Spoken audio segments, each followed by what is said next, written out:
Government finally match support for the Scottish Government's £500 million Just Transition Fund?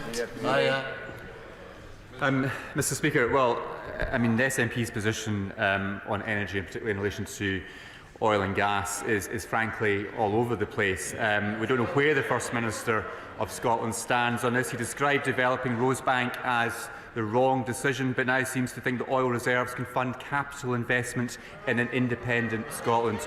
We fully recognise the importance of the energy sector to Scotland. That includes oil and gas, it includes renewables. I will continue to work with all parts of the energy sector to develop that for the Scottish economy. Mr. Speaker. Mr. Speaker, the UK Government's funding for levelling up has now reached more than £2.9 billion. That's £2.9 billion, Mr. Speaker, in Scotland. This includes almost £900 million of new funding announced last year. That's the equivalent of £535 per person in Scotland. The total is set to rise with millions of pounds of further investment in 2024. Chris Law. Mr. Speaker, the Minister for Levelling Up will meet with me on Friday, but sadly this is not a courtesy that has been extended to the Leader of Dundee City Council, who has repeatedly invited the Minister to a roundtable in the city to discuss funding critical to projects such as the Eden Project and the Life Sciences Innovation District, amongst others. I sought to continue the long-term investment regeneration of the city through these projects in the Tay City regional deal, so can the Minister assure me that he will urge his colleague to include in these our discussions on Friday, and his dreadful lack of engagement is from a UK Government that is committed to levelling up and not an outgoing Government winding down? Mr. Speaker, the UK Government is investing more than £60 million in projects in Dundee, and these projects have been identified as key priorities by Dundee City Council and other local partners. Now, he mentions the leader of Dundee City Council. After receiving £20 million for Dundee from UK Levelling Up funds, the SNP leader of Dundee Council recently said, "This is just the UK Government element. I'm pursuing the Scottish Government as well, because we need both governments to work with us if we're to make significant economic inroads into the challenges we face." So, Mr. Speaker, I hope the honourable member will now agree with me and agree to write a joint letter with me to his SNP colleagues in Holyrood asking, where's the money? Where's the money? Now we come to SNP spokesperson Tommy Shepherd. Thank you, Mr. Speaker. On behalf of myself and my colleagues, I'd ask the Minister to convey our condolences also to the Secretary of State. Mr. Speaker, we were given assurances prior to Brexit that the structural funds which provided capital funding for Scotland would be replaced by the specific levelling up and shared prosperity funding after Brexit. Can the Minister say how that funding now from those sources compares with what it was prior to leaving the EU? Mr. Speaker, 4 years since the United Kingdom left the EU, the UK Government has announced more than £1.4 billion for new levelling up initiatives across Scotland.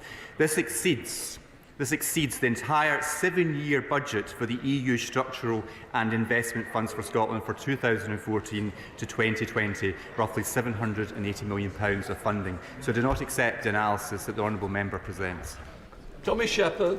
Well, no, it doesn't actually, Mr. Speaker, because this government has a tendency to draw all sources of capital funding into its levelling up myth. I'm talking about the specific levelling up fund and the shared prosperity fund, and they have given Scotland £471 and £212 million respectively, and that is exactly £98 million short of the £780 million that came from the EU structural funds. So when can we have the money, please? Mr. Speaker, the honourable member is simply not correct. £2.9 billion has been invested by this government into the communities, the length and breadth of Scotland. I know SNP members opposite have fought tooth and nail to stop that investment being delivered to those local communities, but this government, this Conservative government, will continue to invest directly into Scotland. Corinne Smith. Mr. Speaker, question 4. Minister. Mr. Speaker, funding policies for those studying in Scotland, including nursing students, is a matter for the Scottish Government. The UK Government supports collaboration between our nations to share best practice and provide better healthcare services. We will be open to future discussions with the Scottish Government about this. Karen Smith.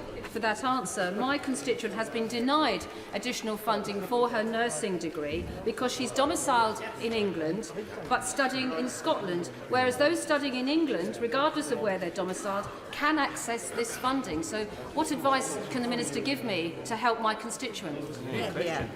Mr Speaker, nursing bursaries for those wishing to study in Scotland are a matter for the Scottish Government. Unfortunately, the Scottish Government only provides bursary support for Scottish domiciled nursing students, and only if they're enrolled in a course that leads to a diploma in Scotland. In contrast, the UK Government ensures that the Learning Support Fund is available to all UK students studying at English universities, regardless of where they are domiciled. I'd be very happy, on behalf of the Honourable Lady, to set up a meeting with my colleagues in the Department for Health to see how we might be able to pursue this further. Liz Chapman. Number 5, Mr Speaker. Mr Speaker, with your permission, I shall answer questions 5 and 12 together. Mr Speaker, the latest official figures speak for themselves.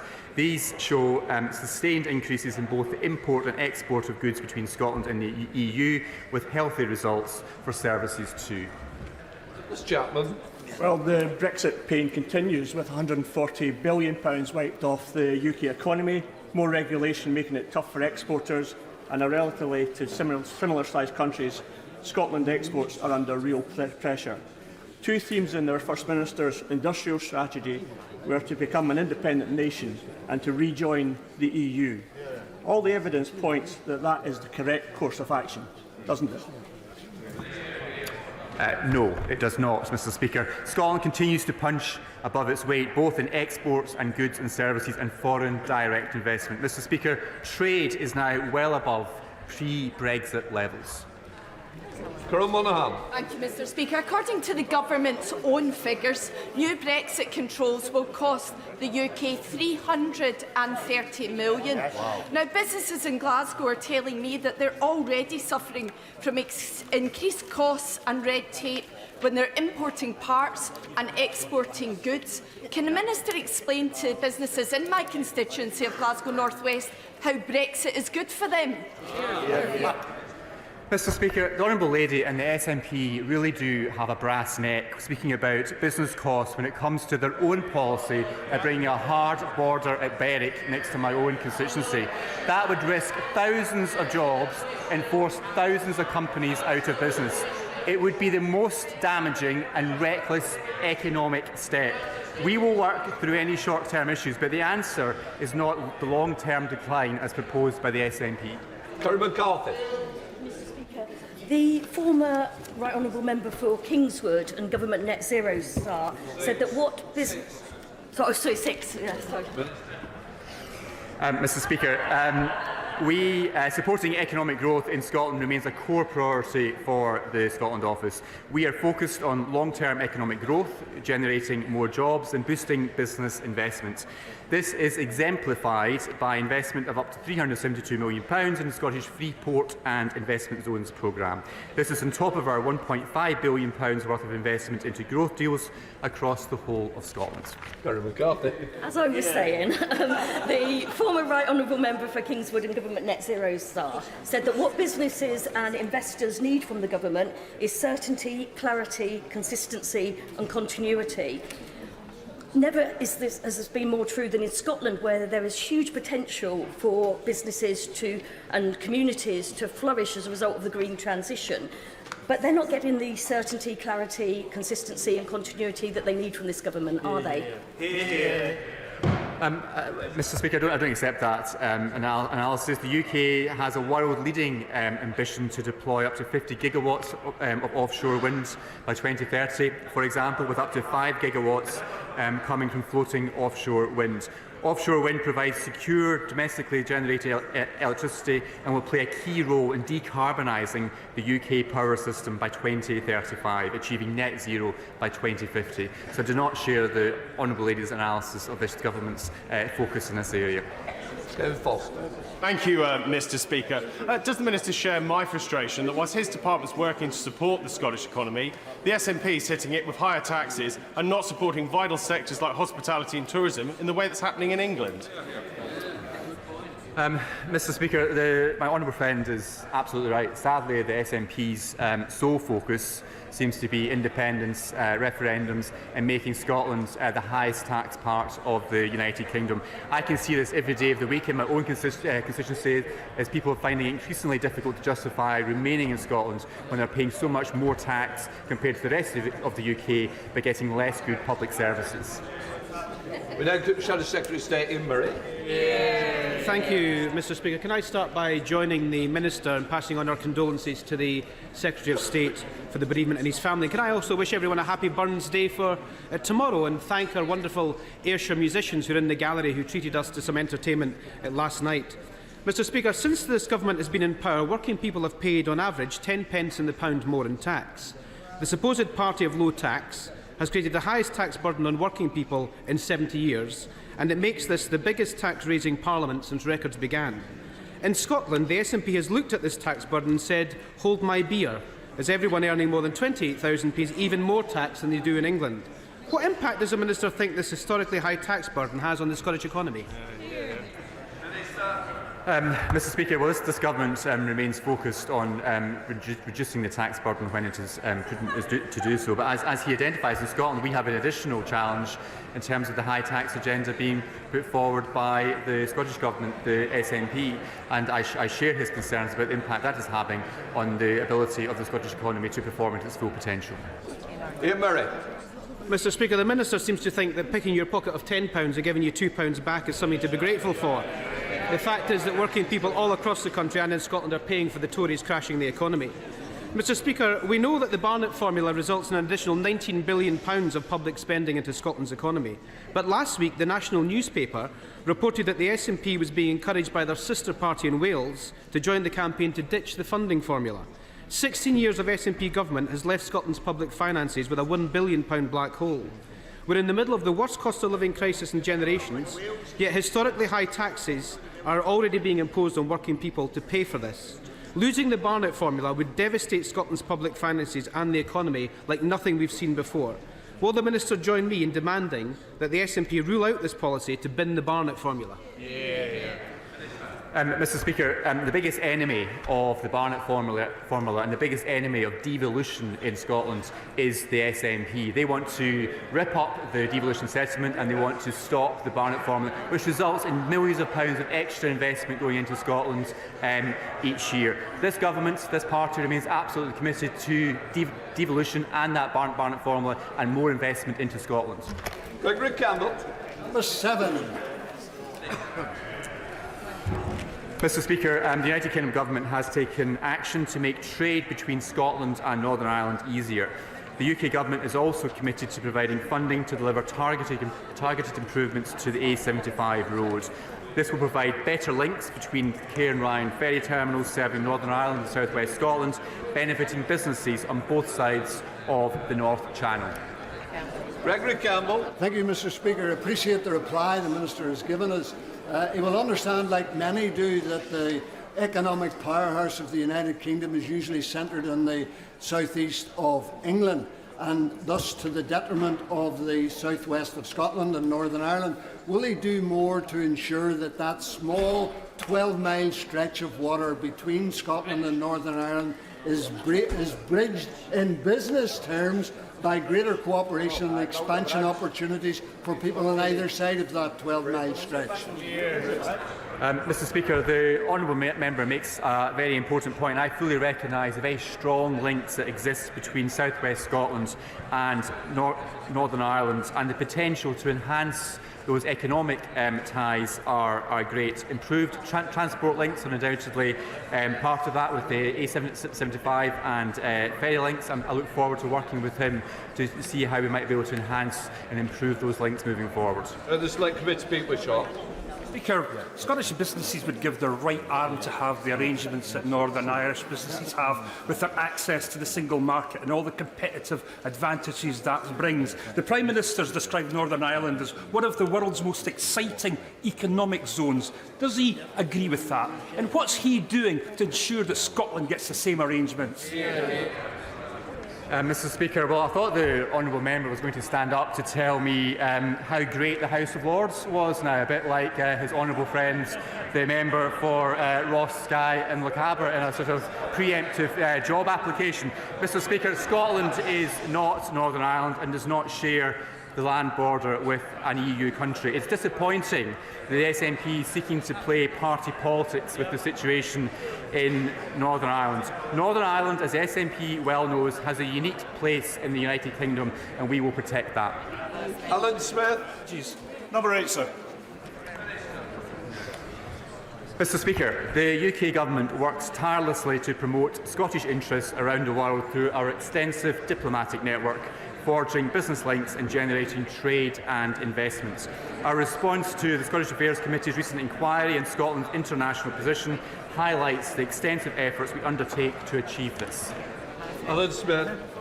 Thank you, Mr. Speaker. I'm afraid I don't share the Minister's Panglossian view of this. Would you share my concern that recently published figures which show that in the years 2019 to 21, Scottish exports to the EU fell from 16.95 billion to 14.97 billion. Whatever the UK Government's doing, it's not working. So the Scottish Government has a pressing need to promote ourselves overseas for our economy and our society. Would the Minister not agree that now's the time to increase that overseas promotion, not cut it back on domestic wrangles? Mr. Speaker, given the member's interest in this area, perhaps he could speak with his SNP colleagues in the Scottish Parliament. They are cutting funding to South of Scotland Enterprise, which will mean less support for businesses in the south of Scotland to grow, innovate and export. Perhaps he could tell the First Minister of Scotland that promoting Scotland overseas begins with supporting businesses at home in Scotland. Jamie Stone. Number 9, Mr. Speaker. Mr. Speaker, the UK Government recognises the important job that all NHS workers do, including those in the ambulance service. I see this every day of the week in my own constituency in the Scottish Borders. The UK Government would be open to exploring with the Scottish Government how we can work together and share best practice to reduce ambulance waiting times in all parts of the United Kingdom. Jamie Stone. Mr. Speaker, last year in Scotland, almost 3,000 people had to wait more than 8 hours for an ambulance. But in recent days, women who might have to travel a 2.5-hour drive to Rigmore Hospital in Inverness to give birth or for specialised treatment, they haven't been able to travel at all because the roads have been closed owing to the terrible weather we've had. Does the Minister share my deep anxiety for any woman who lives over 100 miles away from Rigmore Hospital? Mr. Speaker, I share the honourable member's concerns and agree that these long distances are not acceptable, but it tells you all you need to know about the NHS in rural Scotland. NHS Highlands have said that it will need to substantially reduce spend following the SNP government's budget in December. The SNP government is taking a slash and burn approach to the rural NHS across Scotland. Douglas Ross. Pretend, sir. Mr. Speaker, the autumn statement supported families and set measures to grow the Scottish economy. With a stronger fiscal outlook, the Government has the space to cut taxes for hard-working people and businesses. This is highlighted by cuts to national insurance benefiting 2.4 million people in Scotland and the extension of full expensing, ensuring the UK has one of the most competitive business tax regimes in the world. Order, order. Please, don't walk in front of members like that. Douglas Ross. Thank you, Mr. Speaker. The Minister is correct that the autumn statement from this UK Conservative Government provided tax cuts for millions of Scots, provided support for businesses and invested to grow the economy. That was in stark contrast from the SNP's budget last month, which hiked taxes on hard-working Scots, failed to pass on the support to hospitality, retailing and tourism sectors and has been widely criticised across Scotland. So does the Minister agree, as I do, with Sir Tom Hunter, who said at the weekend that the business community in Scotland doesn't believe the SNP has their back and that must change? Thank you, Mr. Speaker. Well, I agree with my honourable friend, and Sir Tom is right too. Traders in Scotland have accused the SNP government of undermining the rejuvenation of high streets across Scotland with their tax hikes of 6.7% through business rates. The SNP must stop attacking employers and high street traders who are already under tremendous financial strain because of the SNP's mismanagement of Scotland's economy. Despite devolution rendering it pointless, the budget of the Scotland Office, along with that of the Attorney-General, has jumped by over £3 million since 2018-19, leaping up by £1.2 million just last year, while the Scottish Government's budget allocation suffered a real terms cut. Around 80 people currently work in Queen Elizabeth House alone for the Scotland Office, along with around 30 deluxe civil servants. What on earth are they doing, and how does he justify that to the Scottish taxpayer?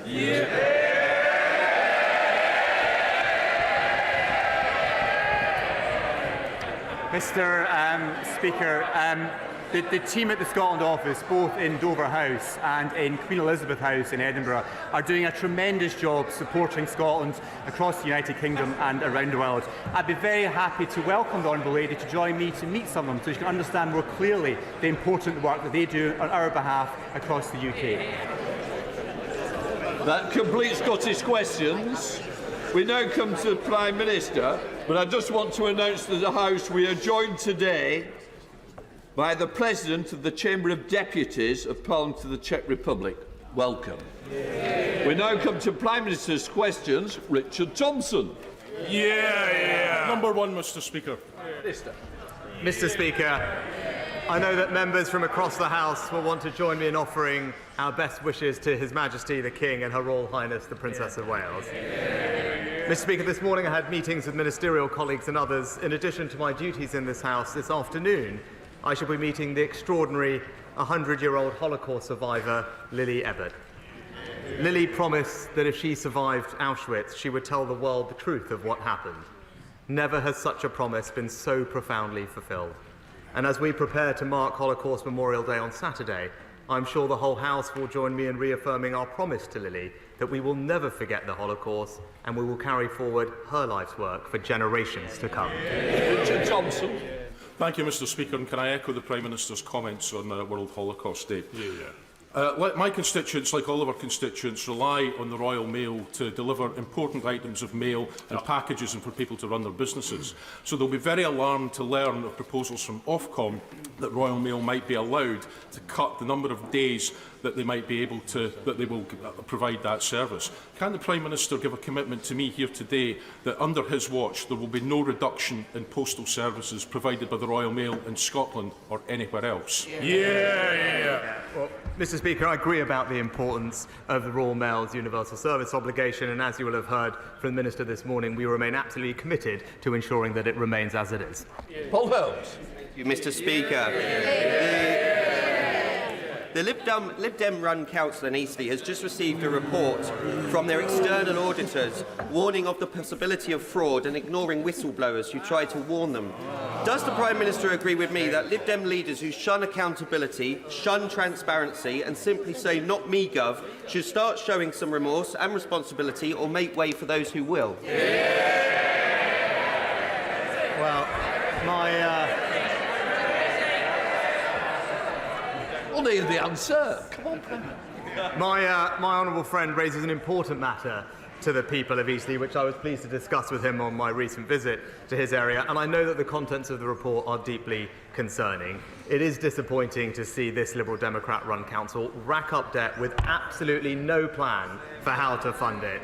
And the council has been issued with a best value notice, and I know that he is talking to the Department of Levelling Up, who will be monitoring the situation closely.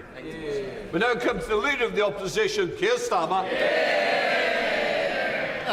Thank you, Mr. Speaker. Can I join the Prime Minister in his comments about His Majesty the King and Her Royal Highness the Princess of Wales, and in his comments about Holocaust Memorial Day?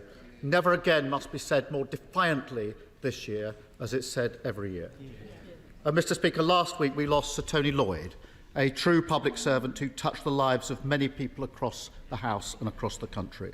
And I'm glad that his family were here yesterday to hear the many tributes to and memories of Tony. He will be greatly missed. Mr. Speaker, the Prime Minister's had quite a week, from endlessly fighting with his own MPs to collapsing in laughter when he was asked by a member of the public about NHS waiting lists. So I was glad to hear that he managed to take some time off.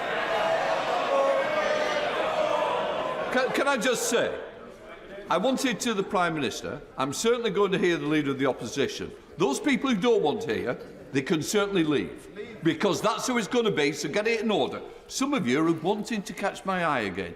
It's not a good way to do it. Mr. Speaker, I love this quaint tradition where the more they slag him off behind his back, the louder they cheer in here. Keep it going. And also, for this side, you can have a joint cup of tea. Come on. Mr. Speaker, I was glad to see that he managed to get some time off yesterday afternoon to kick back, relax and accidentally record a candid video for Nigel Farage. The only thing missing from that punishing schedule is any sort of governing or leadership. So was he surprised to see one of his own MPs say that he doesn't get what Britain needs and he's not listening to what people want? Prime Minister. Mr. Speaker, he talks about what Britain needs, what Britain wants, what Britain values. This from a man who takes the knee, Mr. Speaker, who wanted to abolish the monarchy, who still doesn't know what a woman is, and just this week, one of his front benchers said that they back teaching divisive white privilege in our schools, Mr. Speaker. Looking at his record, it's crystal clear which one of us doesn't get Britain's values. Mr. Speaker, he spouts so much nonsense, no wonder they're giving up on him. And even now, as his government crumbles around him and his own MPs point out he's out of touch, got no plan for growth, crime or building houses, the Prime Minister is sticking to his one-man Pollyanna show. Everything's fine. People should be grateful to him. The trouble is, no one's buying it. Does he actually understand why his own MPs say he doesn't understand Britain and that he is an obstacle to recovery? Prime Minister. Again, Mr. Speaker, he calls it nonsense, but these are his positions, Mr. Speaker. Right? And he doesn't want to talk about it, but this is the fact. He chose to represent a now proscribed terrorist group, Mr. Speaker. He chose to campaign against the deportation of foreign national offenders, Mr. Speaker, just like he chose to serve the Right Honourable Member for Islington North, Mr. Speaker. That's his record, those are his values, and that is exactly how he should be judged. Mr. Speaker, in 2008, I was the Director of Public Prosecution, putting terrorists and murderers in jail. He was making millions betting on the misery of working people during the financial crisis. And we've seen this story time and time again with this lot. Party first, country second, safely ensconced in Westminster, they get down to the real business of fighting each other to death. The country forced to endure their division and chaos, the longest episode of EastEnders ever put to film. Meanwhile, this week we discover that Britain is going to be the only major economy that no longer makes its own steel. That the government is handing out £500 million to make 3,000 steelworkers redundant. And that the parents of thousands are being told that his free childcare promise is nothing but a mirage. Isn't he embarrassed that the Tory party is yet again entirely focused on itself? Mr. Speaker, yet more sniping from the sidelines. Yeah, you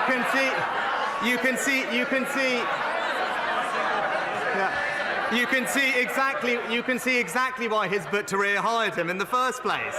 But he wants to talk about these things. Even his own party are now realising that he simply doesn't have a plan for this country, Mr. Speaker. The member for Dagenham and Rain has said it's difficult to identify the purpose of his leadership. And long-time celebrity backer Steve Coogan recently said he licks his finger, sticks it in the air, and just sees which way the wind is blowing.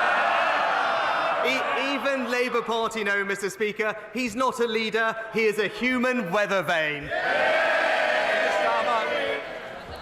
It's not the sidelines, it's behind him that the fire's coming in, Mr. Speaker. And he can try and blame the Labour Party all he wants. The difference is, I've changed my party, he's bullied by his party.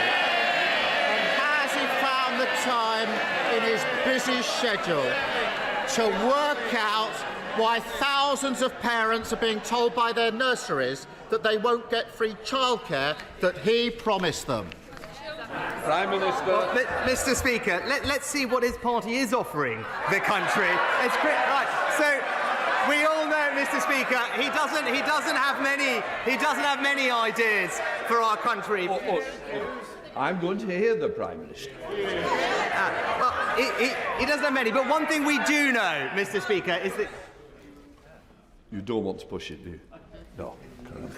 Do you know that he's committed to his 2030 decarbonisation promise, Mr. Speaker, which they say will cost £28 billion. But I was reading about it this week. He says he's changed the party. One of his team called it an albatross hanging around their neck. That might have been the Shadow Chancellor, maybe, Mr. Speaker. But he said they're doubling down on it. All this ahead of a crunch meeting, we're told this week, for them to work out how they're going to pay for it. I can save them some time because we all know the answer. Higher taxes for the British people. Mr. Speaker, there's only one party that crashed the economy. They're sitting right there, right there.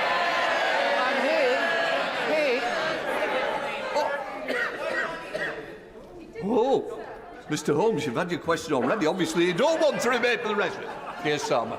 Here's Mr. 25 tax rises.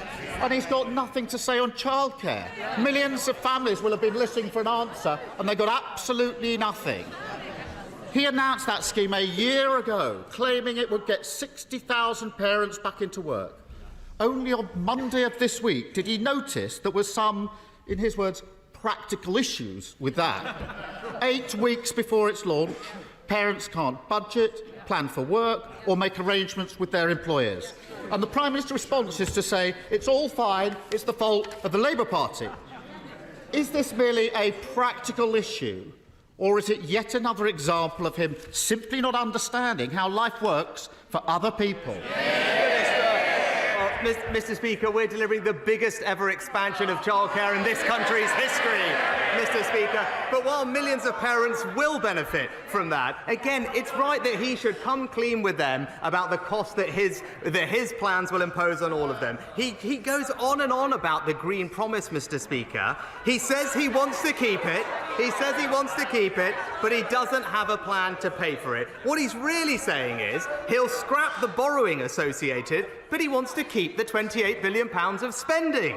So, for all those working families who are benefiting from our free childcare, he should come clean with them now. Why doesn't he come clean with them now? Come clean with them now and just be clear, his plans mean back to square one and higher taxes for British people. Mr. Speaker, making steelworkers redundant and failing to provide childcare is not a plan, Prime Minister. It's a farce. It's a farce. And he may soon discover that with childcare, there's an IT problem. Nurseries haven't got the spaces. They haven't got the staff. There's a black hole in their budget, and it's 8 weeks to go. That isn't a plan. And families across the country, well, they can laugh all they like. Families are making plans now. They laugh at it, of course they do. Families are struggling with a cost of living crisis, trying to work out the household budget, balancing spiralling mortgages, prices and eye-watering bills. And then at the last minute, they're thrown into chaos because their nursery says they can't deliver the free childcare he promised. Now, he calls that a practical issue.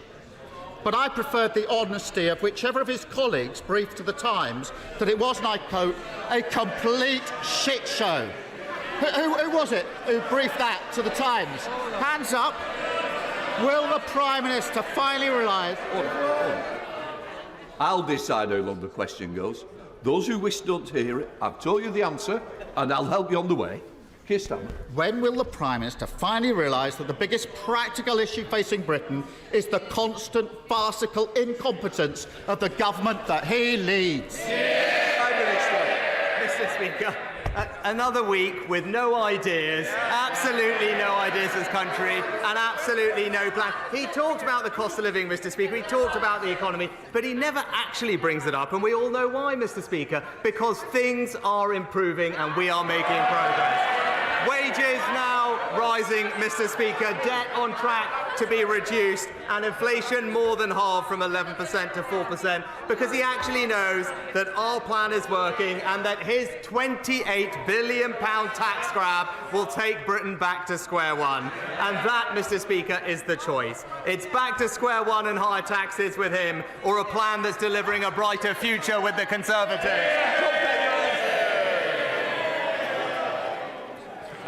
Changing gear, Mr. Speaker. Too many oligarchs and kleptocrats are living off ill-gotten gains beyond the reach of domestic courts here or in countries like America.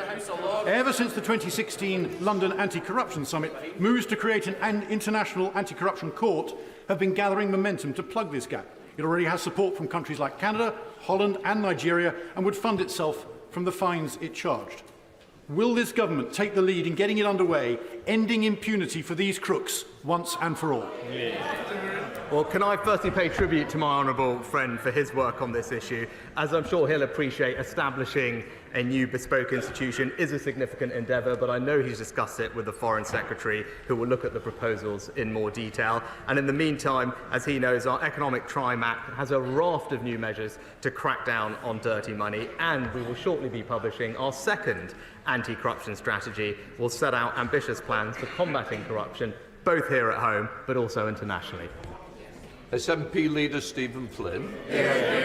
Mr. Speaker, last night, as Tory MPs were once again fighting amongst themselves, the public were sat at home watching John Irvine of ITV News report on footage from Gaza of an unarmed Palestinian man walking under a white flag, being shot and killed by the IDF. Prime Minister, such an act constitutes a war crime, does it not? Mr. Speaker, we've been absolutely consistent that international humanitarian law should be respected and civilians should be protected. I've made that point expressly to Prime Minister Netanyahu, and the Foreign Secretary is in the region this week making exactly the same point.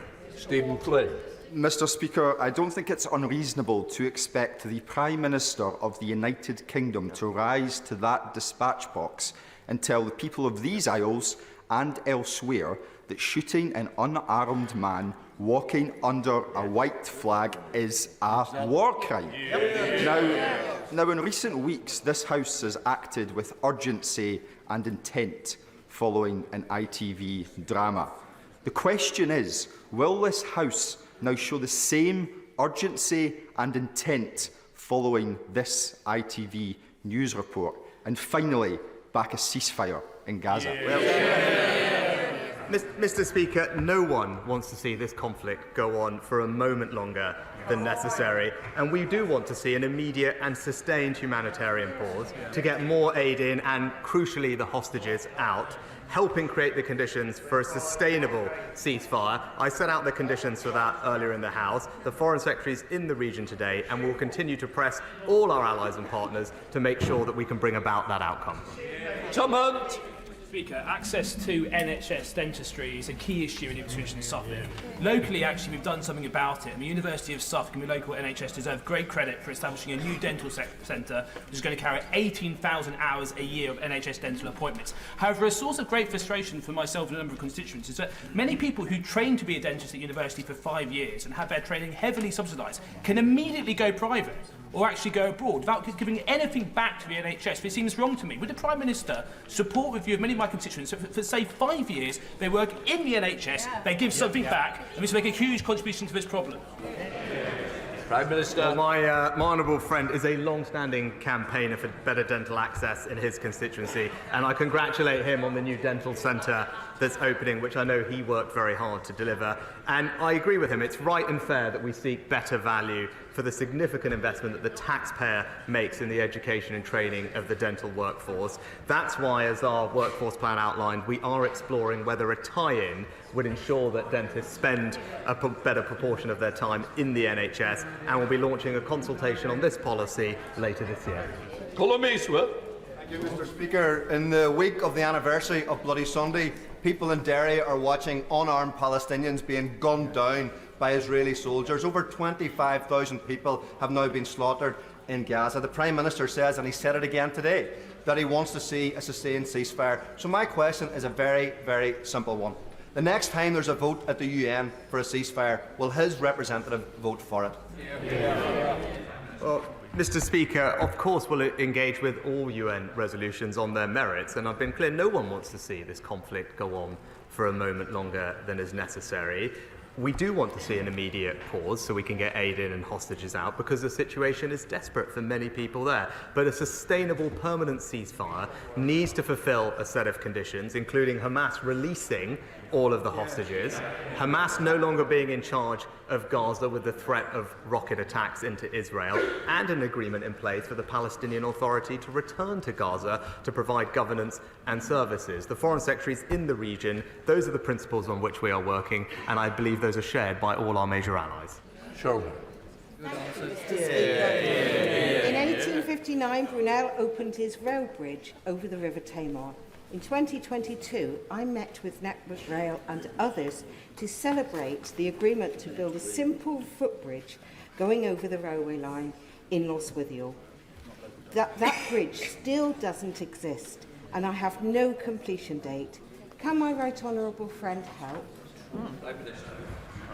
Well, I know that my honourable friend is a long-standing campaigner for the footbridge at Lostwithiel station, and I recognise her concerns and the pressing need for the construction of this footbridge. I'm told that Network Rail is currently working on a funding solution for this, so that it can take forward this important project in the next financial year, and the Rail Minister will keep my honourable friend updated on his progress. Mr. West. Thank you, Mr. Speaker. A report released yesterday by the Joseph Rowntree Foundation found that 1 in 4 people in the North East are living in poverty, with the child poverty rate for every local authority in the region higher than the UK average. Too many of our people are being hard hit. Now, the Prime Minister says that his plan is beginning to work. So can I ask the Prime Minister, where does rising child poverty fit in his plan? Well, in fact, Mr. Speaker, the plan is working because poverty is falling in our country. Since 2010, there are 1.7 million fewer people in poverty, including hundreds of thousands of children. Of course, there's more to do. There's always more to do to make sure children don't grow up in poverty, but that absolutely wouldn't be helped by Labour's £28 billion tax grab on their parents, which would take money out of their families' bank accounts. James Sunderland. Mr. Speaker, Bracknell Forest is a place of aspiration, opportunity and enterprise. Business occupancy rates and employment figures are thankfully high. Footfall at the Lexicon Shopping Centre is up and wages are up, but the cost of living continues to bite across the UK.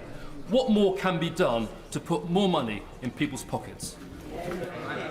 Well, it's great to see, thanks to my honourable friend, that Bracknell Forest is thriving, with people in work up, footfall in the town centre up, and as he knows, almost 100% of his schools now good or outstanding. But he's right that we must do more to relieve the burden on working people, Mr. Speaker, which is why we cut taxes for tens of millions of people in work earlier this year, worth on average £450, and we've got to stick to the plan for lower taxes, a strong economy and a brighter future for the people of Bracknell Forest, and absolutely not risk going back to square one with the Labour Party. Debbie Abrahams. Mr. Speaker, if everyone had the same good health as the least deprived 10% of the population, in England there would have been a million fewer deaths between 2012 and 2019, and 28,000 fewer deaths in the first year of COVID. These inequalities are not inevitable. Does the Prime Minister think that cuts in social security to 85,000 low-income households, including people in low-paid work in my constituency, will help or to address these health inequalities? Well, I can assure the Honourable Lady that we are committed to caring for society's most vulnerable, and that's why almost 20 million families will see their benefit payments increase this April, which will bring our total support over these few years to around £3,700 per UK household. The Department for Work and Pensions is looking very closely at how it can target its services precisely on the most vulnerable customers. And I know the Honourable Lady spoke to the DWP Permanent Secretary at length about this when he appeared before this Select Committee earlier this month, and I can assure her that he will be writing to the committee on exactly this subject shortly. Jonathan Lord.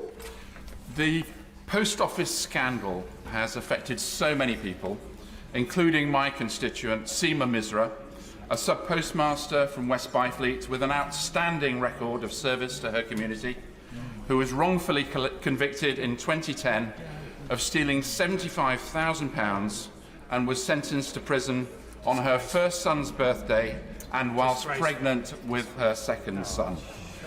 Does the Prime Minister agree with me, and more importantly with Seema Misra herself, who is in the gallery today with her husband Devinder, that she is due a full apology from the Post Office, a full apology from Fujitsu, and proper compensation as a matter of urgency?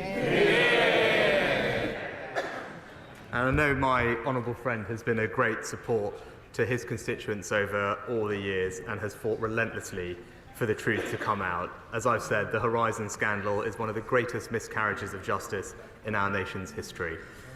We will introduce, as I said a few weeks ago, primary legislation within weeks to ensure that all convictions that were based on erroneous Horizon evidence are quashed, that will clear people's names, deliver justice and ensure swifter access to compensation. Innocent people, like my honourable friend's constituents, have waited far too long, and I'm determined that they receive compensation as swiftly as possible.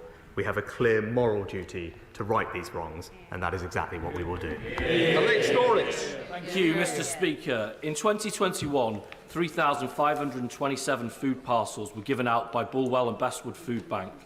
Last year, that number exploded to 6,500, with nearly half going to children. The food bank's now having to buy food to supplement donations, which can only be sustained for a short period. Rather than pretending that things are getting better, will the Prime Minister apologise for the daily chaos in government, which is leaving widespread destitution unaddressed? Well, Mr. Speaker, I don't want to see anyone reliant on food banks, but while they're in place, I have nothing but praise and thanks for the people who run them. But it is wrong to say that we aren't making progress. When I came into this job, inflation was running at 11%. That is the single biggest impact on families' cost of living. And now, thanks to the efforts of this government, most of them opposed by his party, inflation has now been more than halved at 4%, and we're combining that with significant tax cuts to put more money in people's bank accounts at the end of every month. That's the right way to go about supporting people, combined with our extensive cost of living support for the most vulnerable, and all the statistics show that that support has helped, has made a difference, and that's what you get with responsible management of the British economy. Thank you, Mr. Speaker. In November, I held an adjournment debate on the South Fylde line and the need for a passing loop to double its hourly service and increase resilience against delays and cancellations, which again cause misery for travellers over Christmas. The assurances I received from the Rail Minister built on the positivity generated by the reallocation of HS2 funds. Since then, progress has been desperately slow, and my efforts to advance this critical piece of infrastructure for the people of Fylde has been frustrated. Will the Prime Minister meet with me to discuss how the government can help to get the South Fylde line back on track? Prime Minister. My honourable friend is correct that local transport projects are and must be prioritised, and every region of our country will have more transport investment as a result of the decision that we made on HS2. Now, work is underway to consider potential upgrades to the West Coast Main Line, including improvements at Preston Station, which may support additional local services from South Fylde. I know the Rail Minister is carefully considering these options as we speak, and will update my honourable friend in due course. Leila Moran. Thank you, Mr. Speaker. Thames Water are a shambles. In the recent flooding in Oxfordshire, they were dumping sewage from 270 sites along the Thames in 1 week. There was waste backing up into people's homes because of drains that they had not unblocked, and they couldn't even refill their own reservoir because the rivers were too dirty. But rather than offer a rebate for this shoddy service, they are intending to put bills up for everyone by 60%.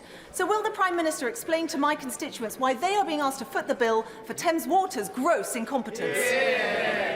Well, Mr. Speaker, we've been clear that the volume of sewage discharged by water companies is unacceptable, and that's why we've launched the most ambitious storm overflow discharge reduction plan. And we have now achieved monitoring of almost every single storm overflow in England under this and previous governments, and have introduced unlimited penalties on water companies. And where there is evidence of poor performance, the Environment Agency will not hesitate to pursue water companies concerned, just as they did, I believe, a couple of years ago in the Honourable Lady's constituency, where they fined Thames Water specifically £4 million following a serious incident. Theresa May. Thank you, Mr. Speaker. Yesterday, the Honourable Member for Knowsley and I published our report on TIDE, type 1 diabetes and disordered eating, a condition estimated to affect over a quarter of type 1 diabetics in the UK. It is life-shortening, life-threatening, and can lead to death. I'm pleased to say that Hampshire Integrated Care Board have already responded positively to the report. Will my right honourable friend ensure that the government not only looks seriously at the recommendations we have put forward, but acts on those recommendations, which would improve lives, and save money for the NHS? Can I start by thanking my right honourable friend and indeed the right honourable member for Knowsley for their important work on this issue. Of course, I know both of them speak from personal experience, and as she says, it is important that people get the treatment they need. The Health Secretary will, of course, consider the report, and the NHS has already been piloting services to support those with this condition, as she's aware of, and I understand that the NHS is also now expanding pilot sites to every region of the country so that even more people can benefit from the appropriate integrated care. Nicosia. Mr. Speaker, we entered 2024 with starvation and famine as acute as ever across the globe, much of it caused by the climate crisis. Yet at present, the world's worst hunger crisis is in Gaza, created by Israel's ongoing siege. The Integrated Food Security Phase classification has found that out of 600,000 people facing starvation globally, 95% of them are in Gaza. Mr. Speaker, starvation used as a weapon of war is a war crime. The Israeli government has the power to end this starvation crisis by ending the siege of Gaza and opening all crossings. Does it not, Prime Minister? Mr. Speaker, I've been absolutely clear that we are incredibly concerned about the devastating impact of the situation in Gaza on citizens. That's why we have tripled our humanitarian aid for this financial year to the region. And, as I said in the statement yesterday, are working with partners such as Jordan and the United States to open up new aid corridors so we can increase the supply of aid getting in to those who desperately need it. Miriam Cates. Thank you, Mr. Speaker. This morning, the press reported the tragic case of a 14-year-old girl who took her own life following horrific social media bullying, including on TikTok and Snapchat. Since 2010, across the English-speaking world, there's been a marked increase in poor teen mental health, teen suicide attempts, and children addicted to pornography. The United Kingdom has a strong tradition of legislating to protect children from serious threats to their safety and welfare. So does my right honourable friend agree with me that it's time to consider banning social media and perhaps even smartphones for under 16s? Well, Mr. Speaker, my honourable friend is absolutely right to highlight the impact of what happens online on our children, and that's why our Online Safety Act tackles both criminal activity online and protects children from harmful or inappropriate content such as bullying or the promotion of self-harm, accessing pornography and also exposure to eating disorders. Ofcom are now rightly developing and consulting on the guidance and the codes of practices for how those platforms will meet their duties, and if they don't clean up their act, then Ofcom will be able to impose fines of up to 10% of global turnover on the social media firms. Mr. Speaker, recently released documents reveal that the Foreign Office had serious concerns about Israel's compliance with international humanitarian law and its ongoing assault on Gaza. This assessment was hidden from Parliament, whilst the Prime Minister boldly stated his confidence in Israel's respect for international law. Since then, the scale of Israel's war crimes, in Gaza have been revealed to the world thanks to South Africa's case to the ICJ. Therefore, is it now not the time for the Prime Minister to admit that he has the blood of thousands of innocent people on his hands, and for him to commit to demanding an immediate ceasefire and an ending of UK's arms trade with Israel? Mr. Speaker, that's the face of the changed Labour Party.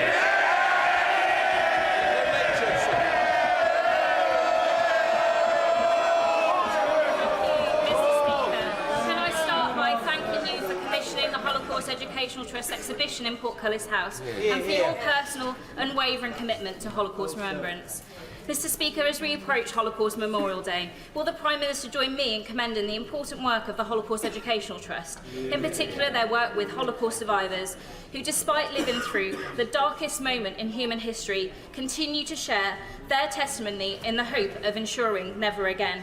In the face of the appalling rise in anti-Semitism which we see on the streets of Britain, will my right honourable friend join me in encouraging all members to sign the Book of Commitment and stand up against anti-Semitism? Mr. Speaker, I join my honourable friend in paying tribute to the brilliant work of the Holocaust Educational Trust and thank her for all her work on this issue. I'll be signing the Book of Commitment this afternoon during my meeting with Lily Ebbett, and I encourage members on all sides to do the same and to reaffirm with shared determination to ensure that the Holocaust is never forgotten and to defeat the resurgence of anti-Semitism and all forms of hatred in our country. Final question, Sarah Champion. Mr. Speaker, I represent a proud steel community in Rotherham who stand with the steel workers in Port Talbot at this very worrying time. My constituents don't want to see their taxpayers' money used to make British workers redundant, our primary steel-making capacity decimated and our national security compromised. So will the Prime Minister change his destructive course, starting by looking at the credible multi-union plan to safeguard our steel industry's long-term future?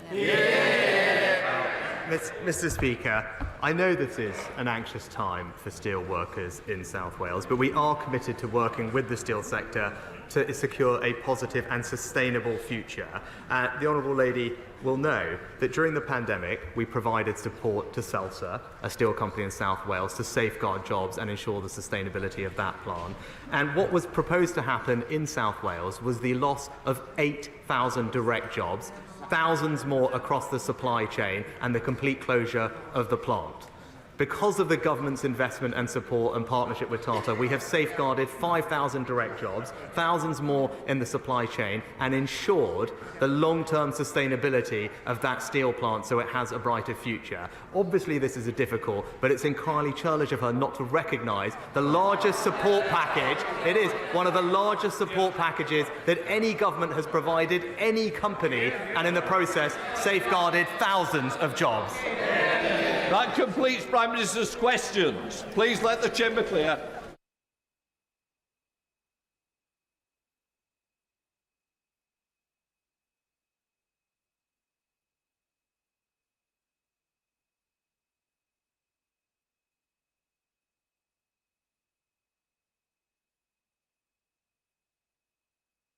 Quietly, please.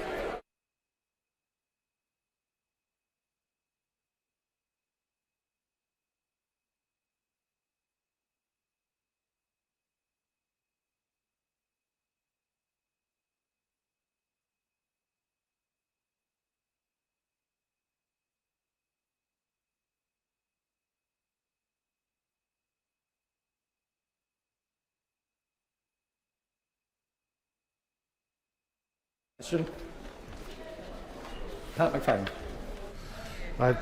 Thank you, Mr Deputy Speaker. To ask the Minister if he'll make a statement on resilience in light of recent extreme weather events, including Storm Isha and Storm Jocelyn. Minister. Thank you, sir. First, I would like to say how sorry the government was to hear that 4 people sadly lost their life due to Storm Isha. 2 in this country and 2 in Ireland, and I'd like to extend my sympathy to their family and friends. and at the same time praise our emergency and utility workers who have worked so hard in some very difficult conditions in order to help the public. Forecasters at the Met Office raised a rare whole-country weather warning for the wind over the weekend in preparation for Storm Isha. The warning encompassed even rarer amber and red warnings for wind in the areas forecast to experience the worst of the storm. Indeed, wind gusts reached a peak of 99 miles per hour in Northumberland and 124 miles an hour across the Cairngorms. Although the storm had the potential to be extremely destructive, the vast majority of the transport and power infrastructure stood up well and recovered quickly. And that's a credit to the resilience of our critical infrastructure and the response capabilities of our operational partners on the ground. Storm Isha was closely followed by Storm Jocelyn, which reached a peak of 97 miles an hour, which I'm informed was the 10th named storm to impact our country this season. Again, the impacts from Jocelyn in England were less than feared, though operational partners were working around the clock to clear any disruption on our transport and power networks. The forecasting capabilities of our experts in the Met Office and the accuracy and speed at which they can warn and inform the public of incoming severe weather events does, in no doubt, save lives and protect our homes and businesses. My officials and those across government, working hard last week and over the weekend to coordinate the extensive preparation and mitigation measures being taken across the government. The fact that no escalation to a Cobra-level response was required for either storm is testament to our effective response structures at local and national levels. I'm very grateful for the response from colleagues in the devolved administrations and also local resilience forums around the country. Our local authority and agency partners kept public services running and reacted to any local issues that emerged.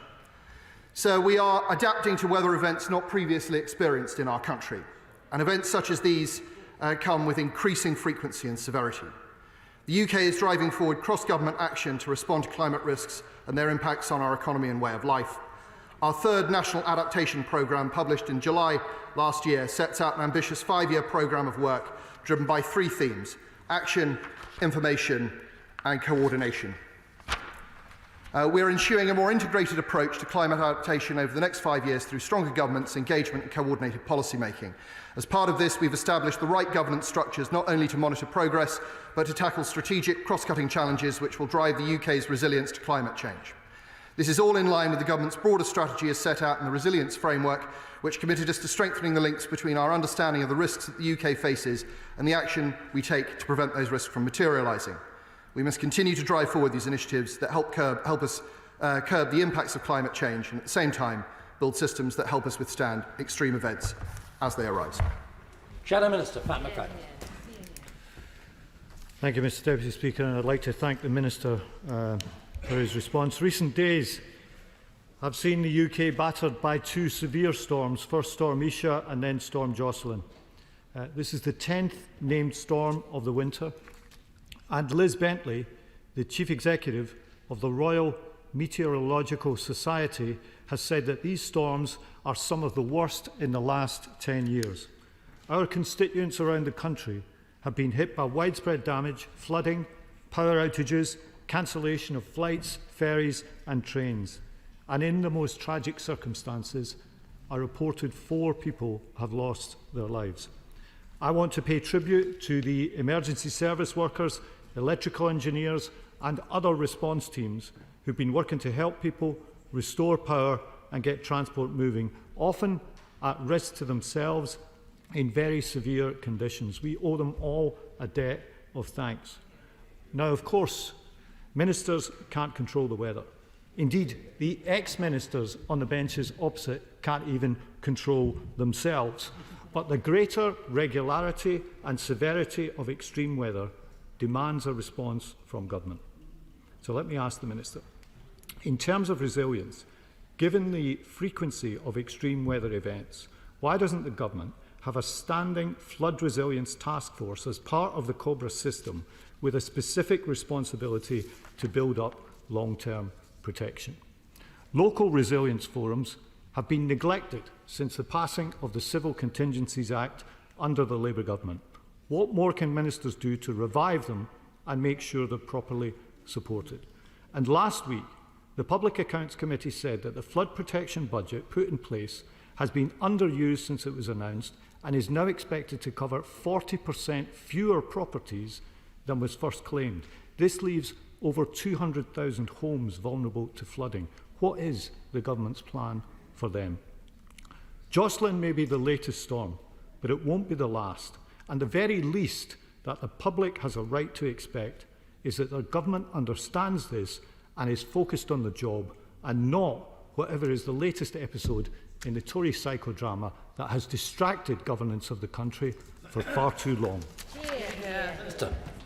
Well, I thank the honourable gentleman for his warm words about our emergency services and utility workers. And on his specific point about flooding, he'll have heard DEFRA, who are responsible for this, comment earlier in the week that flooding resilience in England is priority for DEFRA as part of a whole society approach to resilience outlined in the UK Government Resilience Framework. For example, the government is investing a record £5.2 billion in the Flood and Coastal Erosion Risk Management Capital Programme.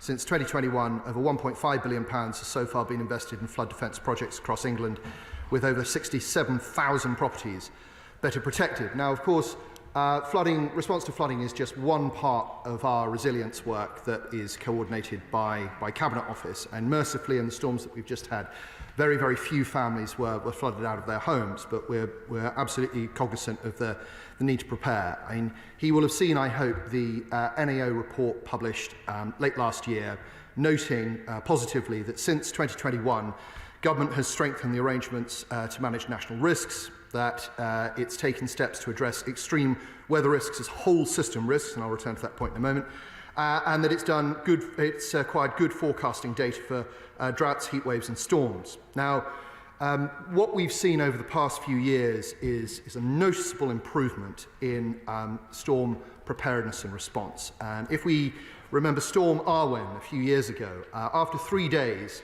there were still about 40,000 people without power. Now, these storms that we've just had, which are very powerful, about 400,000 people lost power to their homes, but 99% of them had power restored within 24 hours. And that is as a result of the planning and preparedness that this government has put in place. And that's because we've learned the lessons. We now have improved public warnings, we have hardened infrastructure, and crucially, we forward deploy repair experts. So when we see storms forming over the Atlantic, we signal to local partners in utilities, partners in the emergency services, and they go out and get ready on the ground. And that can be everything from clearing storm drains to being ready to repair infrastructure that might be vulnerable. We have better public information. Public is much more connected with the activity of storms. Naming storms may seem like a superficial change, but actually we know that it has improved public awareness of what's going on. We have better travel advice, much clearer, DFT doing great work through our operators. But also, Mr. Chair, we have superior forecasting. The government has invested a great deal in compute capacity and forecasting capacity that enables us to see where storms are coming. So this better coordination and better deployment of resources from the centre is meaning that we are working better with partners on the ground and getting better response when these extreme events take place. John. Speaker, can I thank the Minister for his statement and take this opportunity to thank his officials in the Cabinet Office that do so much that is often unseen. But for those perhaps have a little bit more of a public profile, would he join me in thanking the Environment Agency emergency response teams for the West Midlands, the Shropshire Fire and Rescue teams that have done such a great job, and indeed Severn Trent Water and all the officials in Shropshire Council and Telford and Wrekin Council. He mentions national infrastructure. Does he agree with me that highways can fall under that? And would he call upon Highways England to do more to ensure that the M54, an important road in Shropshire and connecting Wales and England, has less flooding in the future, and they put more mitigation and investment into doing that? I absolutely join him in his words of praise for those who've been working in the West Midlands, and I'm sure that my colleagues in DFT have heard what he said about the critical roads in his constituency. Kirsty Blackburn. Thank you very much, Chair. I do think it's a little bit cheeky for the Government to take entire responsibility for the improvements, given the improvements I know that SSE have put in place, for example. They have done a huge amount of work and deserve credit for that work, not just the changes to forecasting, for example. I'd like to thank the resilience partnerships that are in place, the emergency services, the energy companies, and also all of those individuals that stepped up to help and assist others in their local communities. It truly was a community effort. And people came together. I do wish the government would take climate change more seriously, given the incredible amount of extreme weather events that we are seeing right now. It is important for the government to both talk the talk and walk the walk when it comes to climate change, and they should be leading from the front in developing, for example, a strategy that will help to ensure that we are resilient in the face of climate adaptation and the changes that are happening, and also to put the funding in place to ensure that that strategy can be delivered.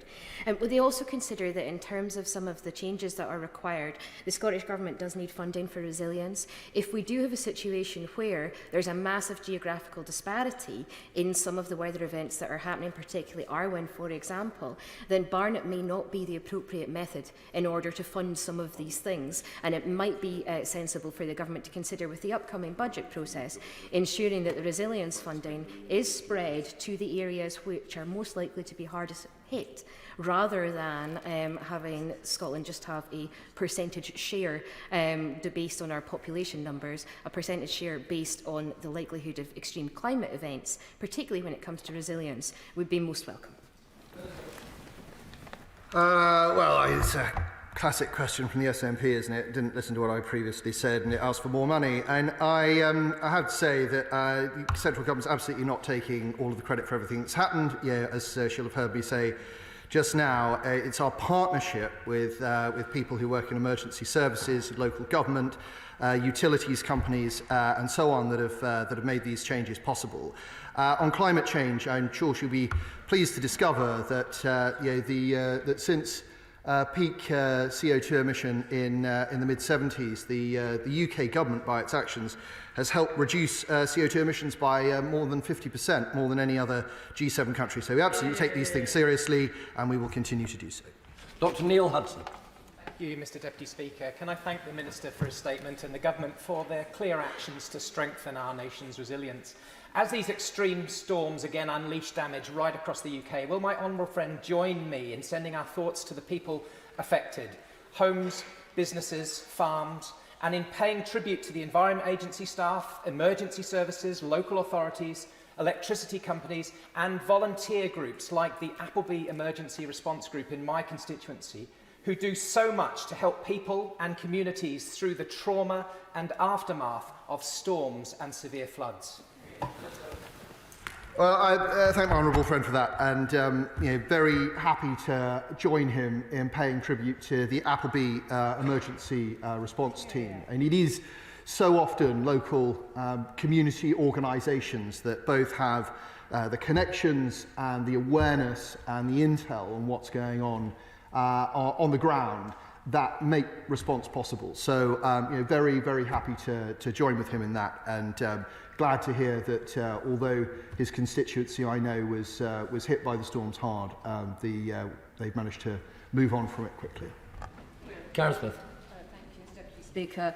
My friend from the front bench from Wolverhampton South East asked the Minister about why the government had neglected local resilience forums and the Civil Contingencies Act legislation, most notably in COVID when that was bypassed. So can I re-ask that question? What now lessons has the government learnt from COVID and these issues in order to give greater sustainability to those local resilience forums that need to protect us? Well, we have obviously learnt a great many lessons from COVID, and there's been, as the Honourable Lady I'm sure will be aware from the documentation that the government's published over the past couple of years, been a great deal of activity to improve our resilience and our response to emergencies. And my colleague, Deputy Prime Minister, gave a statement to that effect in this House in December. The Cabinet Office assigns ownership of acute national risks to lead government departments across risk identification and risk assessment, prevention, resilience, preparation, emergency response and recovery. Though the lead government departments may change between these phases, the impact changes and different competencies are required. But the UK has adopted a bottom-up approach to manage emergencies, as most emergencies affect local areas. We have local responders, such as the police, fire and ambulance services, which manage them without direct involvement from the government. Response to larger scale emergencies is then led by lead government departments, and it's only in the most serious cases that is escalated to Cabinet Office briefing rooms, known as COBRA, which brings in senior ministers from across government. But as the Honourable Lady will have heard me say, it's very much a partnership between centre and locality, and we're starting to see the benefits of that.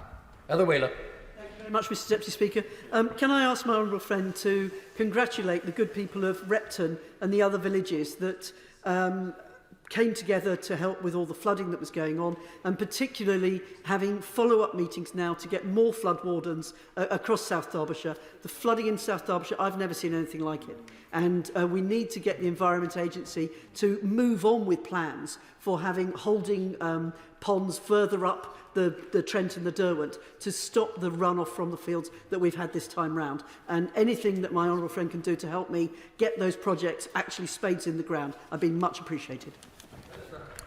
Thanks, sir. And I very much hear what my honourable friend is saying, and I know that my colleagues in DEFRA will have heard likewise, and she will have heard what I had to say earlier about their position on flooding. In this instance, we, in terms of alerts, normal flood warnings were operated. We didn't use the national alert because it didn't reach the threshold, and our local partners didn't ask us to use it. But from what we can see at this stage, that local system worked well and helped protect people and, where possible, property. Christine Jardine. Thank you very much, Mr Deputy Speaker. The consistent floods, the consistent storms that we've had this winter have meant that our communities have felt more consistently battered by flooding and winds than perhaps ever before. And sadly, as he mentioned, this past weekend, lives were lost. There are also tens of thousands of houses and businesses without power. Transport links were halted. My own constituency of Edinburgh, there were no flights out of the airport, there were no trains going anywhere, roads, bridges were closed. Thousands of homes were flooded. And yet, the National Audit Office has warned that the government has not set a long-term target for the level of flood resilience it expects to achieve, and there are no concrete plans beyond 2026. That could mean that any investment is misplaced and isn't actually efficient or protects homes sufficiently. So does the Minister see that this could be a lack of foresight, and will the government commit to reversing current cuts to flood protection and do more to ensure that investment is effective? Well, the Honourable Lady will have heard what I said, reflecting what DEFRA had said earlier in the week about the £5.2 billion worth of investment in flood and coastal erosion risk management through their capital programme, and the fact that since 2021 the government has put £1.5 billion in flood defence projects across England. To her first point about the level of disruption, we absolutely understand and sympathise with people who who've been put in this situation. And whilst we cannot control the weather, we can, by degrees, become better prepared for those events, both by the general resilience planning that government has been doing, but also, as I was saying, by having better intelligence on storms that are forming over the Atlantic, and making sure that we have the right people with the right skills poised to act quickly when these storms strike. Yeah. And that, of course, means that we can minimise disruption to the public, even though we cannot eliminate it altogether. Henry. Mr Deputy Speaker, in my constituency of Broxtowe, some businesses and homes that I have visited have been affected by multiple storms and have received the flood recovery grant. But as it stands, those who have been affected by both Storm Babette and Storm Henk can only claim after one of the floods. So is the government looking at putting further support in place for individuals who have been flooded multiple times by these separate storms? My honourable friend raises a very important question. We know how awful it can be for families to be flooded out of their homes. The damage to property and effects, and sometimes to items with sentimental value. And it's very important that we have processes and procedures in place to make sure that we can help people out in those circumstances. On his specific point, I will make sure that he gets a response from colleagues in DEFRA. Jamie Stone. Thank you, Mr Deputy Speaker. During Scottish Questions, I spoke of how Caithness and North Sutherland was completely cut off. All the roads in and out were blocked during the storms. So a pregnant mum couldn't even begin to start on her journey when a contraction started, the 100-mile journey to Regmore in Inverness to give birth. Now, people speak of the helicopter ambulance. There's one based in Inverness, but if that has to go to an emergency in Loch Harbour on the other side of Scotland, then what does the pregnant mum do? To be quite honest, we're faced with a mum dying, a child dying. So when the Minister meets with the Scottish Government, would he please point out the utter folly of centralising these services in Inverness when we've got a perfectly good workable hospital in Wick which should be upgraded and put into full use? Well, I'm very happy to communicate that message strongly to the devolved administration. And I've visited Caithness and I've seen its remote beauty. But yes, one can only imagine what it would be like to be a young woman, giving birth and cut off from major services. So I feel that his plea for the upgrade at Wick is very important. Dr. Ben Spencer. Mr Deputy Speaker, and I thank my honourable friend for his statement. 2 weeks ago, Runnymede and Weybridge was flooded as a result of Storm Henk.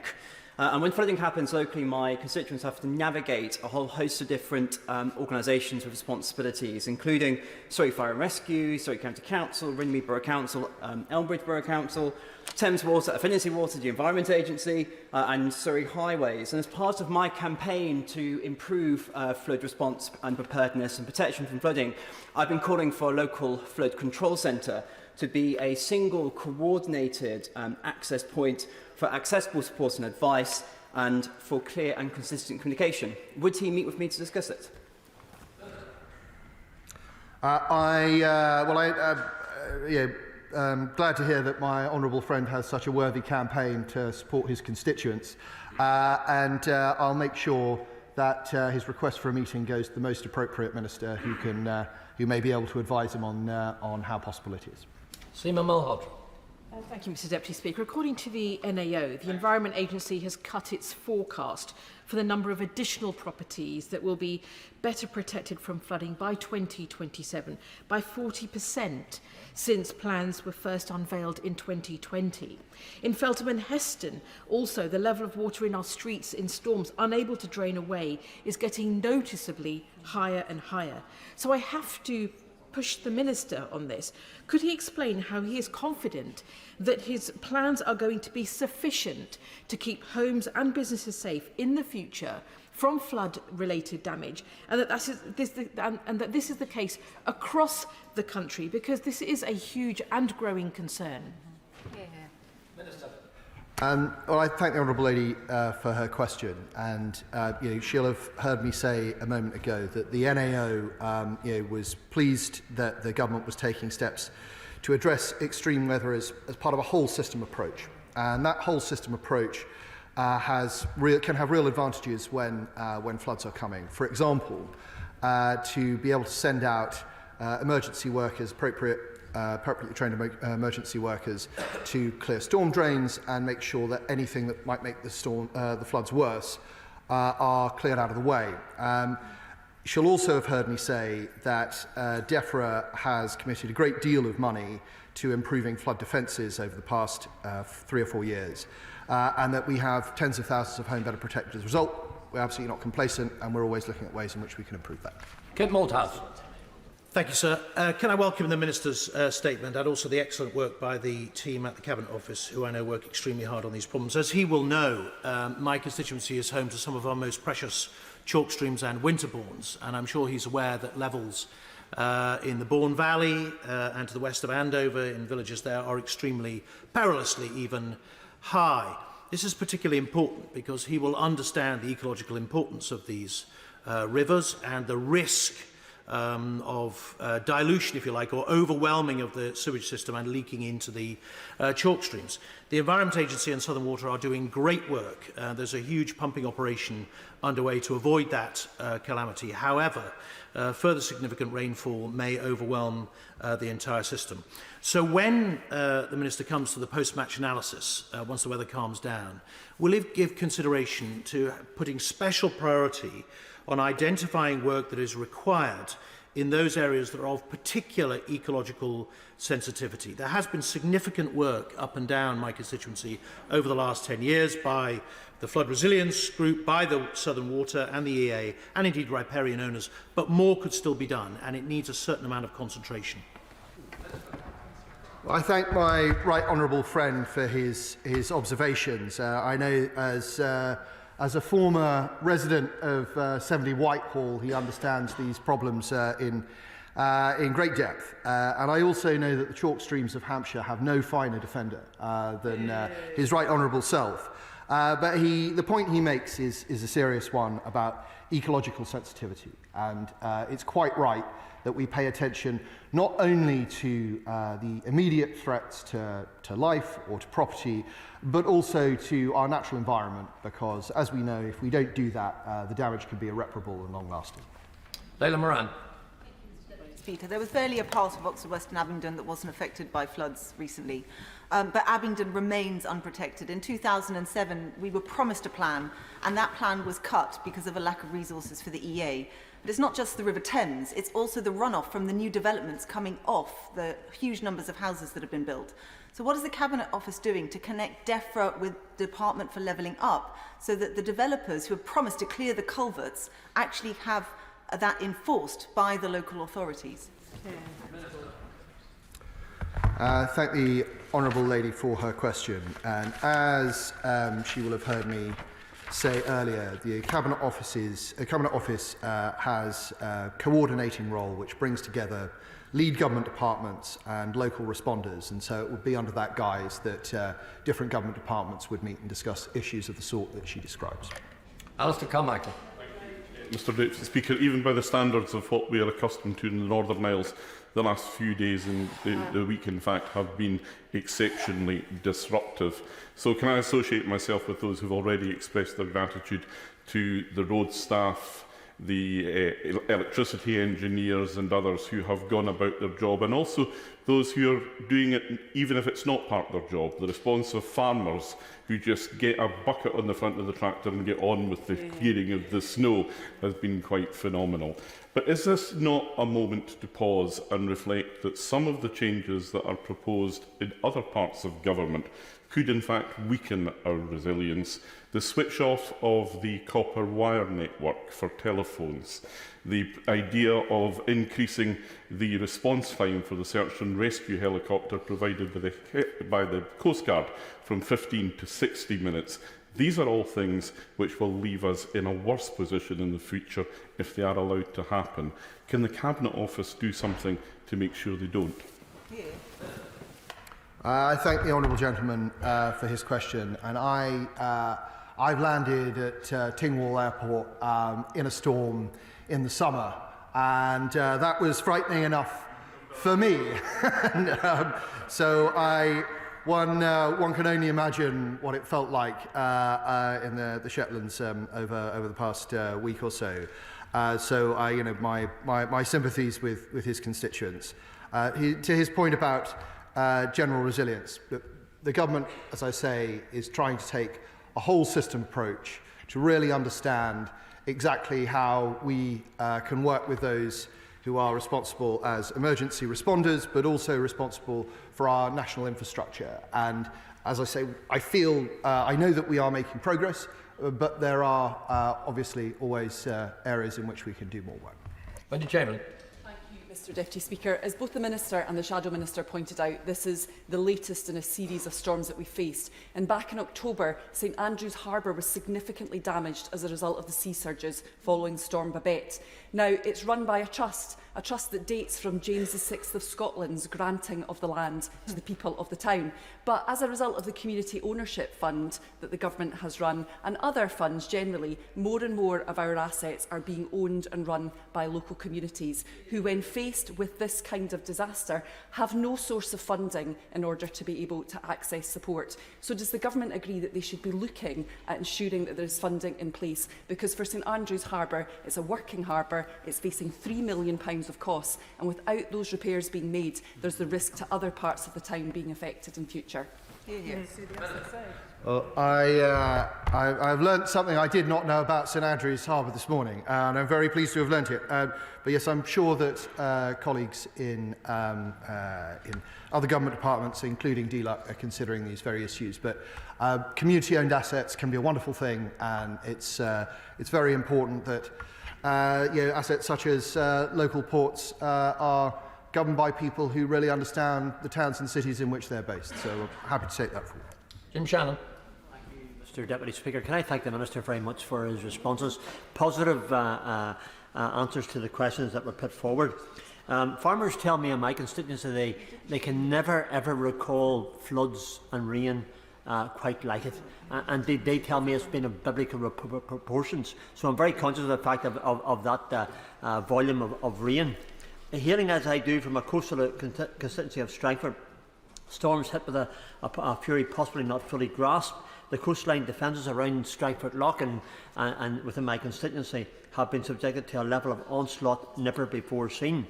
Can the Minister confirm the interventions and the discussions with the Department of Storm, ever mindful, Minister, that in the past this place, Westminster, gave substantial help financially to the department at Stormont to address coastal erosion?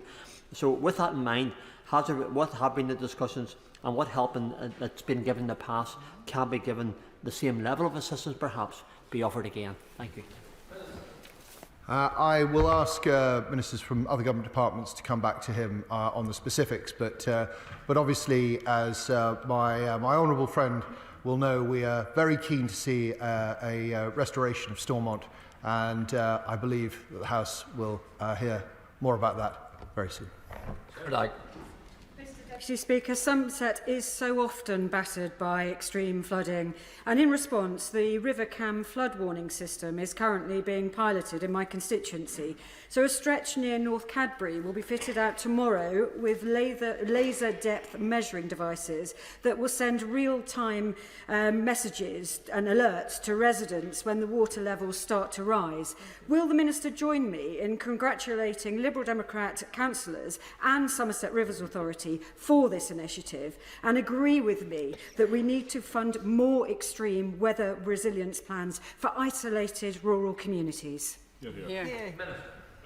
I'm delighted to hear about this initiative in Cadbury. I have very fond memories as a schoolboy of walking around the hill fort there, and I'm well aware of the historic threats that Somerset has faced to flooding, and I'm glad that in recent instances, local government and central government have been able to work together for the benefit of people who live in the area. That concludes the urgent question. Point of order for Liam Fox. Mr Deputy Speaker, an organisation in my constituency where I had grounds to intervene on behalf of a previous pub tenant has issued its current tenant with a gagging order and verbally told them not to contact their MP.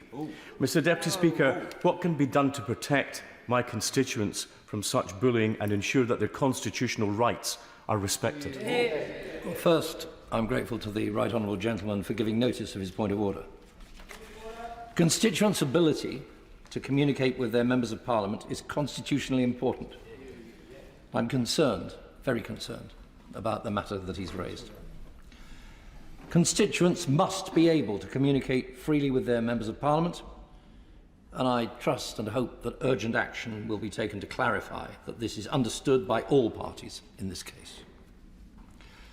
If the matter is not resolved satisfactorily, then I trust that the Right Honourable Gentleman will seek advice from the Clerk of the Journals, in the first instance, about how this very important issue might be escalated. Presentation of Bill. Secretary of State for Northern Ireland. Northern Ireland Executive Formation Bill. Second reading what day? Now, today. Order. I advise the House that this is a very narrow bill. If the House agrees the business of the House motion today, then amendments may be tabled before the bill has been read a second time. I understand that the Chairman of Ways and Means has indicated that she will make her provisional selection of amendments soon after 2 p.m. Members who are considering tabling amendments are asked to contact the Public Bill Office as soon as possible. Presentation of Bill. Mary Robinson. Whistleblowing Bill. Second reading what day? Friday, the 2nd of February. Friday, the 2nd of February. Kit Malthouse. Mr Deputy Speaker, I beg to move that leave be given to bring in a bill to make provision about speeding offences on roads to which a 20-mile-an-hour limit applies, to make provision about the enforcement of moving traffic offences, to require 24-hour staffing on works on specified public roads, and for connected purposes. As I'm sure you're aware, Mr Deputy Speaker, life as a motorist has changed very significantly over the last 2 decades. Cars have become safer, more efficient, greener and quieter.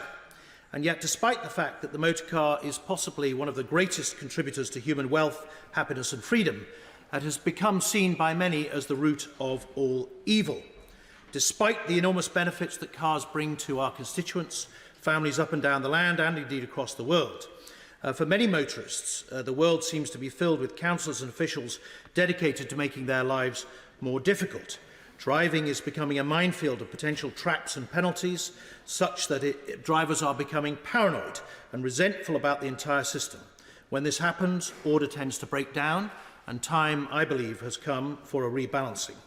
In this bill, therefore, Mr Deputy Speaker, I propose 3 modest measures which will achieve a better balance, and I hope see better results generally for motorists and members of our communities across the board. First of all, I propose that anybody caught speeding between 20 miles an hour and 30 miles an hour does not receive penalty points. Rather, they would be required to attend a speed awareness course, and repeat offences would require repeat attendance at speed awareness courses. And I should declare an interest, having been myself at a speed awareness course recently, caught doing 24 miles an hour on the embankment unwittingly, along with the Archbishop of Canterbury. Not at the same time or in the same vehicle, but he was also done for a similar offence. Now, Mr Deputy Speaker, the rollout of 20-mile-an-hour speed limits across the country has brought benefits in terms of road safety, but it has left many thousands of drivers disproportionately punished for straying over the limit. That you can receive 3 penalty points for doing 24 miles an hour in a 20-mile-an-hour zone and for doing 57 miles an hour in a 50-mile-an-hour zone seems unfair to many and is in danger of discrediting the system. In addition to penalty points and a fine, drivers so punished will also face higher insurance premiums at a time when premiums are rising significantly in any event. As it stands, it's possible to lose your driving licence by driving at 24 miles an hour 4 times in 3 years. 2 years ago, it was revealed that as 20 miles an hour rolled out across London, Transport for London was setting a target of 1 million speeding fines a year with the Met Police. This represents a huge increase in prosecutions and the accumulation of points. Analysis of DFT data by claims.co.uk confirms that of those speeding in a 20-mile-an-hour zone, 49% were exceeding the limit by 5 miles an hour or more, only 19% were driving above 30 miles an hour, and these numbers, of course, imply that 51% of those caught speeding were doing less than 25 miles an hour. In evaluations, Mr Deputy Speaker, speed awareness courses have proven to be significantly more effective in preventing reoffending than penalty points and a fine. If our objective is to improve road safety, particularly on residential roads, then it would be more effective to put people through repeated courses, perhaps with increasing intensity and time required. This would be a more proportionate approach and achieve better road safety. Points, of course, would still apply for those who fail to attend courses or indeed who fail their courses, which I understand is a possibility. The second element of the bill, Mr Deputy Speaker, is for non-speeding traffic offences enforced by a local council or body other than the police. A first offence in these circumstances, in my view, at a particular location, should result in a warning letter rather than a fine. A subsequent offence at the same location would attract a fine in the normal manner. Now, over the last few years, we've seen a significant increase in the number of traffic enforcement cameras operated by local authorities. In London alone, over nearly 3.2 million tickets were issued in 22-23, extracting something like £200 million from motorists. The number of councils approved by the government to operate enforcement this way has increased steadily. There are regular reports in the media of the earnings of particular cameras. The most successful in Birmingham pulls in apparently £10,000 a day from drivers straying into a bus lane. A number of councils who have introduced enforcement cameras have started with a grace period, during which erring drivers have been issued with a warning letter for their first offence at a particular location, recognising that a sudden change may not be immediately appreciated by many. In Liverpool, the city of my birth, when cameras were brought in at one particular location, 1,400 drivers were caught out within the first 24 hours. Happily, they all received a warning letter first. This is a good and civilised principle and maintains public support for the enforcement system. It recognises that the vast majority of drivers will have made a genuine error, will learn their lesson and won't make the same mistake again. This very British sense of giving people the benefit of the doubt should continue, and this bill would make it a permanent feature.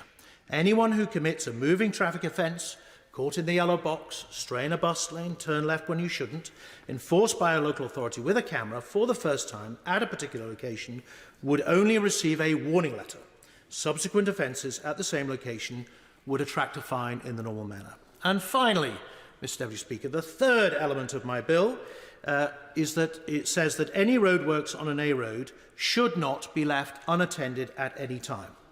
Now, the government, as we all know as members of Parliament travelling around our constituencies and to and from London, has struggled to control and minimise disruptive roadworks. Anyone who drives in any major city, in fact, will tell you that unannounced roadworks with poor traffic management and inconsiderate positioning is a source of huge delay and aggravation. Even more so when those works are seemingly abandoned and lifeless, sometimes for days. Even in the last few days, Hyde Park Corner, one of the busiest junctions in the capital, has been beset with works and temporary traffic lights with not a soul in sight after 5 p.m. There is at the moment a polite government consultation out at the moment on increasing fines and tinkering a bit with the current system. My right honourable friend, the member for Rayleigh and Wickford, introduced the 10-minute rule bill last year with imaginative and more radical measures to address the same problem. His Can the Cones campaign hit the mark with many. But my proposal, Mr Deputy Speaker, is simpler and would simply require contractors to ensure that no roadworks on any A road can ever be left unattended. Someone must always be on hand to deal with problems, speak to the public, alert authorities of traffic issues and generally manage the site. This obligation would also provide a powerful incentive for the works to be completed swiftly, and the duty could be satisfied by having at least one person always working on the site. A very efficient use of resources, and one which would show the public that contractors are being as diligent as possible and that works are being completed as swiftly as possible. Above all, motorists would know that their safe and smooth passage through the works was being supervised at all times. Mr Deputy Speaker, I hope that these three simple measures would improve all our lives with greater road safety, greater sense of proportion and civilisation, if you like, in the enforcement of non-speeding traffic offences and less aggravation for motorists going through abandoned streetworks. The question is that the right honourable gentleman have leave to bring in his bill. As many of that opinion say aye. Aye. Contrary, no. The ayes have it. Who will prepare and bring in the bill? Royston Smith, Will Quince, Nicky Aitken, Sir Desmond Swain, Philip Davis, Mark Menzies, Shailesh Vara, Julie Marson, Steve Tuckwell and myself, sir.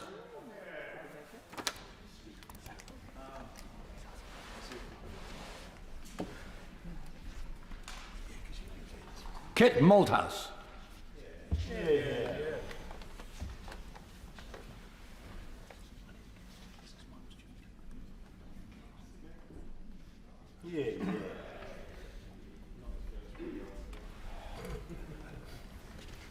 Road Traffic and Street Works Bill. Second reading what day? Friday, the 19th of April. Friday, the 19th of April. Point of order. Very briefly, the Right Honourable Gentleman for North West Hampshire kindly mentioned that I'd brought in a similar bill, or at least on the same subject, last year. I'd like to commend him for what he's done. Just wanted to put on the record that the Roads Minister was here to listen. And perhaps if the Right Honourable Gentleman for North Hampshire or I, between us, put in for an adjournment debate to give the Roads Minister an opportunity to reply on this subject, perhaps the Chair might be prepared in due course to look favourably on such a request. And the Right Honourable Gentleman has been here long enough to know how to apply for an adjournment debate. However, it's just possible that he might find favour with Mr. Speaker, as he would probably find favour with me on this subject. Other than that, I don't think it's a matter for the Chair. We now come to the motion relating to the Northern Ireland Executive Formation Bill. Business of the House. Minister to move. I beg to move. The question is, as on the order paper. As many of that opinion say aye. Aye. Contrary, no. The ayes have it. Amendments of the... amendments, I beg your pardon. Amendments, new clauses, new schedules for Committee of the Whole House may now be tabled by members at the opposition side of the table of the House. I understand that the Chairman of Ways and Means has indicated that she will make provisional selection, as I said earlier, of all those amendments tabled at or soon after 2 p.m. If any amendments are tabled and then selected by the Chairman of Ways and Means, an amendment paper for the Committee of the Whole House will be circulated as soon as possible.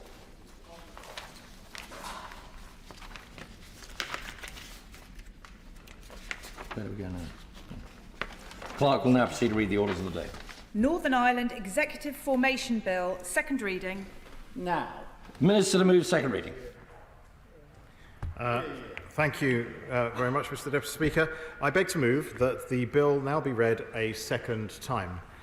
And it is a very short and I'd like to think perfectly formed bill. And I'd like to thank all those who have helped expedite this simple but important piece of legislation to this point. As Secretary for Northern Ireland, my focus has always been on facilitating the return of devolved institutions and upholding the Belfast Good Friday Agreement in all its strands. This bill is no different and hopefully plays a part in that. The UK government believes in the agreement. It believes in devolution. It believes in localism, and it strongly believes in power sharing. That is why I am today legislating to retrospectively extend the executive formation period to the 8th of February this year, 2024. The people of Northern Ireland deserve and elect locally elected decision makers and want them to address the issues that matter to them. This very short extension provided for by the legislation will create the legal means to allow the Northern Ireland Assembly to sit and get the executive up and running as soon as possible. Importantly, a restored executive will have access to the significant financial package I announced before Christmas, worth over £3.3 billion, to secure and transform Northern Ireland's public services. Ministers will be empowered to immediately begin working to address the needs of local people and unleash Northern Ireland's full and amazing potential. And this bill helps deliver that outcome and support the return of devolved governance to the citizens of Northern Ireland. And, Mr. Deputy Speaker, for now, on that note, I conclude my remarks and I commend the bill to the House. The question is the bill be now read a second time. Hilary Benn. Thank you very much indeed, Mr. Deputy Speaker. Another year and another bill to postpone the Northern Ireland Assembly elections. Mind you, it is worth noting that the last time we did this, something quite significant happened 5 days later when the Windsor framework negotiations were concluded. So let us live in a state of hope, tempered, as always, by experience. Can I begin by thanking the Secretary of State for introducing the bill in such a timely fashion? We support it. I have met no one who thinks that holding elections now would help resolve the difficulties that Northern Ireland's politics are currently in. But while we may be in agreement about the need for this bill, I don't think we should let this moment pass without acknowledging that the Assembly elected, 20 months ago, has still not yet been able to meet. And in any other democracy, anywhere in the world, that would be a cause of anger, not to say uproar, because the very essence of a democratic election is that the representative body should be able to meet and do its job. And I would just observe that Northern Ireland surely cannot continue to be the only place where this does not happen. I'm grateful to the Secretary of State for the discussions that we have had between us. It is a pleasure to do business with him. And as my predecessor, the Honourable Member for Hove, said just under a year ago, and I quote him, "It would of course be better if this legislation was not needed. Northern Ireland is a valued part of the United Kingdom, and restoring the Stormont Assembly and the Executive should be a priority for the government." Well, I know that it is a priority for the Secretary of State because he spent so much time negotiating with the DUP to try and find a way forward. And from the moment I took on this role, I have tried to support him and the government in that objective. And now, with the negotiations, it appears, having effectively concluded, we've come to the moment of decision. And I hope that the DUP will return to government. I think the DUP should return to government. And I say that for a host of reasons, above all because the people of Northern Ireland need to have their government back. The consequences of having no government for almost 2 years this time around, and of course previously for almost 3 years when Sinn Féin walked out of the institutions, are very serious for the people of Northern Ireland. As we know, the Assembly can't even elect a speaker, so it can't meet. Difficult decisions are not being taken. The public finances are in a parlous state. When the flood struck last year and affected so many businesses and homes, there was no government instalment for people to turn to for help. None. Will my honourable friend give of course I will give way. When I was at home over Christmas, I took my uncle to the Cancer Specialist Centre at Belfast City Hospital. It was a very humbling experience to see the care and the dedication provided by the staff there in what is a world-leading facility. But the stresses and the strains were very clear: a lack of funding and a lack of direction, because when institutions and systems fail, people suffer. So this really has to be the last time that legislation like this comes before this House. Get it back up and running, or the Secretary of State with the Irish Government should find something else to sort it out. Well, I agree with my honourable friend that this is the moment to get the institutions back up and running, and I wish the person he referred to all the best with their treatment. The civil servants, of course, are left to make decisions that really ought to be made by elected representatives. And in the case of public sector pay, for example, with some workers not having had a pay rise for almost 3 years, it should hardly bear repetition. No decisions have been taken because there isn't enough money in the budget to do so. Now, that's why there was such a large strike last week, and I see that there's likely to be further industrial action coming towards us. And I think everyone now recognises, including the government, that that is not a sustainable position, and the proof on the government side is that in announcing the financial package, it identified money for public sector pay, although it is not currently being released until such time as the executive is restored. Now, if I may be really frank, I understand why the Secretary of State took that decision initially, but I must say to him that I think in relation to public sector pay, that moment has now passed, and that's why I called on him last week to release that part of the budget package so that the disputes can be settled, workers can get their pay increases, and public services can try to address the many, many challenges they face. I will, of course, give way. Thank you for giving way, and he's making a very important point, because, of course, many public sector pay awards have been made, nearly 50 over the last year. And the only reason why the current one is not being made is because the Secretary of State is holding teachers, nurses, etc. as pawns in the game which he is playing and the efforts he's trying to make to force us into a position to make a decision that he wants us to make and we don't wish to make. Well, the honourable gentleman links the pay question to the stance that he takes in relation to the current difference of view that the DUP has with the Windsor Framework and the Protocol. I would say to him in return, it is equally true that if the DUP were to go back into government, then public sector workers would get their pay increase. And that's why I said a moment ago that I hope very much that that will be the case. Now, turning to the substance, I will, of course. I thank the Shadow Minister for giving way. Shadow Minister, I'm aware from back home from the papers, from the TV correspondence, from media statements made by those in unions. They say very clearly, and I quote them, that the problem here doesn't lie with the politicians, with respect, it lies with the Secretary of State for Northern Ireland, who has control of the monies. He, in his own right, as Secretary of State for Northern Ireland, could settle these claims for those in education, those in health and elsewhere. The monies are there.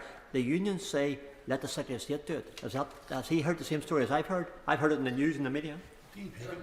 Well, I have indeed heard the unions making precisely that point. And I have set out to the House today why I understood initially why the Secretary of State took that approach, but I do think that public sector workers should not continue to be held hostage to the failure thus far, and I hope that it will change very soon to solve this problem, which is why I am calling on the Secretary of State to release the funds now. Now, we need to be honest about how we got to the deadlock that the government's been grappling with, as indeed has the Right Honourable Gentleman for Lagan Valley as leader of his party.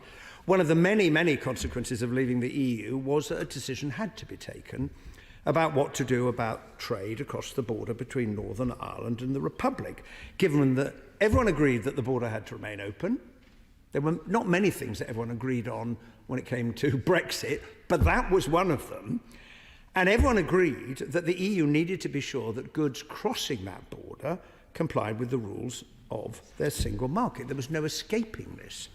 And the government decided that the answer would be the Northern Ireland Protocol. Now, before I occupied this role, I was one of many people who argued that the implementation of the protocol would not work as originally intended in Northern Ireland, including for reasons that many in the unionist community had pointed out.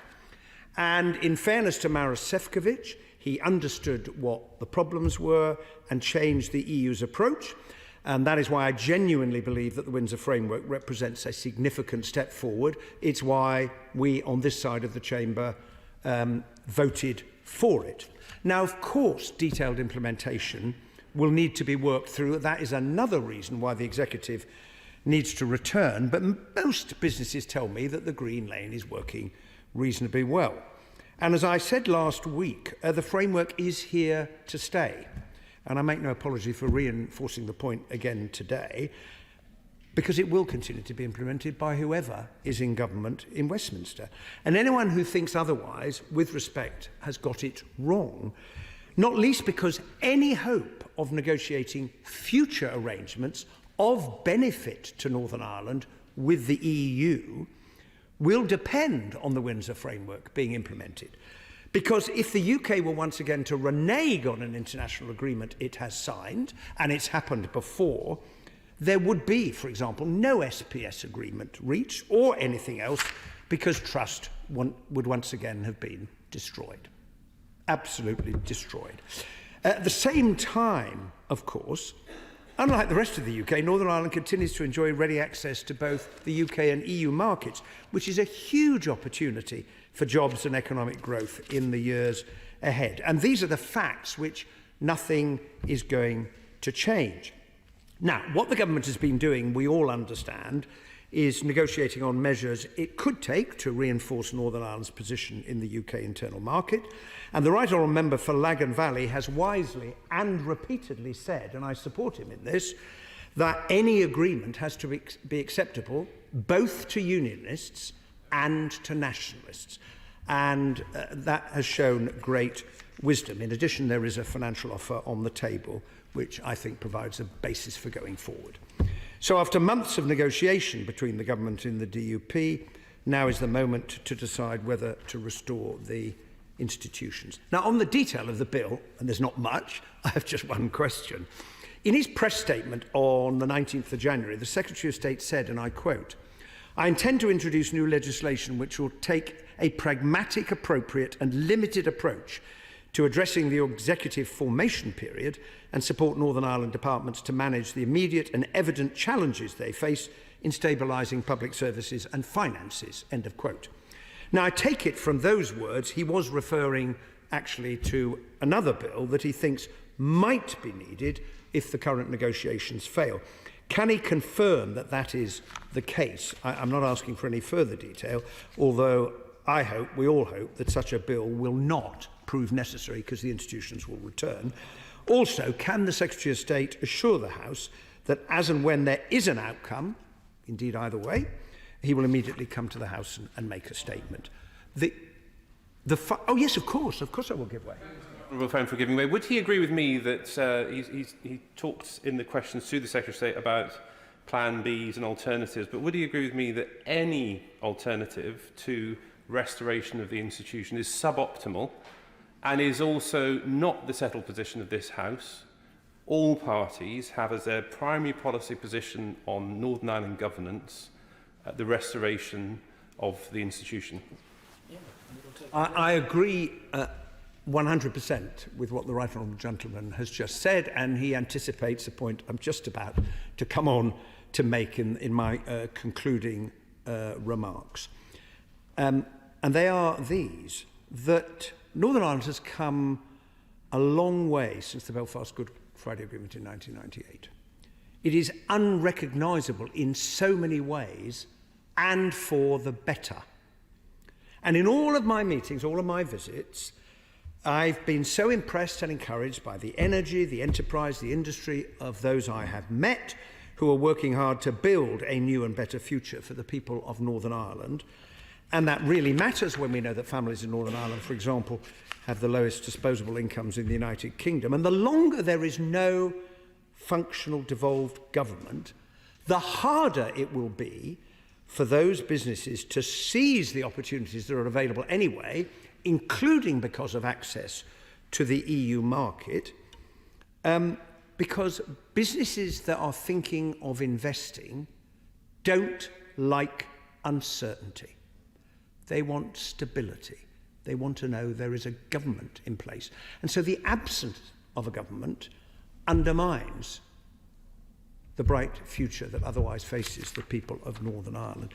And the basis of power sharing, which was at the heart of the Good Friday Agreement, including devolved government, was essential to the making of progress. And of course, although there have been bumps and difficulties along the way and periods of no government, a generation on from 1998, I simply want to echo the point the Right Honourable Gentleman has already made, that we cannot give up on devolved government. It is what we believe in this House. And it is the responsibility that all of us take on when we stand for elected office. We can't really have a system where any of us chooses to put conditions on the basis of which, if they're not met, we're not going to take part. That is not how a democracy works. As I'm fond of saying, we have to deal with the world as it is, as we seek to change it into the world we would wish it to be. And it cannot be, surely, that politicians from all parties and all communities in Northern Ireland are somehow unable to come together to establish the Assembly, form an executive, and get on with the task of governing. I will give way. I'm very much enjoying the tone and the thrust of his presentation. Of course, he is dancing between a majoritarian and a power-sharing arrangement in his comments, and so they're not quite perhaps as aligned as he might suggest. But my question is this. This is not the first time that Stormont has been suspended. In the past, Sinn Féin refused to come back to the Assembly, as I understand, over concerns about the language. And the UK government has made steps towards that in more recent years. I'm just wondering then, would he support the UK government making measures towards the current impasse over the Northern Ireland Protocol as modified by the Windsor Framework? Is that a position that he could support, alterations to that, which might be helpful to restoring power and alleviating some of the concerns of the unionist parties in Northern Ireland? I'm grateful for that intervention, and I believe strongly in Northern Ireland's place as part of the internal market of the United Kingdom. And I've made clear repeatedly since I took up this position that I will support any measures that reinforce that, make that clear, but are also consistent with the international commitments the government has signed up to. If I could just pick it up on what he said initially, I'm not arguing at all for a majoritarian position. I'm not. I believe in power sharing. I am as wedded as the Secretary of State is to the letter and the spirit of the Good Friday Agreement. I'm making a point about the responsibility of politicians to participate in that power sharing arrangement. It's the responsibility. And I would make those remarks equally to those who have collapsed the institutions previously and the current cause of the collapse, because in the end it's not in the interests of Northern Ireland not to have a functioning government. If I could clarify that. I will give way and then I will finish. Well, because he's raising a very important point. The whole point of the agreement and of power sharing is that it is based on consent. So how can the unionist community consent to law-making by the EU in which they do not participate and have no influence? Very bad. Well, the right honourable gentleman asks a very pertinent question, but it is a consequence, if I may respond, of a course of action that personally I didn't think was a terribly good idea, and he thought it was. And the moment we left the European Union, everybody knew there was going to be a problem that had to be addressed. There were really, to keep that open border, there were only two practical propositions. The first was the right honourable member for Maidenhead, the former Prime Minister, came up with a scheme to try and keep the whole of the UK within the arrangements of the single market, having announced we were leaving the single market, and that didn't work out. And the second option was to do the same in respect of Northern Ireland. So it is where we are. And the government eventually negotiated the Windsor Framework, which is an important step forward. These things are going to have to be worked through. The question is whether the operation of the green lane, because that is really what we're talking about. Everybody agrees with the red lane, if goods are coming into Northern Ireland to then head off to the Republic, well, of course they should be checked. And that's what the red lane is for. So what we're debating is the operation of the green lane. Question, does it really make sense for there to be no power-sharing government institutions, no assembly, no executive in Northern Ireland because of a debate and an argument about the operation of the green lane? Well, my view very strongly is that is not sufficient a reason not to have a functioning government. And I would just conclude by saying the people of Northern Ireland have been waiting long enough, and now is the time for everyone to get back to work. Yeah. Julian Smith. Mr Deputy Speaker, and I just want to say a few remarks in support of my right honourable friend who is moving this bill. I think it's absolutely the right thing to be doing, and I want to pay tribute to the patient work that he has done over the past few months and his officials have done, officials here in the UK, in the Northern Ireland office, in the Northern Ireland Civil Service, and in the different political parties at Stormont. There's a huge need for this institution of Stormont to be restored, whether it is public sector pay, which has been mentioned already, whether it is health waiting lists, whether it is creaking public services, charities and others relying on public purse, or whether it's the limited offer of childcare in Northern Ireland. This institution needs to be back up and running. There's also divergence happening on medicines and other issues as a result of the fact that Stormont is not sitting. There's a really good deal on offer that the Secretary of State and the Prime Minister have put forward before Christmas. That provides over £3 billion, and it will unlock many of the challenges currently facing Northern Ireland. My right honourable friend for Lagan Valley and his team, I understand, seem to have negotiated also a very good deal with the government on issues around the Windsor framework. And I hope in the coming days and weeks we'll be able to see the results of that work.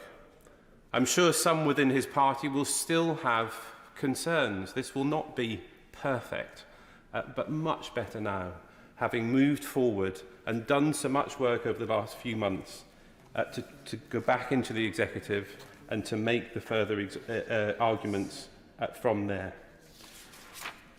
For unionism generally, being in the devolved assembly is the key route to making the case for the union, for the NHS, for the fact that being in the UK defence and security system is better for Northern Ireland, and for making sure that any remaining concerns on the post-Brexit arrangements are dealt with. The Secretary of State has put the 8th of February as the end date for this bill.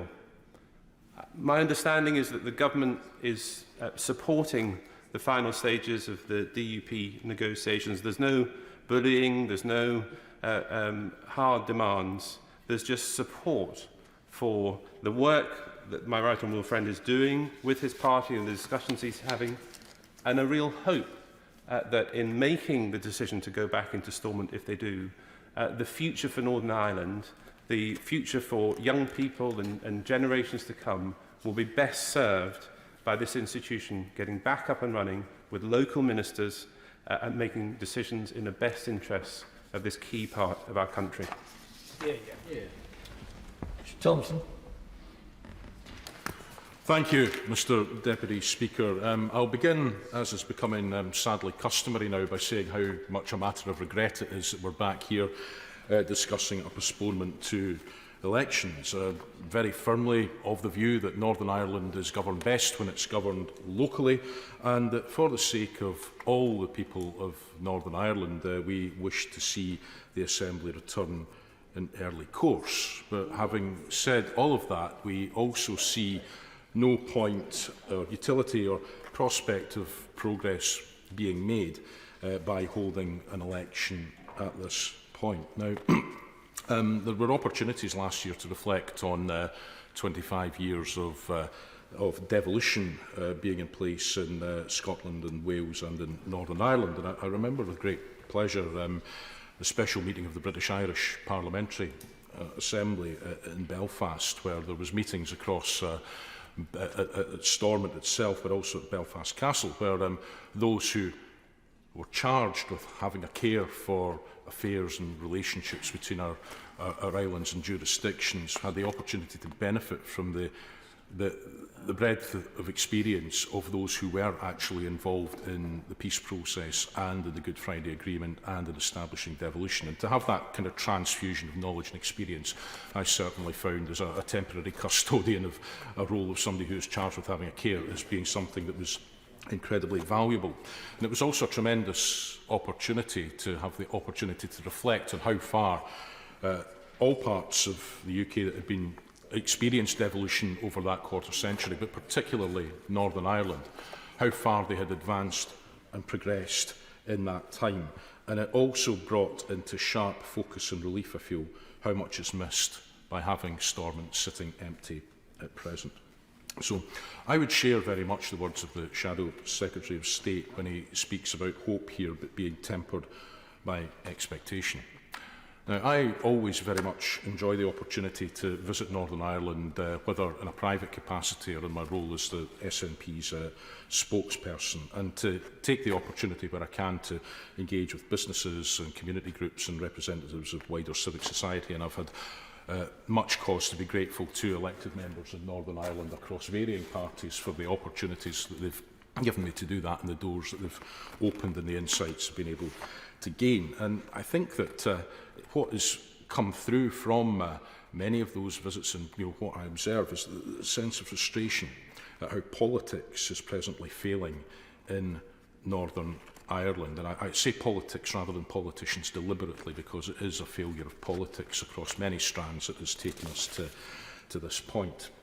And we saw that bubble up most obviously in the recent strikes. Now, I highlighted in the budget debates that we had in this place, in the Northern Ireland budget, about the problems that are caused and the potential solutions that are deferred by civil servants having to try and cheese-pair to set budgets within the confines of the ghosts of ministerial decisions passed. Now, I remember from my time in local government the frustration that you would get from council officers if you were unable to provide any kind of clear political direction on what it was you actually wanted to happen. And while it was always possible under different circumstances to set balanced budgets, how much better it was to be able to set them in the context of having some clear political leadership about the choices you wish to make with the resources at your disposal. So that is certainly a consideration here. It is impossible to set the kind of strategic budget directions that are needed in Northern Ireland right now, absent a working institution at Stormont. Now, when it comes to public sector pay, the Secretary of State says that using part of the £3.3 billion cash allocation to settle these claims ahead of Stormont being reconstituted would be it's a political decision and therefore not one that he is willing to make. Now, I would just say, as gently as I can, that taking a decision not to act is also taking a political decision in its own way. So the decision not to act is also political. And I would join with other voices in this place that we have heard and that we have in this debate, previous debates, and as I'm sure we will hear later, to urge the Secretary of State to reconsider his stance on that, because public sector workers in Northern Ireland, the brunt of whom the pressures that are being caused are falling on, really do deserve the pay settlements that their counterparts elsewhere in these islands have been able to get. And I will just mention in passing that the levelling up funding, it was said that the absence of a functioning Stormont was the reason why the UK government was unwilling to progress with making funding and levelling up. That caused me to have a wry chuckle to myself, given the UK government's disinclination to work with the devolved governments that are up and running in Scotland and Wales. So I think there's a certain amount of cherry picking going on there with the excuses that are being offered. So punishing the people of Northern Ireland to try to bring to bear some additional political leverage on politicians has not been a conspicuous success so far, and nor do I believe it's an appropriate lever to try and continue to use where public sector pay is concerned. Now, as I say, this was a failure of politics, and the fundamental problem that has led us to where we are stems from Brexit and the manner in which successive governments chose to take that forward, lest we forget, against the express wishes of clear majorities both in Scotland and in Northern Ireland. Again, I allowed myself a wry smile that during debates about the Scottish independence referendum in 2014, we were told about the trade border we'd apparently be creating with the rest of the UK, only then 2 years later to see the UK government going hell for leather towards creating a trade border within itself between Great Britain and Northern Ireland. Now, I do remember a backbench business debate about the Northern Ireland Protocol, and I very much enjoyed causing some consternation on the opposite side of the chamber by pointing out, maybe a little bit indelicately, that if Scotland were once again independent and in the European Union, would be able to enjoy free trade with Northern Ireland as a way that neither of us can currently enjoy as part of the Union, based on the deals that have been put in place. So I'm very, very clear, Mr Deputy Speaker, in closing, where my preferences are for the constitutional future of these islands are in that regard. But short of that, bringing the UK back into the single market and the customs union would make this go away. But accepting that that is not politically realistic, given the stance of the current government or the aspiring government, what I would say is that having closer alignment on sanitary and phytosanitary matters especially would be of enormous benefit, not just to people in Northern Ireland, but also right across these islands, and particularly for my own constituents, speaking selfishly, for those involved in the agriculture and food trade. Bringing that closer alignment is a much better thing to do, because the closer we're able to come into alignment, the lesser, I believe, these issues become, and that is something that would be manifestly in the interests of all of these islands, whatever constitutional future we all go on to choose in future. Thank you. Sir Robert Buckland. Mr Deputy Speaker. It's a pleasure to follow the Honourable Gentleman for Gordon. I was listening very carefully to his assertions about Scotland, an independent Scotland being a member of the European Union. I'm not sure that that assumption is actually the right one to make, bearing in mind the view of some other member states of that union, notably Spain, which I think make a reality check to some of the loftier rhetoric of the SNP about their position in Europe and the world should they choose to separate from the rest of the United Kingdom. I make that point because I think it was inevitable that the consequences of Brexit meant that an arrangement with regard to the hard border, or the border between Northern Ireland and the Republic, was always going to be a difficult one. I certainly bear the scars on my back, having been involved as a law officer right through that process, and indeed helping to put together the Malthouse Compromise. Anybody remember that? Back in the early part of 2018. And I know colleagues from the DUP will remember that time very well indeed. And we tried to work together to get somewhere which would satisfy everybody. Now, as the Right Honourable Gentleman Member for Leeds Central said, we have to work in the world as it is, not as the world that we would like it to be. And in these current circumstances, Mr Deputy Speaker, it does seem to me that one way that we can actually find out about aspects of the operation of the Windsor Framework is for the Executive to be able to carry that out. And to see its operation, to see how the Green Lane works. And if there are operational problems, then let's deal with them. Because I'm as anxious as anybody to make sure that businesses and individuals and everybody who wants to trade in Northern Ireland and through Northern Ireland is able to do so in as free and uninhibited a way as possible. I don't want to see Northern Ireland being cast adrift from the rest of our United Kingdom in that way at all. And I'll give way to the Honourable Gentleman.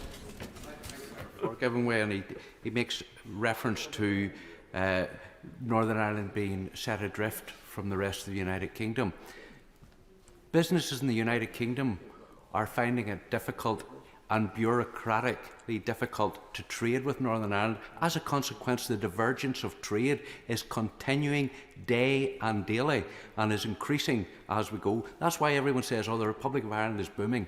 That's simply because their supply chain has changed as well. They're no longer coming through the UK, they're getting it straight from France. But one point that I want to find out, can you tell me what engagement has the British government had with the EU in relation to changes that we need to be made to the Windsor Framework and to the protocol to work? The Honourable Gentleman, obviously my right honourable friend, the Secretary of State, will answer about any engagement that the UK government has had with Brussels, and he's right to cast it at that level because it is a matter between that government and the EU, bearing in mind the Republic's membership of the EU and the fact that the EU has the competence to negotiate a treaty. But it is only barely a year since the Windsor Framework was agreed.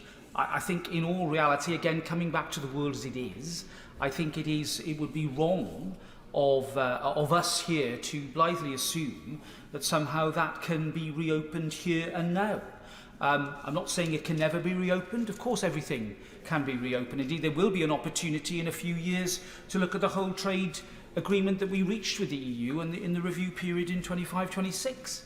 But the point I'm making, Mr Deputy Speaker, is that unless we see a functioning executive being able to and as it will have responsibility for the operational aspects of Windsor, to identify the problems, to highlight them, to raise them with the UK government and indeed at an appropriate level, then I don't think we're going to move this process on in the way that I know honourable and right honourable members opposite want to see happen, as do I. I've said it many times that the UK Internal Markets Act that we debated long and hard back in 2020 when I was Lord Chancellor contained some measures in it that have been helpful and are now on the statute book, but there was more that I think in that bill, putting aside the notwithstanding clause, there was more that was intended to be done legislatively to help cement the place of Northern Ireland in our UK internal market. And I think we should do it. And I think we should legislate. I know the member for my honourable friend, the member for Belfast East, very much agrees with me on this point. We want to see that happen. I want to see that happen. But we're here in January 2024. I note the shortness of the period that the Secretary of State seeks to extend for the purposes of this Act. I think that is sensible and right. I think, tempting as it is to have longer periods, I'm not going to call them blank cheques, but longer periods, I don't think that would be right. And I wish him well, and I wish everybody in the negotiations well in coming to a sensible and pragmatic solution that allows the Government of Northern Ireland to continue. I'm not going to repeat the points made by honourable and right honourable members, Mr Deputy Speaker. I see it in the committee that I chair weekly. We still have that inability to plan ahead, or the institutions of Northern Ireland have that inability to plan ahead in a multi-year way to provide the level of public service that I know they want to do, but which they just cannot, bearing in mind the constraints that we have to operate under. And unlike previous periods of direct rule, this time there would need to be legislative change here on the floor of this House for that to happen. And I think it's been made very clear by the leaderships in both the main parties that that is not the policy of the British government. Now, that's the world as it is, I'm afraid, not as the world as necessary some would like it to be. And I certainly do not want to see a situation where there is an imbalance again within our UK constitution that will only lead to more tension being stoked within the communities of Northern Ireland rather than less. And therefore it seems to me that the most, I will give way in a moment, the most obvious way forward now does have to be the restoration of the executive. And I'll give way to my honourable friend. Thank the honourable member for giving way. There's been much use of this phrase, the world as it is, in this debate so far. I think it is actually helpful. We must be pragmatic about it. And I just wonder whether it's the intention of his committee and their work to include looking at Northern Ireland as it is now, for example, levels of inward investment, or how business has responded to that 12 months in which the Windsor Framework has been in place. I'm very grateful to him. We are in the process of preparing a report on the state of public services in Northern Ireland. We've taken a wealth of evidence, and I'm grateful to the Honourable Gentleman for Strangford and the Honourable Lady Member for Upper Bann, who are active members of the committee. They will have heard the same evidence that we have heard. We are looking into the energy market, and indeed the move to net zero in Northern Ireland, very important issue, bearing in mind hard-pressed bill payers and the particular pressures that they are under, bearing in mind the way in which energy is supplied. And of course we're looking at issues as varied as education right through to paramilitarism. I think it's right when it comes, I will give way in a moment, I think it's right when it comes to Windsor that I think, I sound a bit like Chow In Lai, in that in some respects it is still too early to say precisely what its effects are, but there's no doubt that, as the Honourable Gentleman from South Antrim has said, I'm sure he's going to intervene again, there is already evidence of excessive bureaucracy and problems that are real for businesses on the ground. And I'll give way to him again. Because Northern Ireland sits under EU rules and laws, the carbon tax offset for energy costs is twice what it is in the rest of the United Kingdom, and that's simply because we are having to take on board European law as opposed to what is passed in this House. And again, the Honourable Gentleman is right to point out some of the facts here about the position that we find ourselves in. But I'm not going to labour the point. I'm afraid the consequences of Brexit are always going to be complex and difficult for Northern Ireland, bearing in mind the particular importance of the border and the clash, if you like, between the irresistible force of the logic of a single market that wishes to police its border very rigidly and the immovable object of the fact that the border has a particular status and a sensitivity that means that to make it excessively hard creates other problems and other issues that we are all very familiar with. That, I'm afraid, is the difficulty that we have to wrestle with, all of us. And I know that this place sometimes risks sounding rather portentous and nannyish in the way it talks about Northern Ireland. We have to be very careful about that. But what I'm saying is that in resisting that approach, it is absolutely logically correct to say that the best way to cure this issue is for the institutions of Stormont to function now. And I'll give way to my right honourable friend. Would my right honourable friend have a message for the unionist community in Northern Ireland as to why they should put up with EU laws they do not influence and why they should put up with border controls when they're trading within our own country? My message to them is simply that the message I would give is that we still need a functioning executive to work out and to bring to account in proper scrutiny issues with the framework, so that at a Stormont level it can be absolutely understood, debated in far more detail than the time and the capacity we have in this House, and for that work to be done thoroughly by the institutions of Stormont, so that this place is even better informed, and the government in particular is even better informed about what it needs to do to correct some of the problems that have been thrown up by the anomalous position that Northern Ireland finds itself in. That is, I think, now where we stand. We have to get on with exercising these institutions in order to actually solve some of the problems that honourable and right honourable members quite rightly raise. Before I finish, I will simply say this. I commend the right honourable gentleman, the member for Lagan Valley, for his forbearance, his patience, and the way in which he is approaching these issues. I do commend him. It is not an easy position for anybody to be in. All of us will have to make compromises in our political life. Goodness knows that's been something I've had to wrestle with. And I simply say, on behalf of the committee I have the honour of chairing, that he goes with all the goodwill and support that I can muster on behalf of the committee that I chair. And I do hope that 2024 will be a moment not of more pause, not of more political vacuum, but a moment when responsibility can be taken up, the reins of government can be held firmly by my friends in the DUP, and that we can see progress for the people of Northern Ireland that I know everybody wants to see. Thank you. Sir Geoffrey Dawes. Thank you very much, Mr Deputy Speaker, and I thank the Right Honourable Member for South Swindon for his comments and wish him well in his ongoing work as Chair of the Northern Ireland Affairs Committee, a very important work that it is.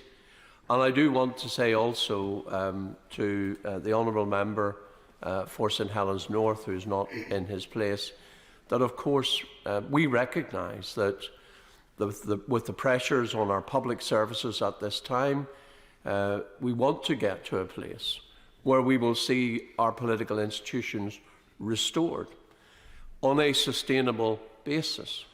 And as the Shadow Secretary of State reminded us, on a basis that unionists as well as nationalists can support.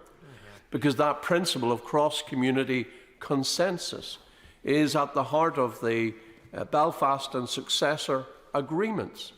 And it is the key element and principle that enables those institutions to operate in what remains a divided society in Northern Ireland.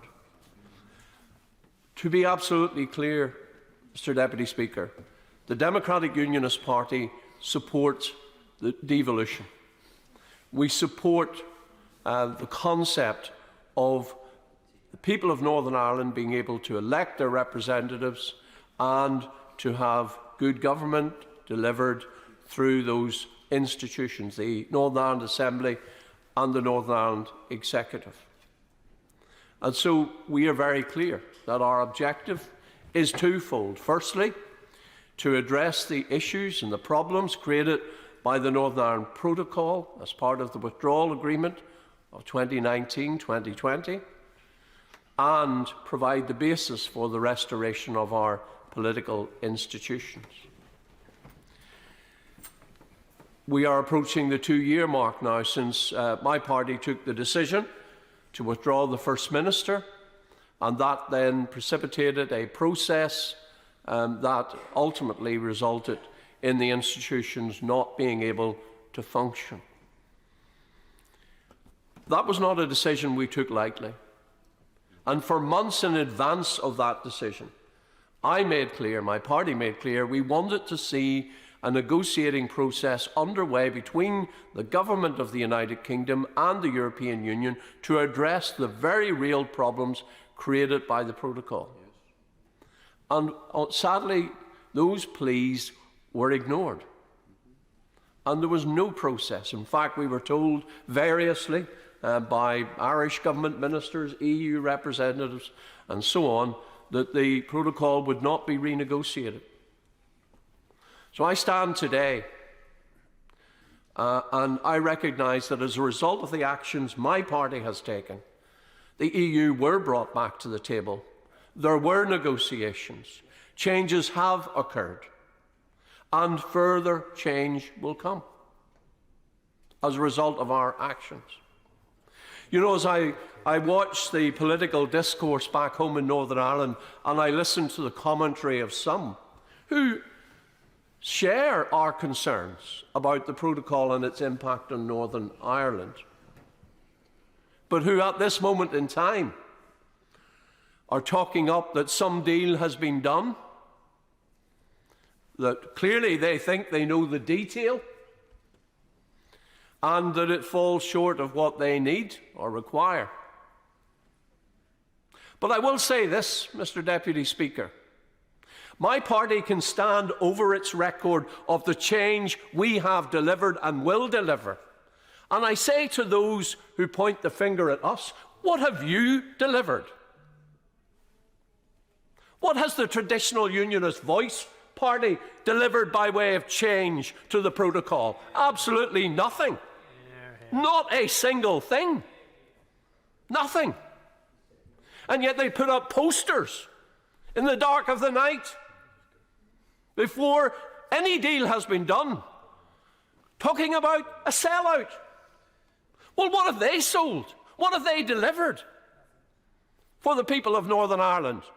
What has been their contribution to securing the change that we need to restore our place in the United Kingdom and its internal market? And we read lots of other pearls of wisdom on social media about what is needed, what is required. And we hear all kinds of speculation from the commentators about what has been agreed, despite the fact they haven't seen the detail. And there is undoubtedly an attempt to orchestrate opposition to a deal that has not yet taken place, an agreement that is not yet concluded. And the very fact that we're sat here today in this House of Commons extending legislation reflects the fact, the reality, that no agreement has yet been reached. If it were, we wouldn't be here. And yet, there are some who, for their own narrow purposes, are putting it about that certain things have been agreed, that it's all there, and they know what it is. They are entitled to their view. Everyone is entitled to their perspective. But I say this: wait until an agreement is reached before you make your final verdict. Assess the progress that has been made before you reach your conclusion. But I suspect what is going on is not about that.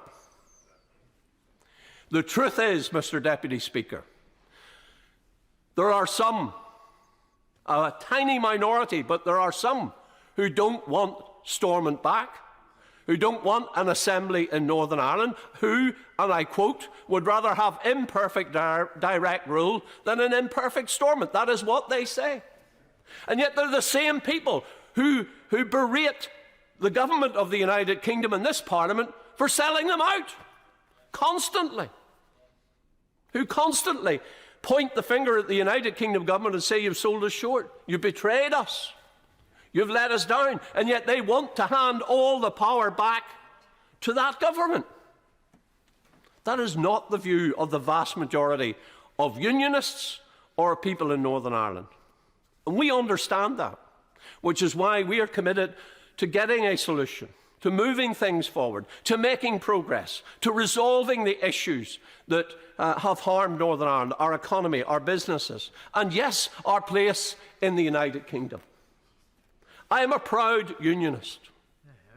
I am proud to be part of this United Kingdom. I am proud to have served my country in this Parliament for almost 27 years.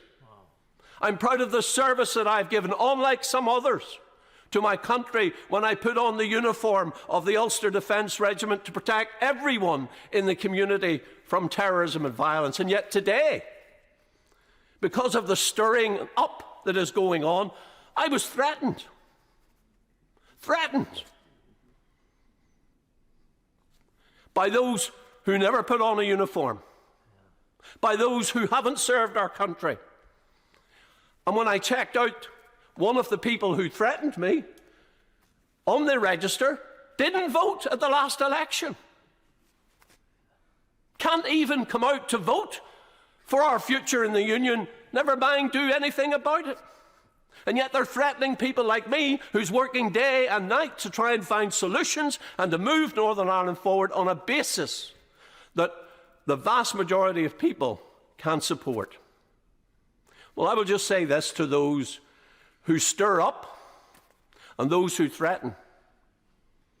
The Provisional IRA attacked me in the past, and it didn't deflect me from the task that I have and my colleagues have to do our job and to get the best that we can for Northern Ireland. And I will not be deflected now. I will continue on the course. I will continue to engage with the government until we get the progress that is needed to enable us to take a decision about whether it is sufficient to restore the political institutions. And let's not forget, when we took the decision to come out of the institutions, it was about the protocol. It's about restoring Northern Ireland's place in the United Kingdom and its internal market. It's about ensuring that when goods are flowing from Great Britain to Northern Ireland and staying within the United Kingdom, they flow freely. It is about ensuring that our place in the economic union is respected and protected in law. And it's about ensuring that our place in the political union is respected and protected in law. That is important. That is what we are striving to achieve, to ensure that in terms of Northern Ireland's place within the United Kingdom, it is valued, it is respected, and it is protected. That our right to trade within our own country is respected and protected. That is what we are aiming to achieve. But I make no apology, Mr. Deputy Speaker, that we're also aiming to strengthen our ties across this United Kingdom.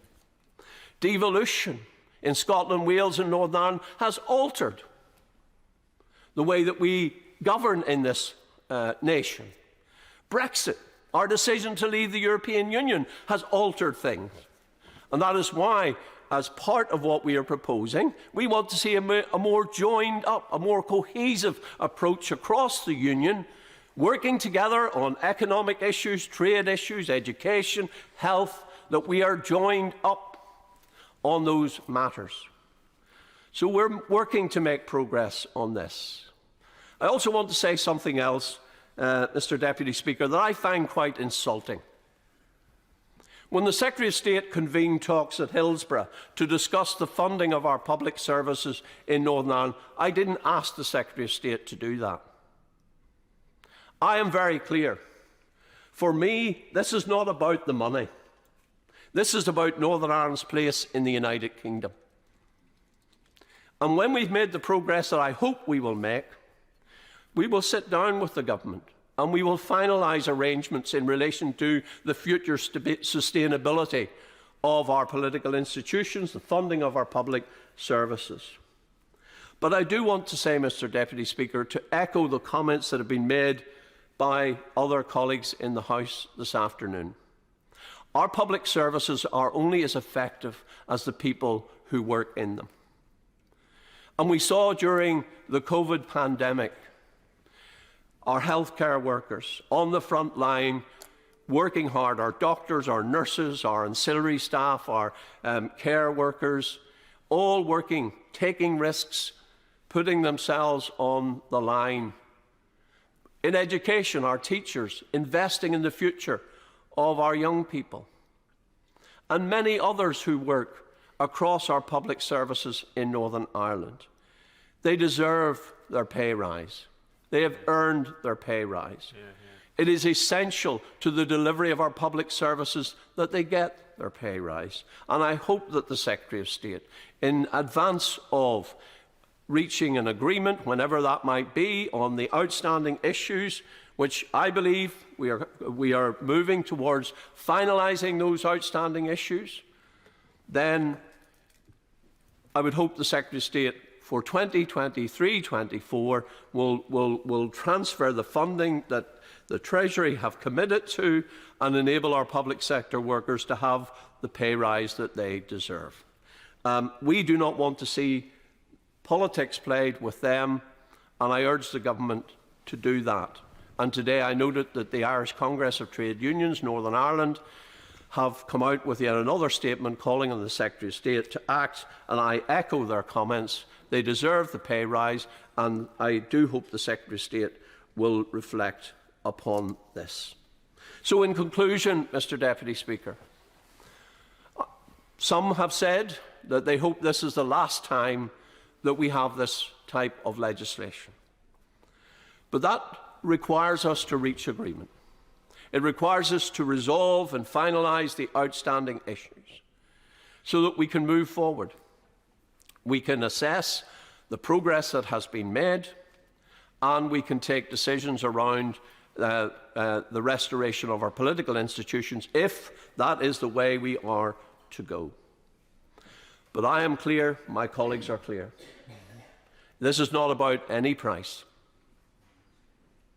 We have fought hard and will continue to fight hard to get the outcomes that we need for everyone in Northern Ireland, to restore that cross-community consensus that is essential for the proper functioning of our devolved institutions in Northern Ireland. We will work at that. And I simply say to my fellow Unionists in Northern Ireland, whatever their political persuasion or background, the notion that a unionism that turns in on itself is a unionism that can deliver for Northern Ireland, to make Northern Ireland work, to secure the union for the future, is not the way to go. It is not the way to go. We will provide the leadership that is required, because that is what is necessary to make Northern Ireland work, to ensure that our place in the Union is valued, is respected and protected in law and in practice, to remove the barriers to trade that enable us to trade in both directions with the rest of the United Kingdom, to ensure that our Union is stronger and that Northern Ireland's place within it is both respected and protected. That's what we're aiming to achieve. We will assess the outcome against our 7 tests that we have set out very clearly, determine the progress that's been made, and make our decisions based upon these matters. We will do so rationally and clearly recognising that we are the custodians of Northern Ireland's place within the United Kingdom. On our shoulders rests a huge responsibility. Mr. Deputy Speaker, we will not shirk that responsibility, and we will not be found wanting in continuing to defend Northern Ireland's place in the Union. Stephen Farry. Thank you very much, Mr. Deputy Speaker. I probably won't do the Right Honourable Member for lacking very much favours, but can I congratulate him on the tone of his speech and say that I did find it to be encouraging in that respect. Obviously, Northern Ireland at present is in an incredibly difficult place, and in terms of the overall situation we find ourselves in, it is fair to say that there is disappointment, anger, frustration and indeed bewilderment that we don't have functioning institutions. That is a view that's shared by the vast majority of people in Northern Ireland and indeed by businesses and civic society organisations. When the January 24 date was set for the outgoing bill, it seemed to be so far off into the future that it seemed to be inconceivable that the institutions wouldn't be restored by that point. But here we are. It is, in a sense, bizarre to see a piece of primary legislation going through this Parliament to essentially extend and facilitate a negotiation by 2 weeks. And I do have to say that decisions could have been taken at any stage in the previous year and indeed the previous weeks and indeed days to avoid this situation. On the surface, this is a very simple bill, but beneath it lies a much bigger story. So this may well be a pragmatic extension in the hope and expectation of a breakthrough, and can I sincerely say that I do hope that that is very much the case. But the people of Northern Ireland have been patient and overly patient in many respects in terms of seeing this brought to a conclusion. And I have to say there will always be that degree of scepticism until we see that positive outcome. However, for others, this will amount to potentially kicking the can down the road for another couple of weeks and potentially deferring what will be much bigger decisions that will have to be taken in the event that we don't see that speedy resumption of devolution. One aspect of this situation we find ourselves in is the story of Brexit itself, which has been alluded to by both of the opposition front benches, which is how the DUP backed a hard Brexit and didn't reconcile that with the implications for Northern Ireland in terms of special arrangements that had to be put in place. And there is no perfect solution to the challenges that Brexit poses to Northern Ireland. The Windsor Framework, I think, does perhaps offer the best approach to putting a square peg into a round hole, short of a wider reassessment of the overall UK relationship with the European Union. But I have to stress that whatever the residual issues that exist in terms of the Windsor Framework, and I do fully accept that businesses have frustrations with certain aspects of what they are seeing, and the same applies for consumers in some respects. All of those pale into insignificance from the absence of not having functioning institutions and the ability to take decisions around health, education, our economy and protecting our environment. And we are seeing real consequences as well, again, which I think has been touched upon by the chair of the committee, in terms of wider trust and confidence in politics itself in Northern Ireland. Politics isn't working, and that's a very dangerous place to find ourselves in. And it's not simply a case that issues are being parked for the eventual resumption of the Assembly to pick up where we left off. Every day this impasse goes on, more and more damage has been done to Northern Ireland's public services, and we're losing economic opportunities.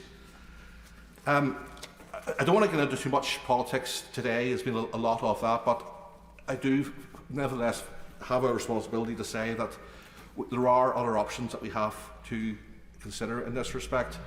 The DUP have been allowed to essentially hold the process to ransom with impunity over the past 12 months in terms of blocking the executive. And while I understand the point about cross-community confidence in any executive, what we're seeing in terms of the blocking of the functioning of an executive, it actually goes against 75% of the people of Northern Ireland.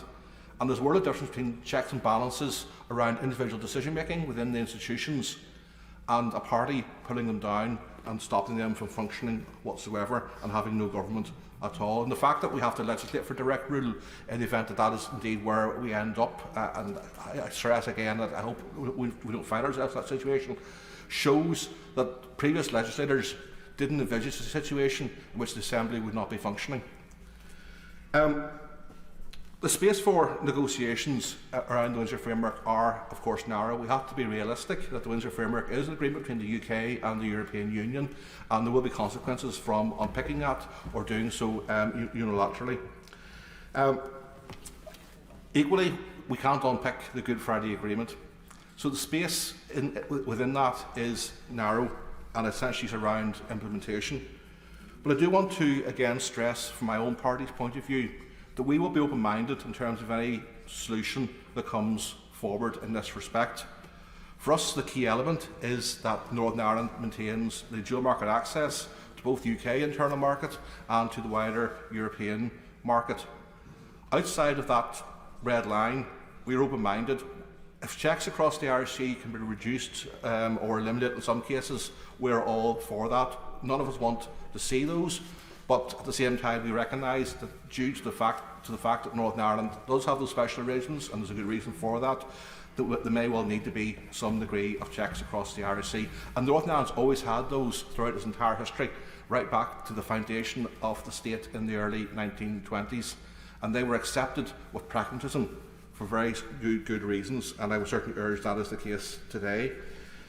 I also want to touch upon the financial package that the Secretary of State has referred to, and again put on record my and my party's thanks to him and his wider team in the Northern Ireland office, and also the Treasury for putting that together. This is a bigger financial package than we have seen in terms of previous breakdowns of devolution. But I have to say at the same time, it is somewhat of a glass half full. This will buy some time for a restored executive, for perhaps a couple of years in terms of stabilisation. But there's still a much bigger conversation that we have to have in conjunction potentially with the next spending review around a proper fiscal floor for Northern Ireland. And I appreciate that there's reasons why this current government can't go down that particular avenue in terms of their wider spending commitments and the Prime Minister's five commitments. But I think it's important that we do stress that point, that there's still that wider discussion that does need to take place. Again, I would join with colleagues from Northern Ireland in stressing that we would like to see the Secretary of State moving ahead with the public sector pay issue. This isn't something that's having any leverage whatsoever in terms of the negotiations. The money is there, the money should be released. But equally, we have to be frank as well, that while we all may wish to dump on the Secretary of State and put pressure on him, and he is a player in this regard, I have to say to my colleagues beneath me that equally, if they return to the executive tomorrow or in the next week or whatever, that is actually going to be still a quicker and smoother way of releasing those resources. So there's two ways in which we can address the rightful claims of public sector workers, either through the action of the Secretary of State or a speedy resumption of devolution. In the event that we don't see an outcome in the next couple of weeks, we do have to look at other alternatives. Perhaps those are a debate for another day, but there are two directions of travel. And for me and my party, reform is the key way forward. The Good Friday Agreement was never meant to be set in stone. It was always envisaged that it would evolve with circumstances and changing demographics. Indeed, many of the architects of the agreement, people no less than Senator George Mitchell himself, have recognised that review and evolution would be important. So reform either is important to facilitate restoration, or if we get restoration, to learn the lessons of instability, lack of cohesion, unfairness over the past 25 years, and to prevent a further collapse from happening. But the principles of the agreement remain sound, structures remain sound, that set of relationships across these islands, they remain sound. And perhaps I would conclude with this point. I think it was the Shadow Secretary of State made the point that all the parties in Northern Ireland are committed to devolution. Reform of the agreement keeps devolution alive. If we end up with what is the presumed default of going for direct rule, we're moving outside of the Good Friday Agreement. It may well be the pragmatic solution in the circumstances that we find ourselves in, because Northern Ireland has to be governed and public services have to be funded. But nonetheless, we have to recognise that is a big step away from devolution. So reform is consistent with the agreement, direct rule isn't. However, and I think it's a point to stress to those people who are again opposing a deal and the way forward, in the event that we don't get restoration and we end up with direct rule, that direct rule will have to have an Irish dimension to it. Now, that Irish dimension will be consultative. It will build upon existing structures within the agreement. We have to recognise that direct rule, in terms of a divided, diverse Northern Ireland, will be controversial, and they have to recognise that in terms of our governance and put in place mechanisms that balance that out. Accept the constitutional that is the reality, and I say to my colleague from Northern Ireland who's muttering for the secondary place, and I'm happy to take intervention from him on this point, that the principle of consent remains in place, However, the principle of an Irish dimension has been established for quite some time, going back to the Anglo-Irish Agreement. Of course, the Good Friday Agreement acted to take much of that away, but that is the direction of travel. And for those people who are arguing against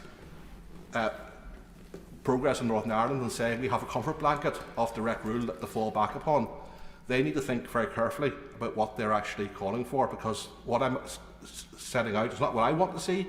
It's not definitely what they want to see, but that is the trajectory that they will find themselves on if we don't see a speedy restoration of Northern Ireland.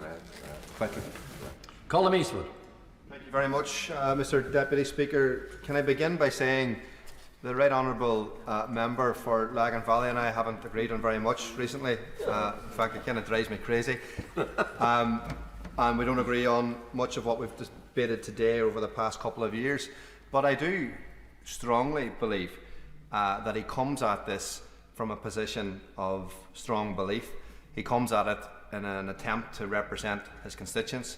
He comes at it from a good place. It's a different place than me, and we want to end up in a different place. And maybe I would argue he's helping us along in that regard. But I do say this very clearly. Those people who have threatened him today couldn't lace his boots. And every single Democrat in this House or elsewhere should stand in solidarity with any of us who are being attacked like that. I think we are in a more hopeful place than we have been today. I was expecting last week to come and have to debate a much wider piece of legislation that would have seen us going in a different direction. If this today symbolises that we're getting closer, at least, to a resolution, then I think we have to welcome it and we have to give it space. There is nobody more frustrated than me at the slowness of this process. There is nobody, I think, who has expressed frustration more than me about how we've got into this situation. Of course, it's nearly 2 years now since we've had a government in Northern Ireland. Just before that, we had COVID, which is a very strange time. And before that, we had 3.5 years after Sinn Féin brought the government down of having no government. People in Northern Ireland now feel like the default setting is to have no government. That just isn't good enough. And any of us in this place who really believes in devolution, who've really put their shoulder to the wheel around this peace process, need to ensure that we can very soon have democratically elected politicians in Northern Ireland dealing with these issues. Because I do find it, frankly, embarrassing at the state of our health service. I was reading some figures the other day about dementia diagnosis. Some people in the western part of Northern Ireland are waiting almost 6 years to get diagnosed with dementia. In what modern democracy should that be seen as acceptable?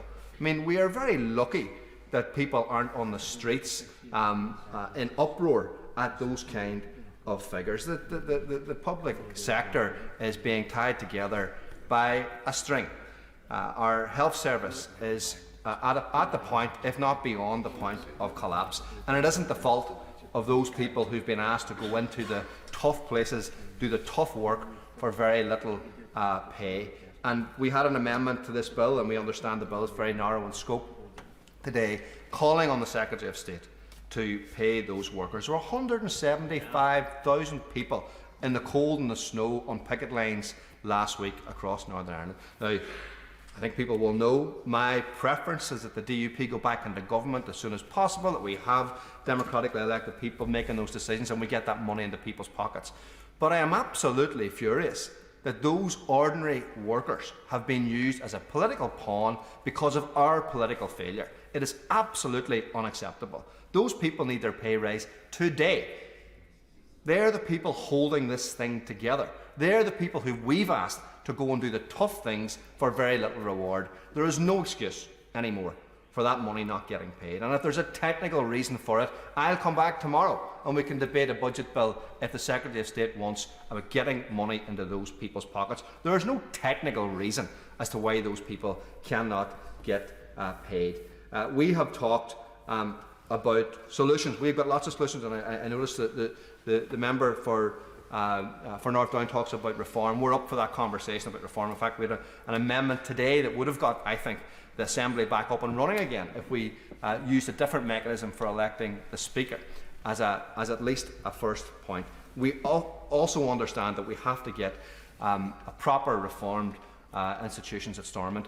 But my strong view is the best way to have that conversation is whilst we have a government and an executive in Stormont, because I do fear that we would end up in a 5-year negotiation about what reform would look like, and all the way we still wouldn't have a government in Stormont, locally elected people dealing with the people's concerns.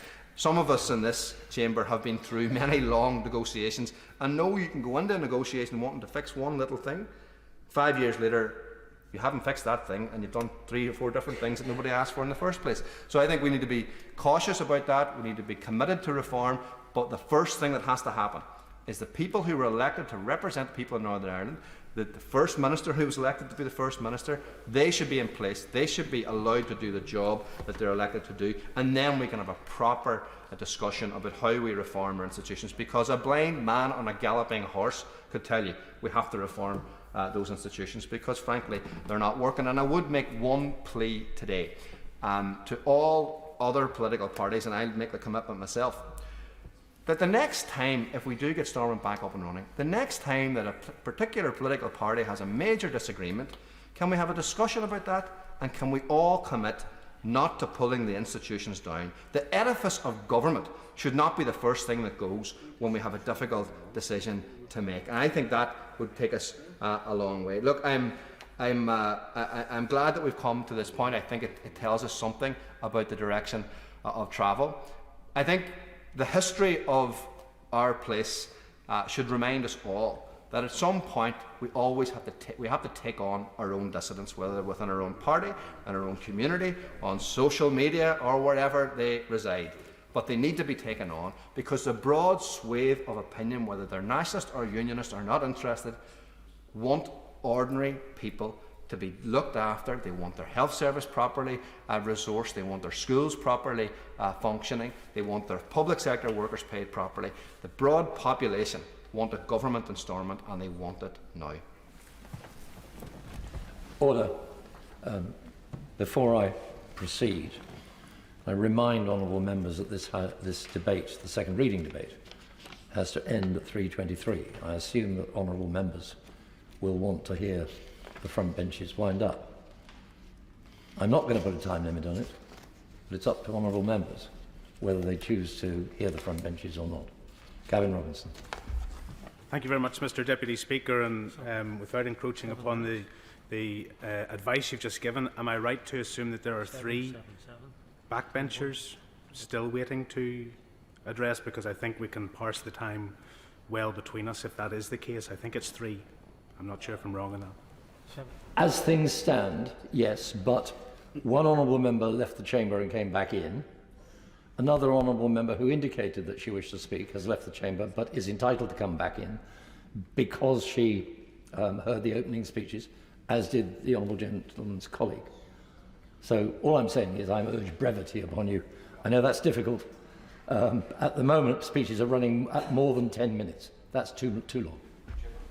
Mr Deputy Speaker, for that, and I certainly do not take those comments personally because it's a trait that we have amongst us of Ulster Scots lineage that we can sometimes add a few extra words or phrases. Mr Deputy Speaker, I'm proud to follow on in this debate, and I want to acknowledge the constructive tone from the Honourable Member for Foyle. I think he is right to say that should we find ourselves in circumstances like this in the future, then yes, we should talk. And if I wasn't willing to follow the constructive tone of this debate, then I would gently remind him that at a time when we tried to have those conversations, there were some chiding us and encouraging us to take the action that we did, mocking us for not doing that, but I'll leave it there.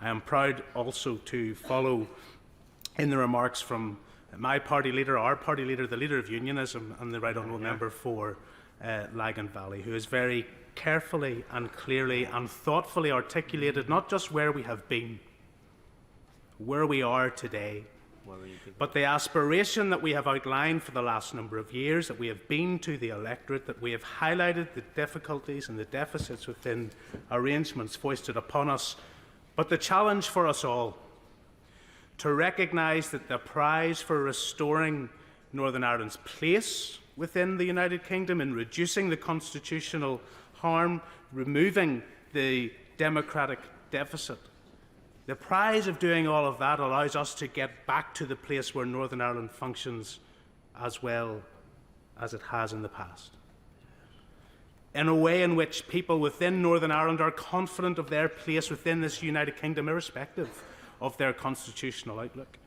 A place where people in Northern Ireland can recognise that it is through their elected representatives, directly and locally, that they can shape their own future. It doesn't matter what passport they hold, they live in Northern Ireland and can benefit from, and do benefit from, the relationship that has spanned for centuries on these islands.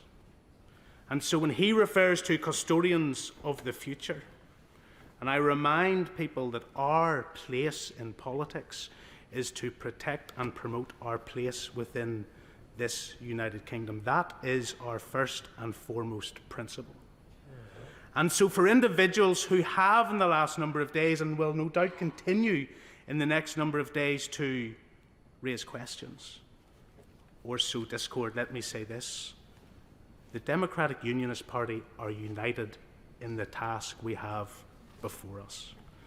We highlighted the pitfalls and the dangers of what was proposed to us back in 2019 at a time when others dismissed and demeaned our position.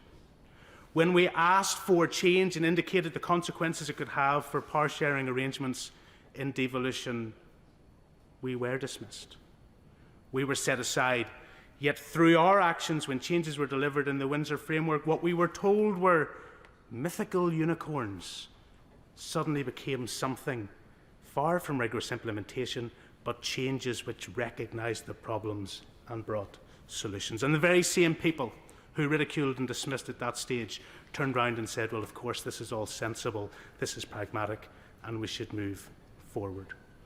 When faced with the choice between religious observance on that which was agreed with the European Union or the importance of devolution, sadly there are those within Northern Ireland political society that chose religious observance with the EU. They lost sight of the prize of power sharing in Northern Ireland, where communities with different aspirations could work collectively together. That's where we find ourselves, Deputy Speaker. And the Secretary of State and I have been engaged, as he has with a number of colleagues, over a considerable period of time. And I commend him for a number of things, but in delivering a speech which had fewer words than the bill before us today, I think was a remarkable achievement. But he didn't have many choices that were workable other than to present the bill today. Of course, he could have brought forward legislation that would have addressed a budget for next year. He could have brought forward legislation that assumed powers from Stormont to here in Westminster. And he could have brought forward legislation that would have set a regional rate of around 15%. And I think it's fair in the context of this debate to recognise that he may still need to bring forward such legislation. But whilst others speculate about the intention of this short bill, and I have my own views on it and what it should have been, I think it's a recognition that there is still work to be done and a recognition that there is a commitment to do that work. And I can't say, Mr. Deputy Speaker, where it will end. I know where I think it should end. I can't say what the ultimate outcome will be. But what I see and read and hear in papers at home bears no resemblance to reality. We are at one in our position. We have stood together through worse times than this. Anybody who thinks they're going to come at one member of our party over the coming days and weeks comes at us all. Comes at us all. and comes at us all for their nefarious ends, not our collective future. And the choices will become stark. But let's make a choice on the basis of where we are, not where others who don't wish anything to work think it is. That's a challenge for us, Mr. Deputy Speaker. That's a challenge for the people of Northern Ireland. That's a challenge for the people that we represent. There is nothing in standing in the position that I do today, 9 years as an elected representative in this House, 14 years as an elected representative, somebody who's lived in Northern Ireland benefiting longer from periods of peace than of troubled times. There is nothing that will shake our resolve to get this right. And I say that only with this in mind, that the Secretary of State has taken the choice available to him today in proceeding with this bill, and it does not end today. It cannot end today, and our commitment for the future needs to be emboldened further still. Sammy Wilson. Thank you, Mr. Deputy Speaker. I'm not too sure why we have the bill in its form today that we have, and the suggestion we could have further legislation on the 8th of February. I suppose the generous interpretation of this is that the government still recognises that there's a lot of work which needs to be done in order to have the concerns of the unionist population dealt with. The other interpretation is that this is an attempt to put short-term pressure on the party which I belong to come to an agreement on the basis of terms which are unacceptable. And I've got to say the record of the government, and I know the government is intent on trying to put the failure of its negotiations with the EU behind it, because it's got so much internal division within its own party about how it has not and how it has failed to deliver on the promises of Brexit. But Northern Ireland cementing this agreement into the constitutional position of Northern Ireland is not good for a government which claims it wanted to take back sovereignty, and is not acceptable to unionists in Northern Ireland who have gone through terrorist campaigns and shown resolve in terrorist campaigns to stay within the United Kingdom. And we've had all of the kinds of pressures put on us. We've had the threats. We've even heard some more of those threats today about if you don't go down the route of getting a resolution here, then we will have to re-examine the Belfast Agreement. We'll have to maybe take away the safeguards that there were, because, of course, with unionists now not being the dominant parties in the Assembly, it's very easy for those who said safeguards for minorities were important in the agreement, but now just to dismiss them. And I must say, I listened to the member for North Down. It's little wonder that many people in North Down regard him now as a Sinn Féin cuckoo in the constituency nest in North Down, because he talks so much and argues so many times like he was coming from a Sinn Féin position rather than from the position of a constituency which is predominantly unionist. But we've had the threats. Oh, there might be a change in the agreement. Take away the consensus. We might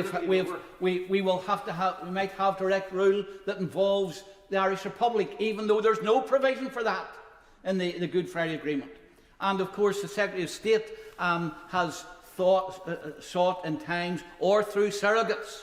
I know what the chairman, the member for North Down, echoes the words of the chairman of the Northern Ireland Affairs Committee in threatening that there could be big change which is detrimental to the Union if we don't come to an agreement quickly. We've had the bribes. And of course, we have also had the bullying. If you don't go back into the Assembly, then people are not going to get their pay rise and everything else. And I've got to say, Secretary of State, it does not become the current government to use the workers in Northern Ireland as pawns in trying to push us into a situation which the Secretary of State well knows is not necessary because we have had nearly 50 public sector pay agreements awarded during the last year. But because there is now the opportunity to use public sector pay agreements, it's being put as pressure.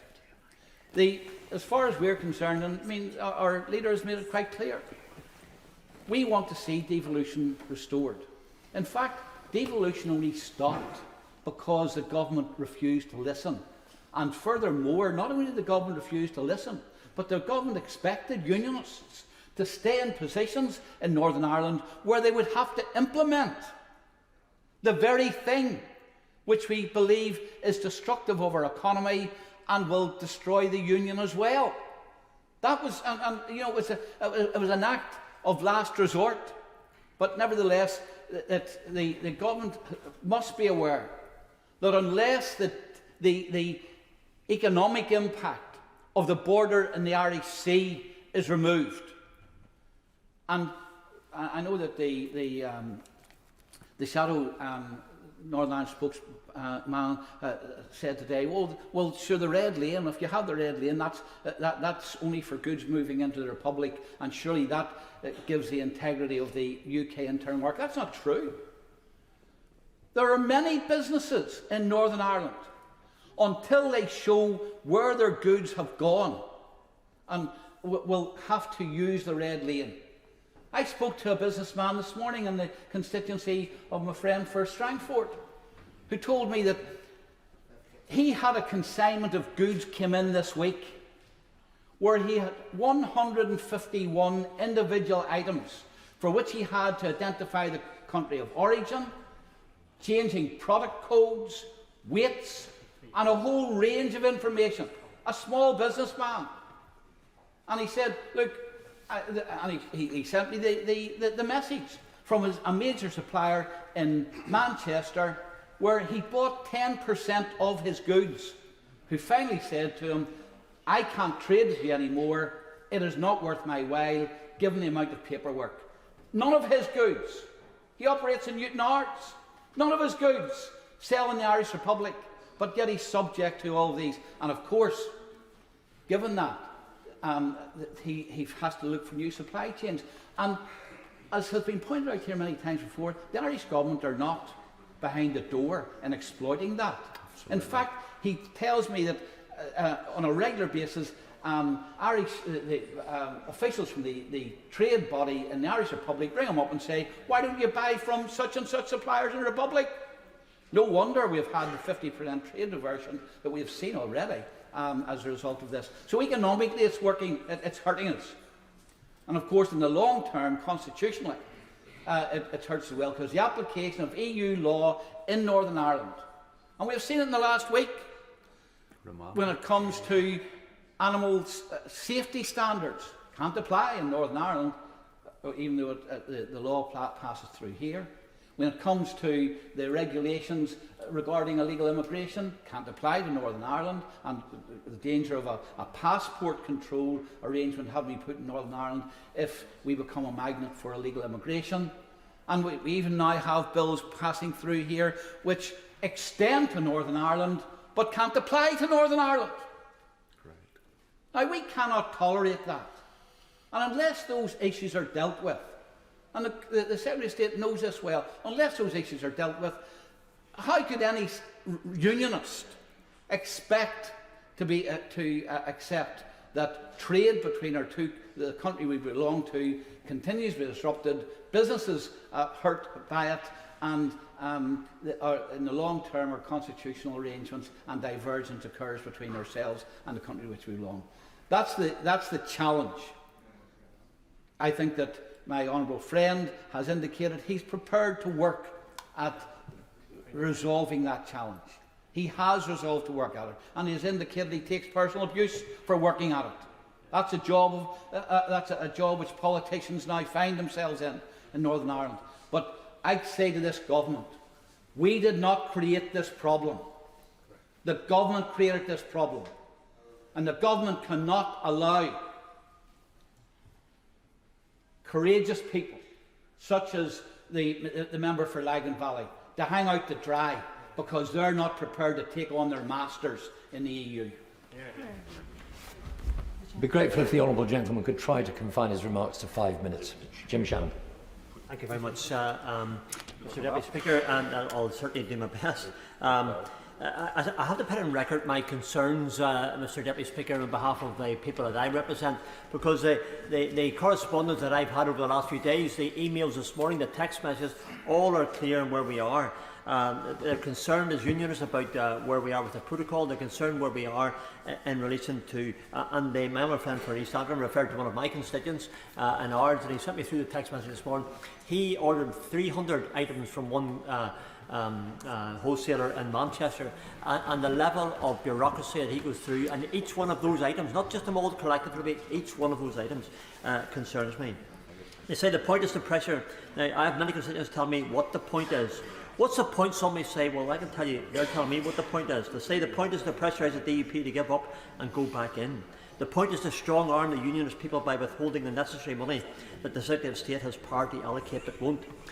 And I have the greatest respect for the Secretary of State. He knows that, and I try to be always courteous in my dealings with everyone. But I can understand why some constituents believe this, as they see government here legislate for something as non-urgent as RSE in schools, and yet won't give the pay raises to the public sector workers. The unions want it. The £3.3 billion is there. The 600 million that is necessary for the wage increases are there. I would suggest, Mr Deputy Speaker, that the Secretary of State allocate that money immediately. However, I feel what perhaps is not understood is the mindset of the Northern Ireland people. As a people who were bombed and attacked by the IRA nationalists over 30 years, we are not easily pressurised. We are not easily cowed.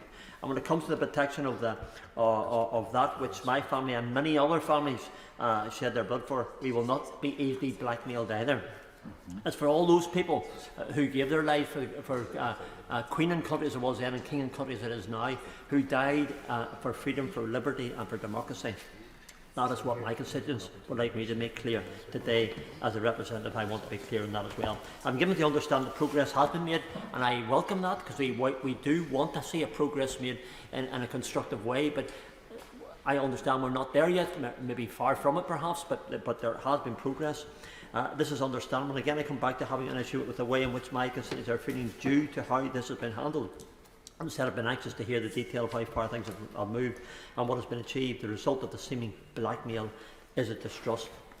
The feeling that the DUP actually have held the line to do their best for the nation, when in fact is that I do believe we are heading towards something which secures, hopefully constitutionally and also practically on the ground, something that allows our traders to stop having to fill in reams of unnecessary paperwork and operate within the UK as normal. Under the Windsor framework, our shopkeepers continue to have sign-off on the TSS declaration for within UK, yet when they purchase goods from the Republic, there is no paperwork. So you can understand why we're just a little bit less British in Northern Ireland and what you are in Wales, Scotland or indeed in England. The assumption is from an All-Ireland point of view, when in reality the presumption should be UK focused. We want to be UK focused. We want to continue buying where we did in the past, where that trader from Newton Ayres and Bangor, the two shops that he has. And I think it's really important that our traders are paying the accountants, and it has to be stated, and spending money and time and man hours to do something which simply should and needs not to be done. One ridiculous example among many is pet treats, deemed it not safe to sell in Northern Ireland, but yet you can cross the ferry into Scotland to my neighbouring constituents, they're safe there. And yet now, before the Northern Ireland Protocol, they were also safe. We're working towards something that allows the health service the ability to secure the same medications as NHS England, something that enables vets to access anything needed for the animals without additional cost for paperwork or different sources. Again, this reaffirms our place within the United Kingdom of Great Britain and Northern Ireland, and stops reunification through the back door. These are the things that the DUP, my party, led very ably by the member for Lagan Valley, have been working towards, and the undoubted changes that have been secured will not be easily trusted by the unionist people, not because the DUP attempt to pull the wool over people's eyes, but because the unionist people that we support and support us believe the media hype and the actions of government which appear to underline that hype. The Secretary of State is aware, and I'm coming to the end, Mr Deputy Speaker, the Secretary of State is aware that we in the DUP will not be blackmailed, and the fact that we have continued to negotiate and secure further changes is testament to the fact that we will not accept any deal. We only accept the right deal.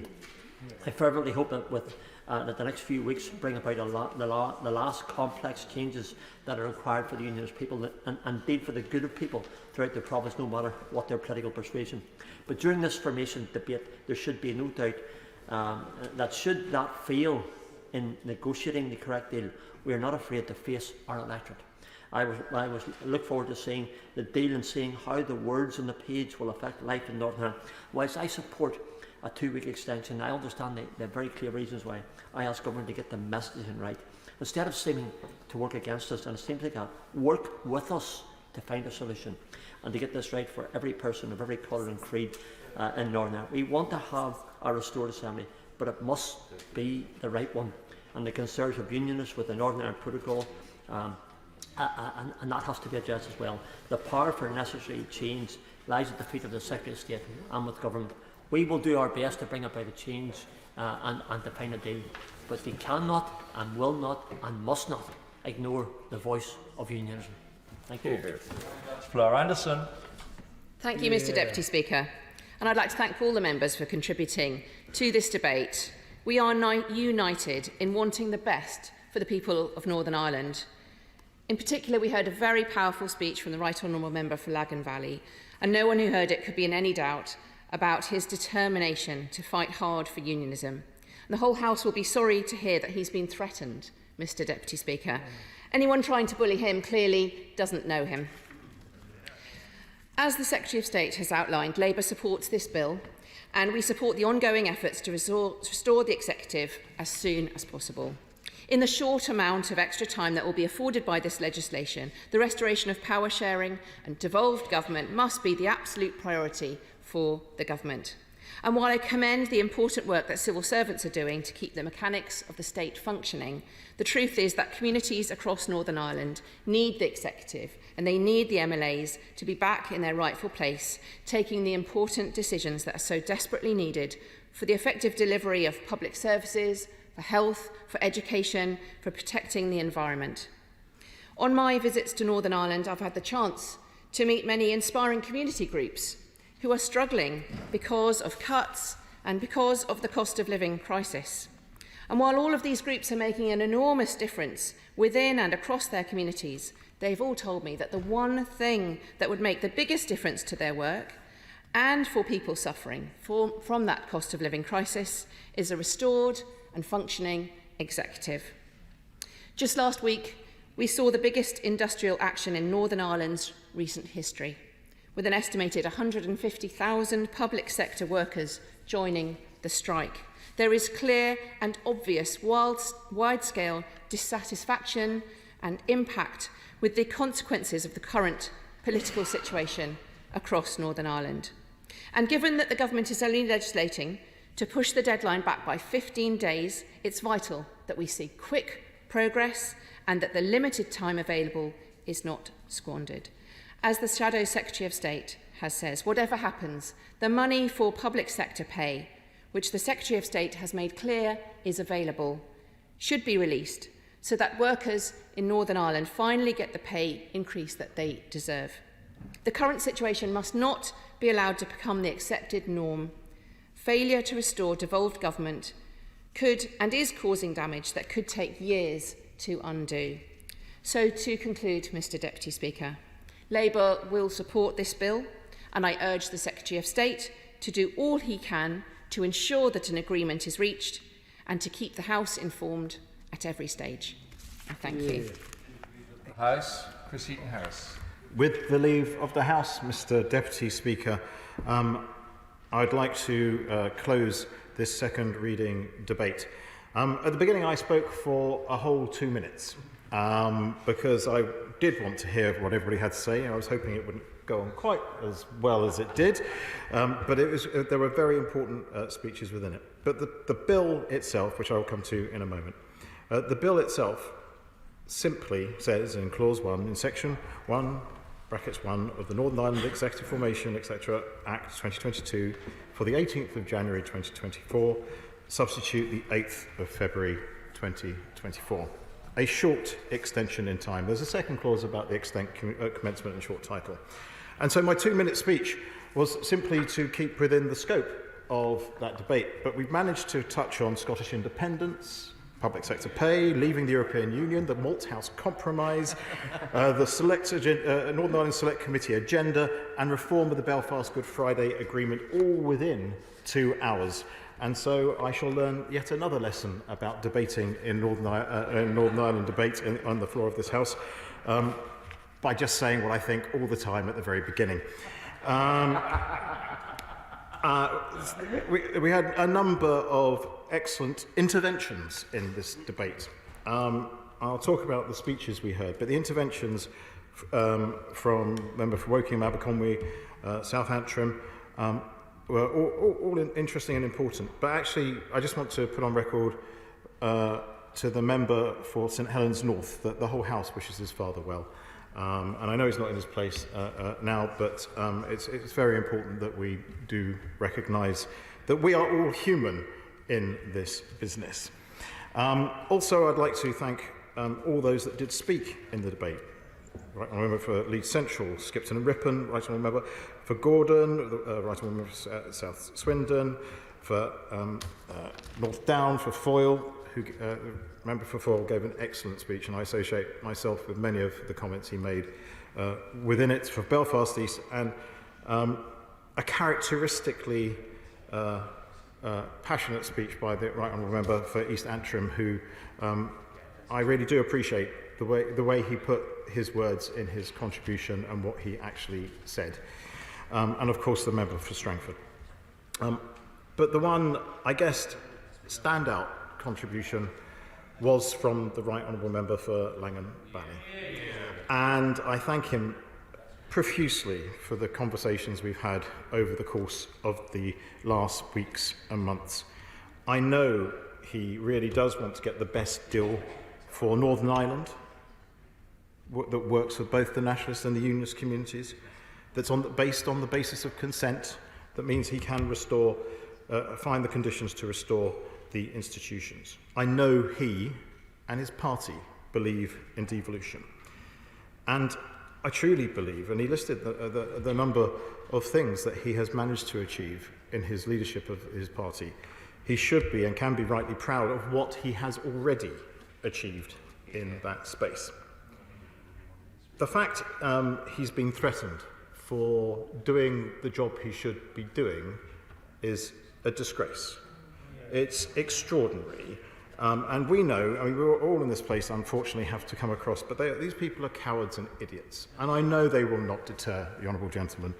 I've noticed in my period of time as Secretary of State that the number of followers you have on Twitter or X does not necessarily equate to the number of brain cells you might have, or the amount of common sense or decency you display as a human being.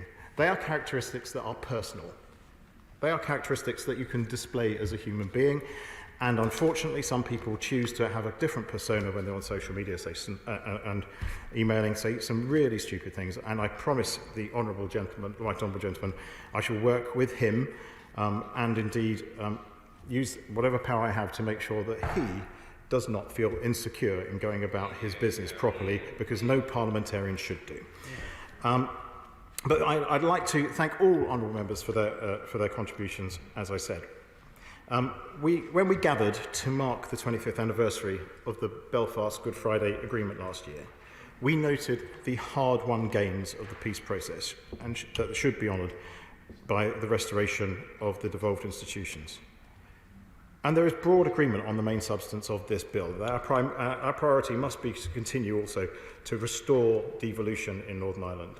And as asked by the Shadow Front Bench, this is the immediate issue that I am completely concentrating on.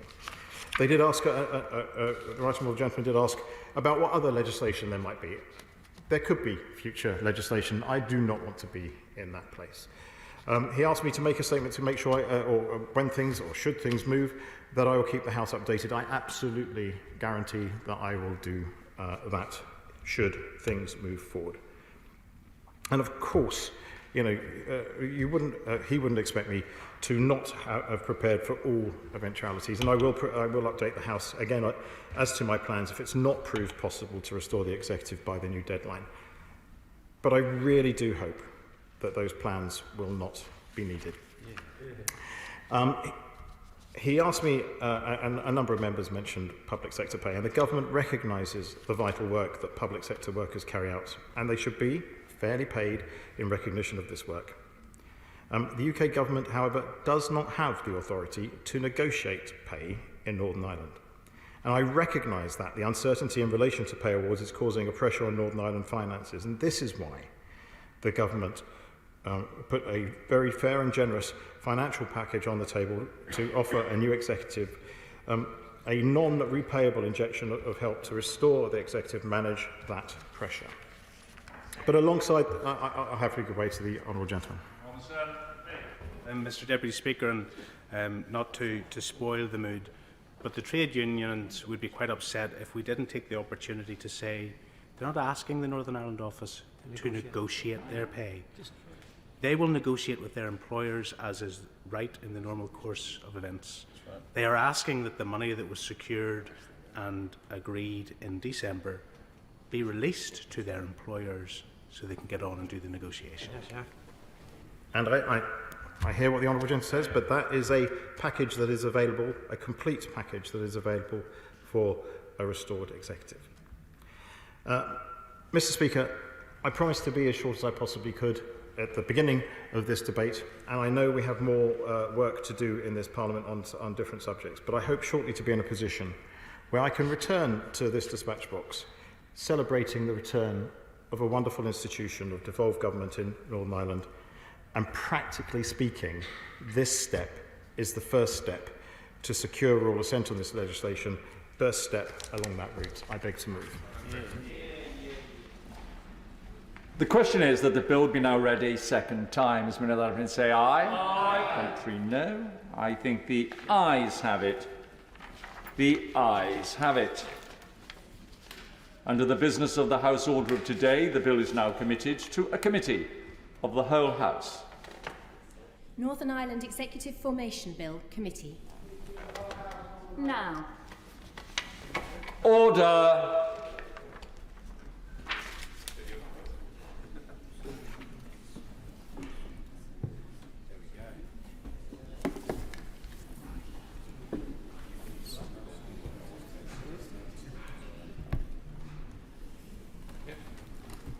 Order. Northern Ireland Executive Formation Bill. I remind members that in committee, members should not address the Chair as Deputy Speaker. Please call our names when addressing the Chair. Chair, it's got Madam Chairman here, but I think we'll pass on that while I'm here. And Mr Chairman are also acceptable. We will begin with Clause 1 stand part, with which it will be convenient to consider Clause 2 stand part. The question is that Clause 1 stand part of the bill. Call the Minister. Formally, move formally, sir. That's it. Hilary Benn? Anybody else? Oh, come on. In that case, the question is that Clause 1 stand part of the bill. As many of that have been say aye. Aye. Contrary no. I think the ayes have it. The ayes have it. The question is that Clause 2 stand part of the bill. As many of that opinion say aye. Aye. Of the contrary no. I think the ayes have it. The ayes have it. Order. Order.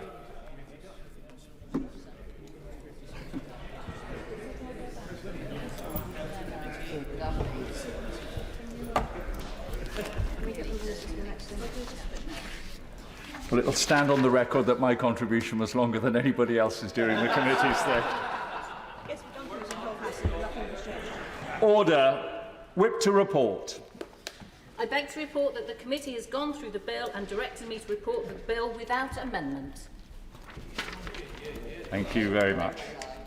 Under the order of the House of today, we shall now move to the third reading of the bill. Now. Minister to move third reading.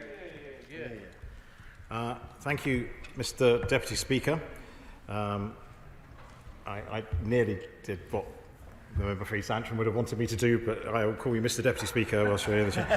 I beg to move that the bill now be read a third time.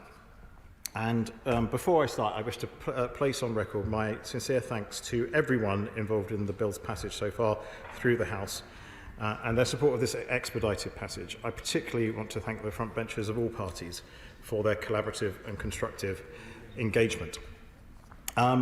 We've had a reasonable outing today at second reading on a whole host of issues concerning Northern Ireland. And I'd like to think that the tone of the debate that we have had over the course of the last 2 hours will be reflected in the positive tone that we can take in our negotiations and talks over the next few hours, days, however long it may be, so we can get to that wonderful place that I do believe that we would all want to get to. Can I reiterate my comments about the Right Honourable Member for Langham Valley and the words he said? I really have enjoyed working with him, listening to him, understanding the points being made that he makes when he represents unionism so powerfully as he does. It is vitally important, I know, to him that we get this right. And I know that sometimes that particularly can be, I don't know, some of the conversations I think we can say have been repetitive occasionally, but maybe all these conversations have a point. And I'd like to think, and I'd like to hope he would acknowledge that I have a very deep and fundamental understanding of the issues that he and his party have been outlining over the course of the last days and weeks and months. And I would like to think they are being reflected in the conversations that we are having now. I don't think there's anybody in this House that does not want to see Stormont returned, the Assembly sitting, the Executive up and running, ministers making the choices that the people that elected them would like to see. And I give way, obviously, to the Secretary of State. I'm ever mindful of the Secretary of State and just his comments there was saying the goodwill that there's been in this debate, the goodwill there's been exchanged between members as well to try and find a way forward. Could I ask the Secretary of State perhaps to use some of that goodwill to ensure that the monies that the Secretary of State has got, the 3.3 billion, the £600 million that is needed to address the payment pay agreement with the medical sector and also with the teachers, build upon that goodwill, make that gesture, ensure that the unions have the pay increase that they've been seeking, and which there is consensus in all parties in this side of the chamber for that to happen. Could I ask that the Secretary of State use your goodwill, build upon it, and make that gesture today? I thank the honourable gentleman for his contributions, but I'm afraid I've said all I am going to say on that matter for today. But I do want to make the point that it has been nearly 2 years since the institutions have been up and running. There's been a lot of water that has passed under the bridge, and I, like he does, meet people across Northern Ireland, from those from both communities and those who are new to Northern Ireland, who've chosen to move there, to work there, to live there, who want to see their institutions up and running. And I actually know it's important for democracy too, because we all need to see the results of an election that was fairly fought delivered. We are all Democrats in this place. I prefer to win elections rather than lose them, and I very much hope I manage to maintain my lucky streak that I've had since representing the seat I do of Daventry. But democracy is vitally important to our system. Making sure that every voter feels heard through the ballot box is vitally important. So I want to place on record my thanks to those that have been engaged in this debate. I also would like to place on record my appreciation to the House authorities in this particular case and the Office of Parliamentary Counsel for their continued expert advice. Honourable members involved in this debate, right honourable members involved in this debate, knew that there could have been a different piece of legislation laid today, and that's probably where we were progressing to. So the slight course correction that we have taken did involve a huge amount of help from those people behind the scenes that make this place function so well, and I just want to put on the record my thanks to them. I also want to thank my colleagues and officials from the Government Whip's office for helping us progress in such a smooth fashion. As ever, I am grateful to them for everything they do, and I understand their pain as a former Government Whip and Government Chief Whip. But I think I can conclude by repeating what I said at second reading, that people in Northern Ireland rightly expect and deserve to see locally elected decision makers address the issues that matter to them. And I agree with them, and I genuinely believe this House does too. And I beg to move this bill now be read. The question is that the bill be now read the third time. Hilary Benn. Thank you very much indeed, Mr Deputy Speaker. Now I can see the relief on the Government Whip's faces. I will keep my remarks extremely short. I want once again to thank the Secretary of State for being punctilious, in the proper sense of the word, in his dealings with me and keeping me informed about what he has planned. To echo his thanks to civil servants, although I should think in civil service careers this is probably the easiest bill to draft, because that one line can't have taken terribly long. And the third thing I want to say is that to join in the praise there has been to the Right Honourable Member for Lagan Valley for the speech that he made, the passion that he showed, and his willingness to set out the argument which has united, I think, all parts of the House today, that is in the interests of the people of Northern Ireland to have their government back. And I wish him, I wish the Secretary of State, in whatever further conversations they are due to have in the next few days, every success in bringing this to a conclusion, because the people who in the end will really feel the benefit of an agreement are the people of Northern Ireland. We criticise governments, but we look to them when we want things to be done, to help us to deal with problems, to advance the interests of society, and that is why the people of Northern Ireland have the same right as everyone else to see their government in place. And referring back to my comments right at the beginning, I think I bring my contribution to this passage of this bill to a close in a slightly better state of hope than perhaps when it began. And I wish all those involved every success. Thank you very much, Mr. Deputy Speaker. I'm looking at anybody who wishes to contribute on any side. The question is that the bill be now read the third time. As many of that have been say aye. Aye. Contrary, no. I think the ayes have it. The ayes have it. We're now going to move on. So those wishing to leave the chamber, please do so promptly and quietly.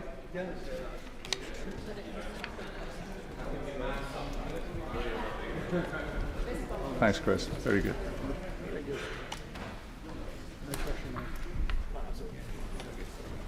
Thanks, Hilary. Thank you very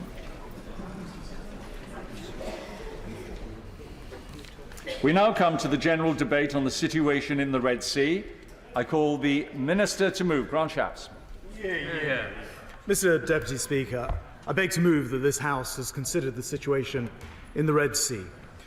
Last week at Lancaster House, I set out why we're living in a far more dangerous world. Honourable members will need no reminding. We're dealing with multiple conflicts at once.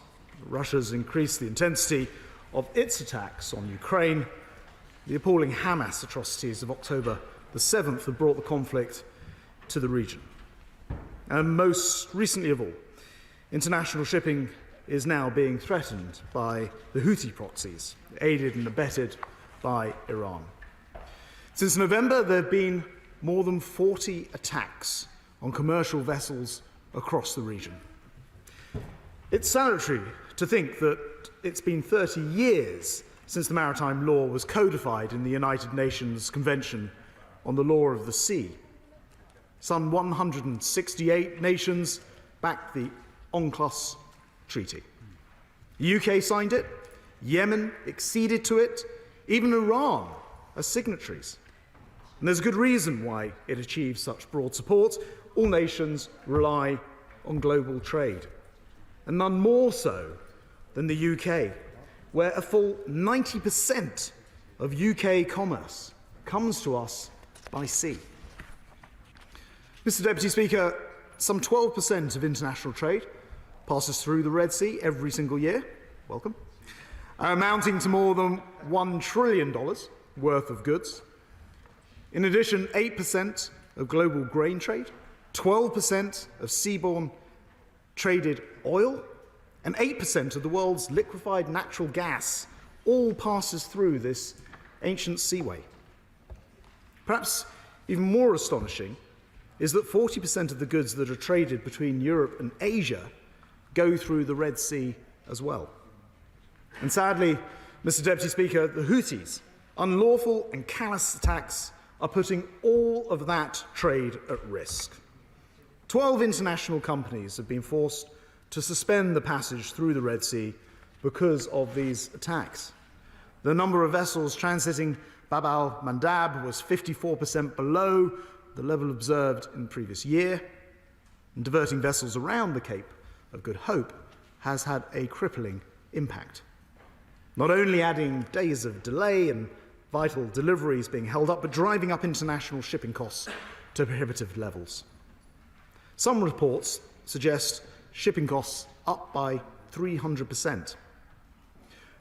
But what these Iran-backed Houthi pirate thugs forget is it's the least well-off nations and people who suffer the most from their illegal actions, starting with Yemen itself, where almost all of their food comes to it by sea. So, at times like this, these nations need to be stood up to, and nations must stand up to them. Attacks on Red Sea shipping automatically make this a global problem. I give way to my honourable friend. Right honourable friend for giving way, and I congratulate him on his recent speech. According to the House of Commons Library, there are 12 Iranian proxy forces in Bahrain, in Iraq, in Lebanon, in the Palestinian territories, and in Yemen as well. To what extent, so it's not just about the Houthis, although this is what we're dealing about now, to what extent are we able to keep tabs on and to monitor or work with allies who can keep tabs on and monitor those dozen proxy forces that Iran is now using with increased, sadly, increased repetitiveness to attack our own interests, but the interests of our allies as well? Mr. Deputy Speaker, my honourable friend's absolutely right and something of an expert in this area. Iran are absolutely behind all of the different proxy groups that he outlined and many more as well, and they are in a way able to control this without getting themselves too involved, and the world needs to wake up and recognise that. We're of course monitoring all of that incredibly closely, but it is true, I think, that as with the Houthis, with all these other groups, that appeasing the Houthis, all these other groups, now will not lead to a more stable tomorrow, in the case of the Houthis with the Red Sea. And it's just being blind to the sponsors of terror that will not benefit the international order in the long run, which is why it's so important that the world has acted on this. And I will give way.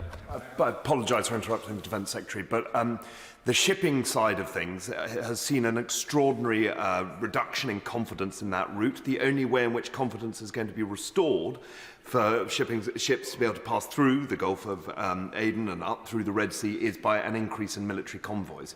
I'm sure he's coming on to this, but what steps are being taken to drive up military convoys to escort vessels through that passage?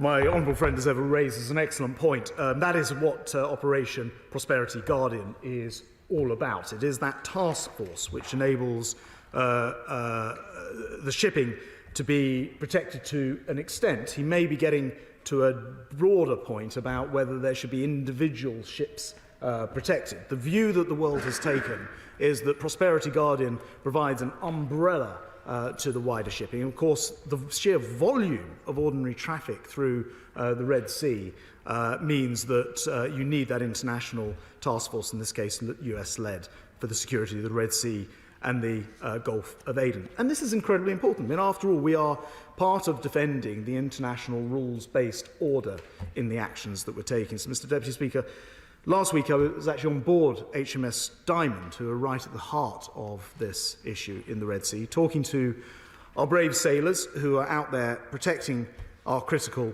sea lanes. The House will know that this is the first Royal Navy ship's company for 32 years who fired in anger or in self-defence in their case. And it was fascinating talking to them about their experience, but also witnessing their professionalism in the way that they have dealt with this challenge. It really did not have to be this way, Mr. Deputy Speaker. We've worked hard to warn the Houthis off. At the start of the year, the world sent a very clear message to the Houthis: end your illegal and unjustified actions. Stop risking innocent lives. Please stop illegally detaining vessels and crews. Cease threatening the global economy. But all of these warnings, all of them, fell on deaf ears, and eventually enough was enough. And so, I'll give way. I completely support the government's action, which is totally in accordance with international law and defending freedom of navigation on the high seas. But we can only do it with people. Otherwise, there's no one to maintain the typhoons or to crew the warships. We now have people leaving 3 times as fast as we're recruiting them, as the Secretary of State is aware. Can you give a commitment now? He'll come to the House before Easter to make a statement about what we're doing about retention of critical armed forces personnel. He knows why this is important. Well, my honourable friend's been very, very solid on these issues, and he and I have spoken about it through the Select Committee and elsewhere, and he'll be pleased to know that I've recently been holding meetings with individuals who he believes himself will help to resolve this issue, and I am working very hard to make sure that, in common with actually many Western militaries, armed forces, that we do have the men and women that we need for our armed forces, skilled up to the right levels and capable of taking on this challenge. He'll be reassured to know that I also went to Akrotiri last week and met the Typhoon pilots, again, incredibly highly skilled, but backed with an enormous array of tanker pilots, ground crew, mechanics, and many others besides. It's very, very important that we support them. I'm working very hard on this, and I will come back to him and the Select Committee, and indeed the House, with future plans to back up what Haythorne, Waite and others have already proposed. A fortnight ago, Mr. Deputy Speaker, the Prime Minister, relevant Cabinet Ministers and I authorised the RAF precision strikes using 4 Typhoon FGR-4s and supported by 2 Voyager air refuelling tankers. They struck facilities at Bani in the northwestern of Yemen and an airfield at Nablus. The sites being used to launch reconnaissance and attack drones as well as cruise missiles over the Red Sea, and they were destroyed. And let me reiterate what has been said before. This was limited, necessary, proportionate. It was taken and done in self-defence and in response to very specific threats and in line with international law. I will give way. My right honourable friend for his contribution and for all he has been doing over the last few weeks. As he makes clear, this has been an increasingly difficult situation. We had no choice but to act.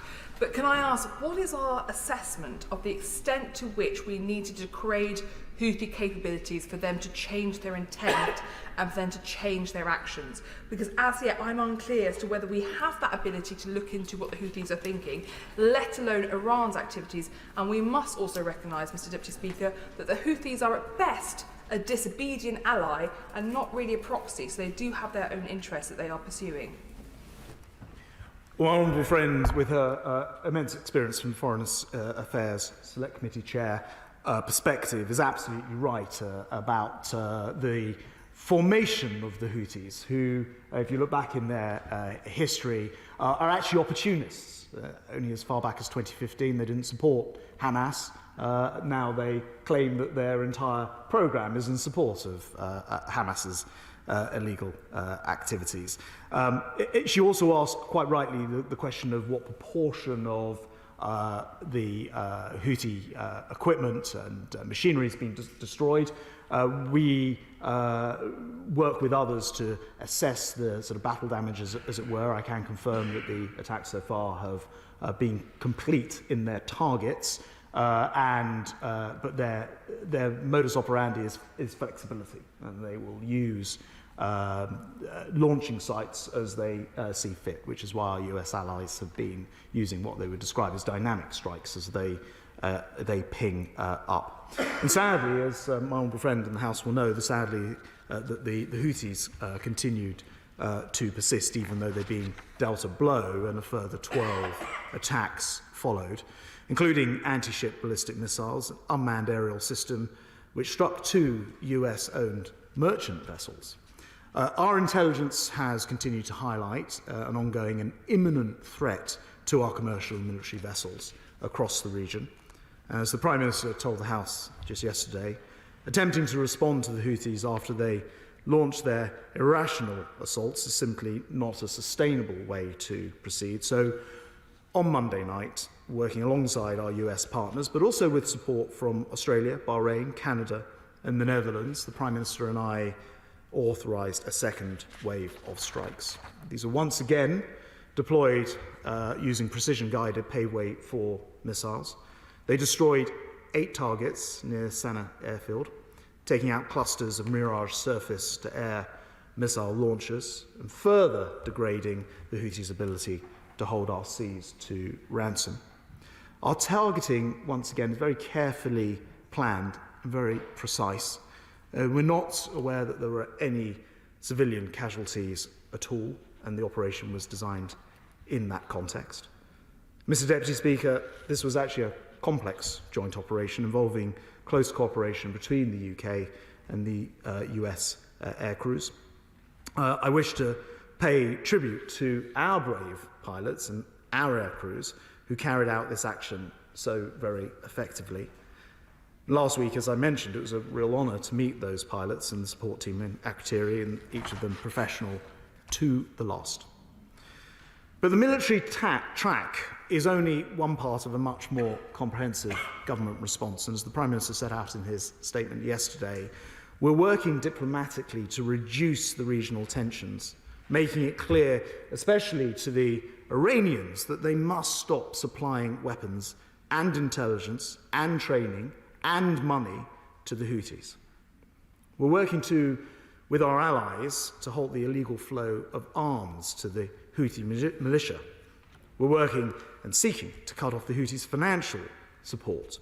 And we're determined to help the people of Yemen, who the Houthis are not friends of, to ensure that they receive the humanitarian aid that they need.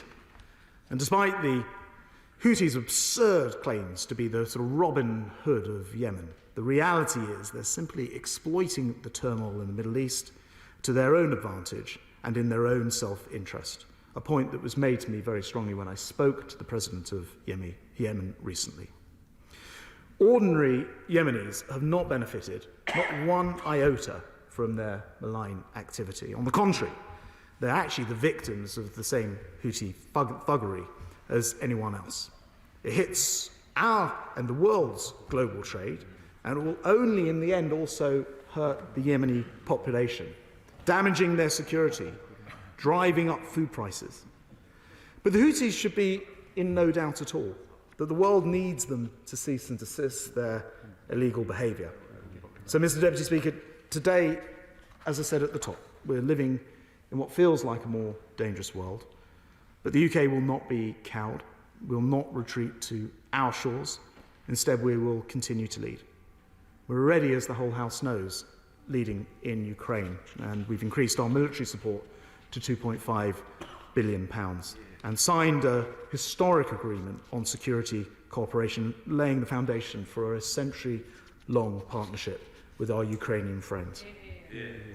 We're also leading in NATO too, where we've sent some 20,000 personnel to participate in exercise Steadfast Defender. To put that into context, Mr. Deputy Speaker, there are 32 countries involved in this operation, and we're providing half of this NATO exercise's personnel. We're also, though, on today's subject, leading in the Red Sea. This great waterway is one of mankind's earliest trade routes. In fact, it was active since the days of Pharaoh, active through the Roman times, and we will do all we can to keep it active in the 21st century as well. We're working with our allies to deter regional danger, keeping these vital sea lanes open so our ships and many others can traverse the ancient waters without fear. Thank you. The question is that this House has considered the situation in the Red Sea. John Healey. Thank you, Mr. Deputy Speaker. The House was set today to debate the full sweep of defence and international affairs until yesterday's change to business, which gave this debate the focus on the Red Sea. Whilst I know that members on all sides will welcome the opportunity to debate and question the government on the UK's presence and on the tensions in this part of the Middle East, and I look forward to the contributions from all sides to this debate. Nevertheless, I hope ministers will ensure that we also get the opportunity soon to debate the broader aspects of defence, especially on Ukraine, as the Defence Secretary has sort of indicated tonight in his remarks he's also keen to do. Mr. Deputy Speaker, I will give way, of course. I've said for a very long time, in the old days we used to have set government debates on government time on defence, as we are doing this afternoon. We haven't so far in recent times at all. It's been down to the Backbench Business Committee, which I very much welcome, the BBBC, it's a great organisation.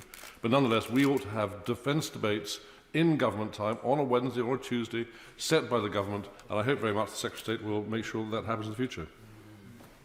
Well, the honourable gentleman has a great experience in this. He's right to say government time signals the importance that government gives to the business that it brings to this House. So whilst the Backbench Business Committee does an important and useful job, it's government time that matters. And since the Defence Secretary has been in post, we have not had that general debate on defence, and we should. And we have not had a debate on Ukraine for 4 months, and we should. Certainly ahead of the 2-year mark next month, when we see the anniversary, the bloody anniversary of Putin's illegal invasion in Ukraine. I'll give way to my honourable friend.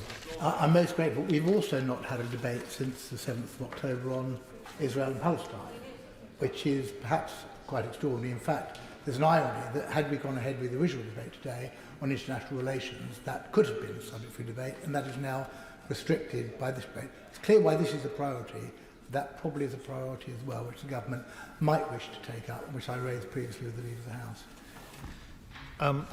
Well, at the risk of sounding a bit like the shadow leader of the House, responding to a sort of business question, my honourable friend is right. He's also very experienced, and I'm sure he will find a way, just as the Prime Minister did yesterday on his statement about the Red Sea action, to talk more widely about Israel and Palestine. I'm sure my honourable friend may find a way of doing that without testing the Deputy Speaker's patience too far this afternoon. I'll give way to the right honourable gentleman. I'm very grateful to the right honourable member. Can I thank him for the remarks he just made about Ukraine? And I think it is important in the context of everything which is happening globally that we take the opportunity once again to say that we stand up with Ukraine, particularly in the light of the changing political landscape in North America and the responsibility that there is on all of us here and our allies in Europe, that we must send out the message that we will do everything that is needed to support that country and that they must prevail against the aggression from Putin. Well, Mr. Deputy Speaker, I for one appreciate the leadership that he gave to his party when Putin invaded Ukraine. And he, like us, has demonstrated that UK has been and remains totally united behind Ukraine and in confronting Russian aggression. And just say to the Defence Secretary, one of the important things that the government does by organising a debate in this House on Ukraine is to signal the importance that we can all, on all sides, give to that support to Ukraine. And also it's a chance to explain to the British public why this matters so much, why defence of the UK starts in Ukraine, and it is essential to our interests that Ukraine and not Putin prevails. I'll give way. One way in which one can stretch the terms of this debate a little further than its precise wording without nevertheless infringing any rules is to remark upon the fact that in the Red Sea, British naval assets are particularly important. And does the Shadow Secretary of State agree with me that there should be no question now or in the near or medium future that we should lose the assets of our amphibious assault ships, which are so necessary for the sort of combined operations that one has to engage in when taking on piratical opponents? Yeah, quite right. Perfectly done was that. Well, one of the other ways of stretching the limits of a tightly drawn debate, of course, is experienced interventions of the nature that the Right Honourable Gentleman has just demonstrated. And one of the advantages of a debate like this, of course, is that we don't just hear from the government at the start of the debate, we hear from the government at the end of the debate. So the very specific question that he poses is one that we can look forward to the government minister picking up and responding to when he winds up. Mr. What do I think? Well, it would be helpful to have access to the sort of classified information that the Defence Secretary has in order to make these decisions. It's his responsibility to do so, and it's our responsibility in this House to challenge him and hold him to account when he makes those decisions, and of course if he fails to make decisions as well. Mr. Deputy Speaker, perhaps I might return to the Red Sea and the theme and focus for this debate. We now have around 2,500 military personnel in the Middle East, and I want to begin by recognising their special service. Many were deployed at short notice. Most were away from their families over Christmas, helping supply essential aid for the Palestinians in Gaza, working to reinforce regional security and reduce the risk of wider escalation, operating under great pressure and threat in cases like the crew of HMS Diamond and the pilots on the Typhoons and air tankers. They undertake their tasks with total professionalism. We thank them. We are proud of them. I give way. I'm most grateful. I just think it's worthwhile at this juncture making the point, which I know the Secretary of State will want to, I'm sure, refer to, that actually the Iranian proxies are very regularly rocketing or attempting to rocket US bases in Iraq. And some of those bases, there is a UK presence as well. And it is only through good luck that there hasn't been, and actually very complex air defence, if I understand correctly, that there have not been very considerable US casualties, but also the potential to UK casualties. And I think that is a point that we need to bear in mind when we talk not only about Iranian proxies, but we also talk about UK forces in the Middle East. Thank you. The Honourable Gentleman has insights which are rare even in this House into the situation from his own experience and his particular interests. He's totally right. It isn't just the risks of Iranian-backed proxies in Iraq. This is one of the flashpoints and the risks of wider escalation. The Iranian interests in Iraq and the attacks on the American bases and personnel, some of which he says quite rightly we share with UK personnel. Mercifully, none have led to any deaths. It has led to some injuries, and it's a worry that it would be good, I think, to hear from the Defence Secretary, given that we have 2,500 UK personnel in the region, what are the additional protections and measures he's ensuring are put in place given the heightened risk that they may face. Mr. Deputy Speaker, our UK military presence in the Red Sea itself is there to protect international shipping and strengthen regional security. And if anyone doubts this case, then consider what the consequences of no action taken to deal with the Houthi attacks.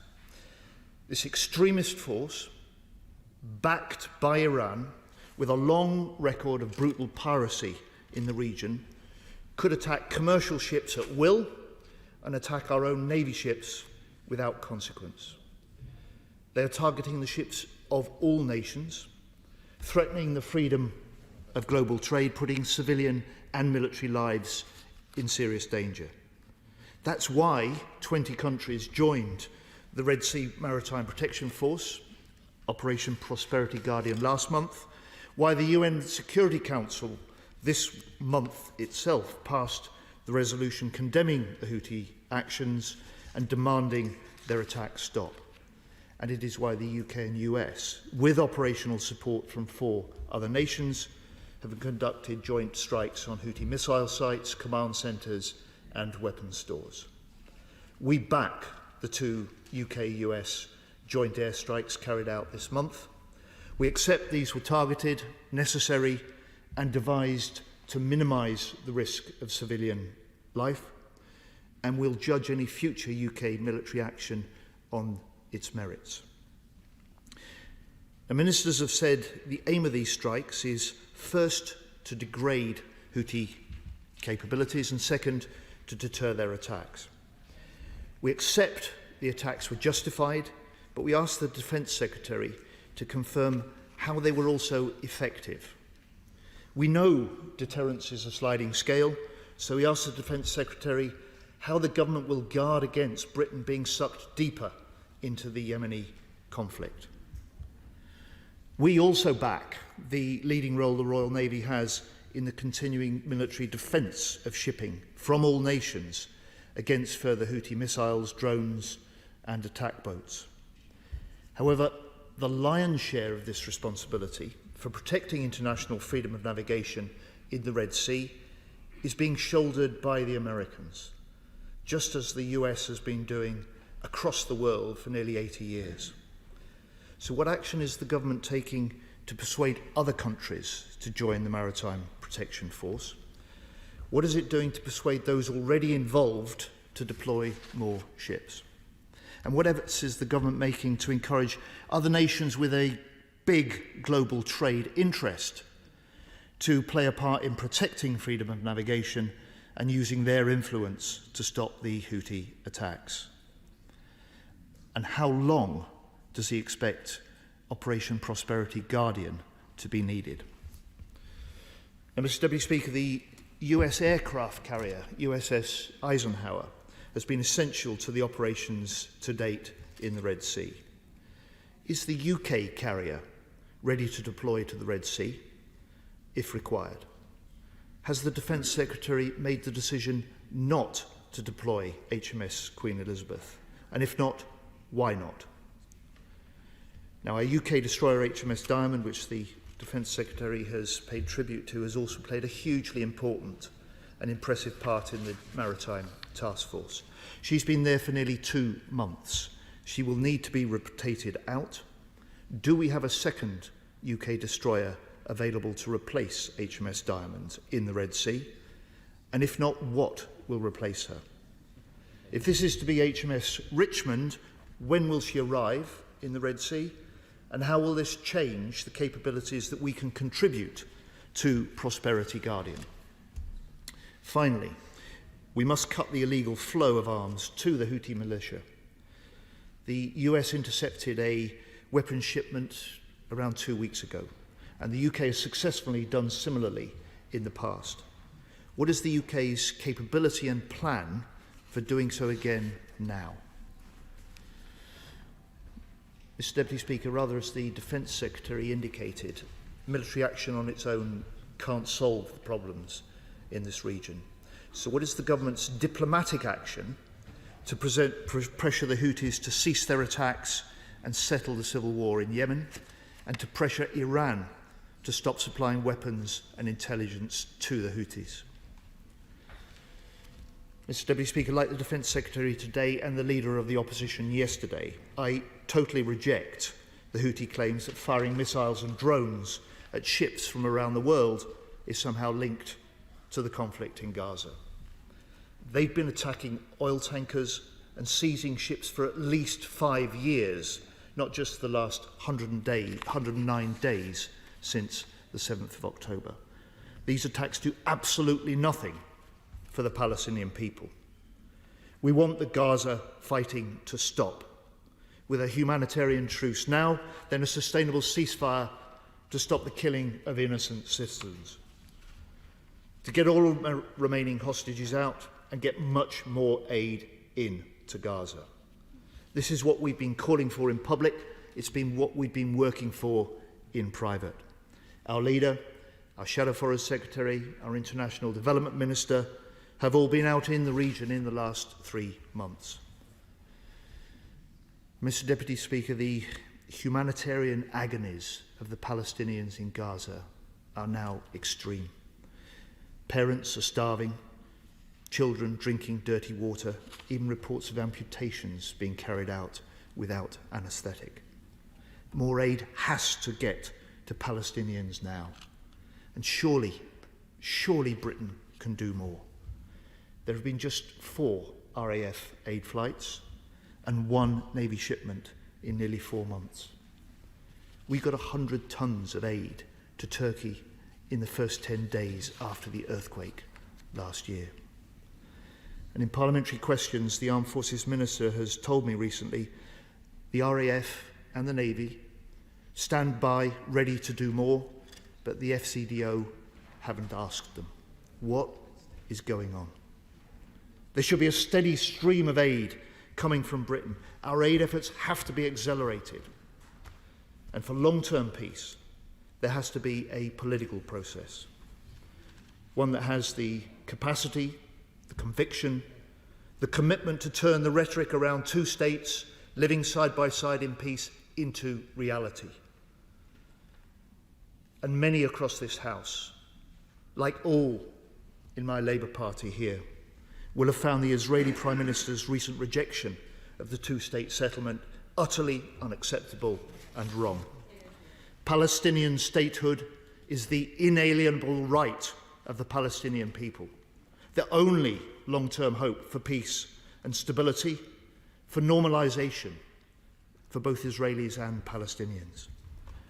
If we're elected to government, Labour will lead a new push for peace, working with international allies and confident, as the Prime Minister said yesterday to this House, that we in this country, we in this House, are united in support of a 2-state solution.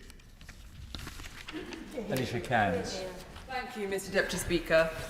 Whilst much of the debate today will rightly focus on the rationale, the execution and the objectives of the recent airstrikes against Houthi rebel military infrastructure, I want to begin with some comments on who the Houthis really are, because I have been deeply disturbed by the comments that have been made in our national conversation, somehow painting them as a progressive movement, freedom fighters, or some kind of legitimate representative body for the Yemeni people. This is so disturbing because not only are people not taking the time to educate themselves, but the Houthis don't deny who they are. It is out there for all to see. Their rallying cry and flag is quite explicit. Death to America, death to Israel, a curse upon the Jews.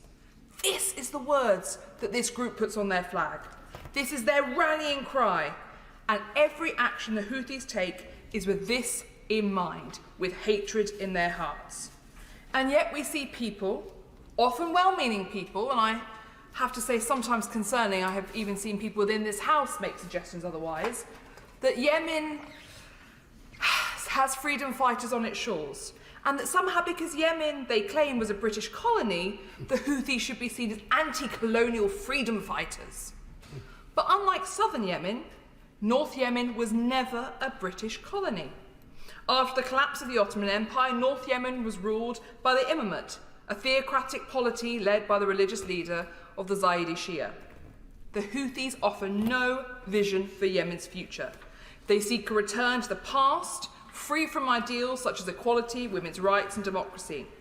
What inspiration they do draw from the modern world comes from the Ayatollah and the Islamic Revolutionary Movement of Iran. We can trace their violent rise to what was initially a moment of hope for Yemen. We all remember the Arab Spring back in 2011, when Yemenis together they rose up and they toppled the dictatorship. But employing the Ayatollah's handbook, the Houthis initially pledged themselves to cooperation in building a new Yemen, sending delegates to the national dialogue, building a deliberate facade where they were working actually to reject the future that young Yemenis dreamt of. Armed by Iran, the Houthis blocked the 2014 referendum on the introduction of a new democratic constitution, and they began a military campaign of conquest and repression. Now, whilst it is easy for us to judge from afar and pass judgments, the people of Yemen are the witnesses of their crimes. I want to share briefly with the House the story of Barar Shiban, a Yemeni democracy and human rights activist who sat on the Yemeni National Dialogue and saw firsthand how the Houthis used deception and oppression to secure their power base. Barar has since claimed refuge in the UK and now works on the cause of Yemen as a fellow at RUSI. He shares with me that after the Houthi coup in 2014, they banned all political parties. They closed all media outlets, and they suppressed Yemen's fledgling civil society that was just beginning to bud. They rejected all calls for elections and instead chose to govern through fear and intimidation. Barar was an eyewitness to the Houthi method of conquest from 2014. He saw 2 small rural villages refuse to surrender to the so-called rebels. In response, they forced all of the residents to watch as they summarily blew up all the houses in front of them. He observed as they kidnapped and murdered the family of Akram al-Zorka, a community leader in his province, before filming themselves blowing up those families for vile propaganda purposes.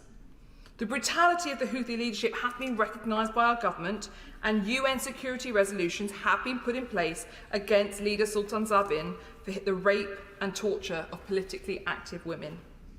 Let that sink in, Mr. Deputy Speaker. Women who choose to have a voice in Yemen will be tortured. The head of the Houthi security services arbitrarily detained them and raped them for speaking their minds. Not merely content with brutalising villages and women, the Houthis detained 2 of Barar's friends from the Arab Spring protests, young journalists Abdullah and Yusuf. They locked them into a weapons depot, knowing full well that it would be bombed by the Saudi-led coalition to oppose the Houthis, and they left them there to die. There was a clear breach of international law, as was their industrialised taking of children and forcing them to be soldiers. The UN estimates that 2,000 children have been killed after being forced to be soldiers for the Houthis, just in 1 year, between 2020 and 2021. Tragically, the Houthis also expelled Yemen's 3,500-year-old Jewish community from their homeland and banished the last Jewish family back in March 2021. Yet now they say that they're acting in defence of Gaza. Now they say they've always cared about the Palestinian cause, despite having hated Israel, yes, but done nothing in the interest of the people of Palestine. This conflict is merely an attempt to distract from their own brutal regime at home and gain clout. Because let's be clear, within terrorists, there is a pecking order, and they are fighting for who's the big man on the block. And the Houthis, they think this is their chance. I would very happily give way to my right honourable friend. I'm most grateful to my honourable friend. She's making some very important points about education. And I think it's just worth mentioning, my honourable friend agrees, that one of the other things the Houthis did was deliberately block humanitarian aid coming into the ports, to deliberately starve the population. So when they're making the parallel to the terrible situation in Gaza, their actions show that they don't believe in that at all. It's no surprise that my right honourable friend makes a very important point, whether it's blocking aid, whether it's forcing children to act as soldiers, whether it's raping and torturing women. The Houthis have no interest in supporting anyone but their own power, and they have consistently lied to the people of Yemen, and we cannot allow them to act again. So I would urge anyone in this country who is suggesting in any way that the Houthis are acting in the interest of the Palestinians, please take the time, and if you won't, at least look in the mirror. Before moving on quickly, I want to look at the reasons why we're absolutely right to take this action. These strikes were a strategic necessity. Article 51 of the UN Charter, the legal right to self-defence to ensure maritime freedom, is absolute. The days leading up to these airstrikes, we saw the UN Council come together and they agreed that action was needed. There was a motion calling for an immediate end to Houthi attacks on shipping. Leading up to these attacks, there were 26 attacks in those waters. Now, that may have been not much reported in the media here, but it was elsewhere.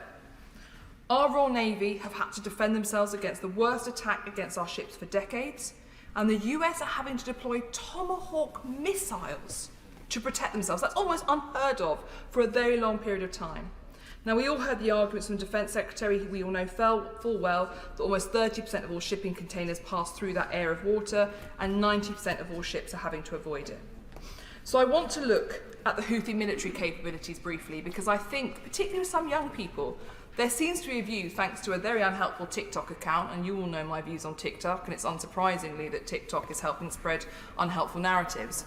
There seems to be a young man bobbing around on the waters outside Yemen, looking rather, you know, he could be a star of a movie, I'll admit, but bobbing around suggesting that they're working here in the interest of Palestinians.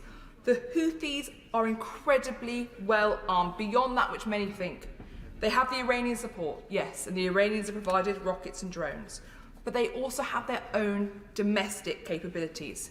Because we have to remember that the former dictator of Yemen defected to their cause. And what did he do? He brought with him ballistic and cruise missiles. Where have they now been used? Against the Royal Navy, against the US, against allies. One F-5 jet. Some may say it's only one jet. It is a jet that is attacking the Royal Navy, and we have seen them out using these against us. They have helicopter pilots. They have so much more domestic capacity beyond that which they are being given by the Iranians. And so therefore it is important, and I would ask the Defence Secretary at some point to update the House on what assessment we have of not just how we strangle Iranian donations of equipment to the Houthis, but also what assessment you have of how much more equipment they have hidden. Because we know they've buried it under the ground, but we also know they took a great deal when they took control. And yes, we do need to tackle on how we strangle the equipment coming to them from Iran. Going to strategic concerns, I've already asked the Defence Secretary how we make sure that we have an assessment as the point of which we need to degrade Houthi capabilities so that they change their intent. This is a deterrence mission. The reason we are doing this is to put back in place deterrence. So how far down the process of attrition are we? How do we ensure we don't become the Air Force of the Yemeni government? And how do we make sure that we have a point at which we are operating to, not just having to keep trying until we see them change direction? I'm also concerned because Yemen is still in a state of civil war. And whilst the Houthis control the majority of the population, they only control about 40% of the territory. Meanwhile, we have Al-Qaeda Arabian Peninsula and Daesh both operating in Yemen. Now, my understanding is that there may be some sort of informal relationship between AQAP and the Houthis, because AQ have been able to move equipment and material across the country to where they have their bases. However, terrorists, as we say, as I touched on earlier, have a pecking order. They like to be the big man on the street. I'm concerned that we are going to see these two groups now step up their operations and capitalise on what they see as a competing terrorist group being under attack. So how do we make sure that we are acting now to make sure that other terrorist groups are not capitalising on those attacks? The member for the Isle of Wight rightly raised his concerns about Iraq. This was the first question I asked the Foreign Secretary, and he rang me to talk to me about these airstrikes. I am deeply concerned about our footprint within Iraq, not least because we have seen over the last few months increasing attack by Shia militias in the behove to the Iranian regime, attacking our assets, and we have a significant footprint there. We've also now seen the IRGC commit an airstrike in Erbil, and that is both concerning but also an opportunity. For the IRGC to have taken responsibility for an airstrike like that is a step change. We have not seen them do that in the past. So that A, gives more credence to what I'm sure we will hear from the Honourable Right Honourable Member from Somerset, that we need to prescribe the IRGC, but also changes fundamentally the way in which we can talk about the IRGC and its operations. So what is the government's assessment of how the Red Sea situation is likely to escalate, particularly within Iraq, and how are we working to protect our assets? I would also briefly touch on Syria. Many colleagues will know that the decision not to intervene militarily in Syria when the vote came to Parliament, for me, was one of the driving reasons that I joined this place. And I still believe that it was a great mistake that was made that day. Syria has now become, and forgive me if I sound flippant, but Syria has become the Amazon warehouse for terrorists, whether it be narcotics, weapons, people, Shia militias, trafficking, you name it, it is all taking place in Syria.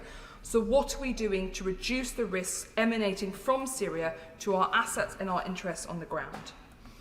Touching then on Iranian proxies, the Houthis are only one of Iran's proxies and allies, and as I touched on earlier, different proxies have different relationships, and I believe the Houthis to be more of a disobedient ally rather than a direct proxy, because the command and control is not as significant as it is, for example, with Hezbollah. So we have Hamas, we have Hezbollah, we have Iraqi Shia militias, and we have the Assad regime in Syria. What work are we doing to make sure that we have a clear intent and assessment as the differing relationships between different proxies and allies with Iran? Because some will be receiving just intelligence, some will be receiving material, some there will be direct command and control, some will feel greater loyalty to others. Because what we need to assess is the extent to which Iran will conduct further conflict and chaos to defend each of these proxies. I suspect, for example, that Hezbollah is far more happy to wage full-on warfare in defence of the clerics in Iran than perhaps other Houthis would be. So how do we make sure we get there? I would also caution that I have severe concerns about Hezbollah's future actions. Nasrallah has so far decided to stay out of the action, but the reality is that could change in a moment. Again, this goes back to who wants to be seen as the best terrorist on the block. And Nasrallah is deeply ideologically tied to the Ayatollahs, more so than any others. And obviously, whilst in the past Hezbollah has acted as almost a tripwire to protect Iran's nuclear capabilities, now they have been acting, unfortunately, what we may not see as significant restraint. Hezbollah has been showing significant restraint given their capabilities. And so I'm concerned that we may see them go forward. I'm very grateful to the Honourable Lady for giving way. I think in a sense what she's outlining is the scale of the challenge and the threats that we face, not just throughout parts of the Middle East, but in Africa and, of course, as we know, in Europe as well. And does it not bring home the responsibility that we have to make sure that we've got a strategic assessment of how we react to all of those, not just for those of us on these islands, but with our partners as well? Because today, the threats that we face are perhaps greater than at any time since the Second World War. I thank my honourable friend, who is always generous in his thoughts and his considerations, contributions to debate like this. I agree entirely. And it takes me to my fundamental point, which is this may be called a debate on the Red Sea, but really we are talking about Iran. When it comes to Iran, my assessment, and colleagues may differ, is that Iran is willing to do everything but reach outright warfare. They will industrialise sub-threshold conflict and they will seek chaos wherever they are. But my worry is that their current appetite, where they have set their threshold as being just below outright warfare, is too high. And I think the message that needs to go out from our allies to the Iranians, and I was very pleased to see the Foreign Secretary meeting with the Iranians to deliver this message himself, but we need to hear it from our partners, is that your threshold is too high, Iran. You must pull back. That needs to be our strategic priority, and I hope that the government will be bringing people together. I myself am looking at perhaps drawing together a half-day workshop for any MP in the House to come together to look at how we together believe the policy solutions might be to tackle Iran, because all roads lead to Iran. And my worry when it comes to Iran is that we are compartmentalising our response to them. They have nuclear ambitions, they have proxies, they have given Russia the drones that they need, and I believe the relationship between Iran and Russia has now become a strategic one, and it has fully reversed from what we saw over the last 2 decades. We are seeing hostage-taking, assassinations, transnational repression, and femicide at home. We have to stop treating those individual issues as if they can somehow be drawn away from each other, and recognise we need a strategic approach working with our allies to do all of them. Because at the moment, we see individual escalations in each of those areas, and we don't respond comprehensively. So we see Iran massively increase their drone production and giving them all to Russia, but we don't see a significant response. We see Iran taking more and more hostages, but we don't see a significant response. Because in isolation, all these things look like a small gradual ratcheting, but when you put them together, the situation is utterly untenable. I will hesitate to talk too much about IRGC prescription because I feel like I may steal other colleague sandwiches, so I will leave that with them. But I think the record is well known on this House as to the position, and I will acknowledge it is not a straightforward decision. Yes, Iran will see this as an act of war. Yes, we will likely have to close our embassy on the ground. However, we need to take action against the IRGC. Only this week we saw a BBC video where generals of the IRGC who were sanctioned were holding recruitment Zooms with British national students' organisations. This is the same organisation that MI5 had to go out and warn was conducting assassinations on our soil. And while I'm here, I will also repeat my call for the creation of a special envoy or a special Prime Minister lead for those who are arbitrarily detained, because we do need someone who can focus on this throughout the piece. I briefly want to touch on Iran at home, because I do believe we are dealing with the most brittle Iran that we have for a long time. The way Iran rules is essentially a protection racket, and people have started to see through that. They are splintering, but I think it's too early to see the actors for change who will actually escalate the situation. Looking then briefly to the diplomatic effort, there has been too much of a focus on the E3 plus the US. We need an Arab-led solution. We need to bring our Arab partners into the fold far more on this. There is an anxiety that the West is not a long-term strategic partner and that we will conduct this isolated activity that is absolutely right, but then not stay and be committed long-term. So how do we demonstrate commitment to build a broader coalition that can meaningfully push back against Iranian influence in the region to protect us not just there, but also at home? That leads me then to the threat to the UK from Iran, and I am gravely concerned that we are not yet taking this seriously enough. Yes, we have now seen the Islamic Centre closed under a review from the Charity Commission. Yes, I managed to get their education centre in the west of London to no longer be accredited, but we are not doing enough to tackle transnational repression in the UK. Mr Deputy Speaker, these strikes are both legal and proportionate and a response to hugely damaging attacks by Houthi rebels on the rule of law and global commerce. A failure to act would result in global economic hardship, huge damage to the British economy, a resurgence in inflation and the risk of a successful Houthi attack on a Royal Navy or British maritime vessel. This is about re-establishing deterrence, but it is also about sending a message to Taiwan and to the PRC. If we think what we have seen over the last few weeks is concerning in terms of global trade, this is absolutely nothing compared to what we would see.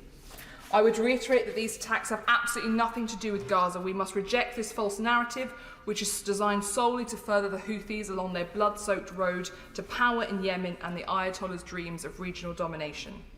What unites the Houthis and the Iranian regime is their willingness to sacrifice innocent people in their pursuit of power and their readiness to inflict unthinkable violence on anyone who opposes them.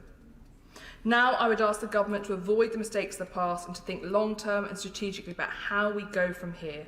We all want to see a two-state solution and a Palestinian state, but what we need now is an international Palestine contact group and to launch Track 2 negotiations bringing together civil society, women and academics. I would also urge all colleagues, those of us who would quickly condemn anyone who denied the right to Israeli statehood, must also condemn those who deny the right to the Palestinians for their own state. A true friend seeks to end the cycles of war and not add more fuel to the fire. Iran and the Houthis are no friends of the Palestinian people. I asked Barra Shiban, the Yemeni democracy activist, to summarise what the Houthis have done to his country, and this is what he said. The Houthis run a network of militias that terrorise the Yemeni people for more than a decade, and their atrocities were ignored by the international community. The Houthis film themselves blowing up our houses, and those of their opponents and their top leaders have been sanctioned by the UK rightly for using sexual violence against women activists. Now the House of Commons should call for holding them accountable and recognise the plight of the Yemeni people. I hope that we will not have to see many more strikes in the region, but I suspect this is not the end of them. The Defence Secretary will continue to have my full support because this is right and this is about bringing back deterrence. Thank you, Mr Deputy Speaker. Martin Doherty-Hughes. Thank you, Mr Deputy Speaker. It's always good to follow the Chair of the Foreign Affairs Committee, the member for Rutland Melton. I actually agreed with quite a lot of what they had to say. I may be going to that a bit more than what I'm going to have to say in the next few minutes. It does still, I have to say, seem strange to having this sort of general debate on a Wednesday afternoon during government time. A general debate on defence and security, which I think the Shadow Defence Secretary alluded to, has morphed into one on the situation in the Red Sea.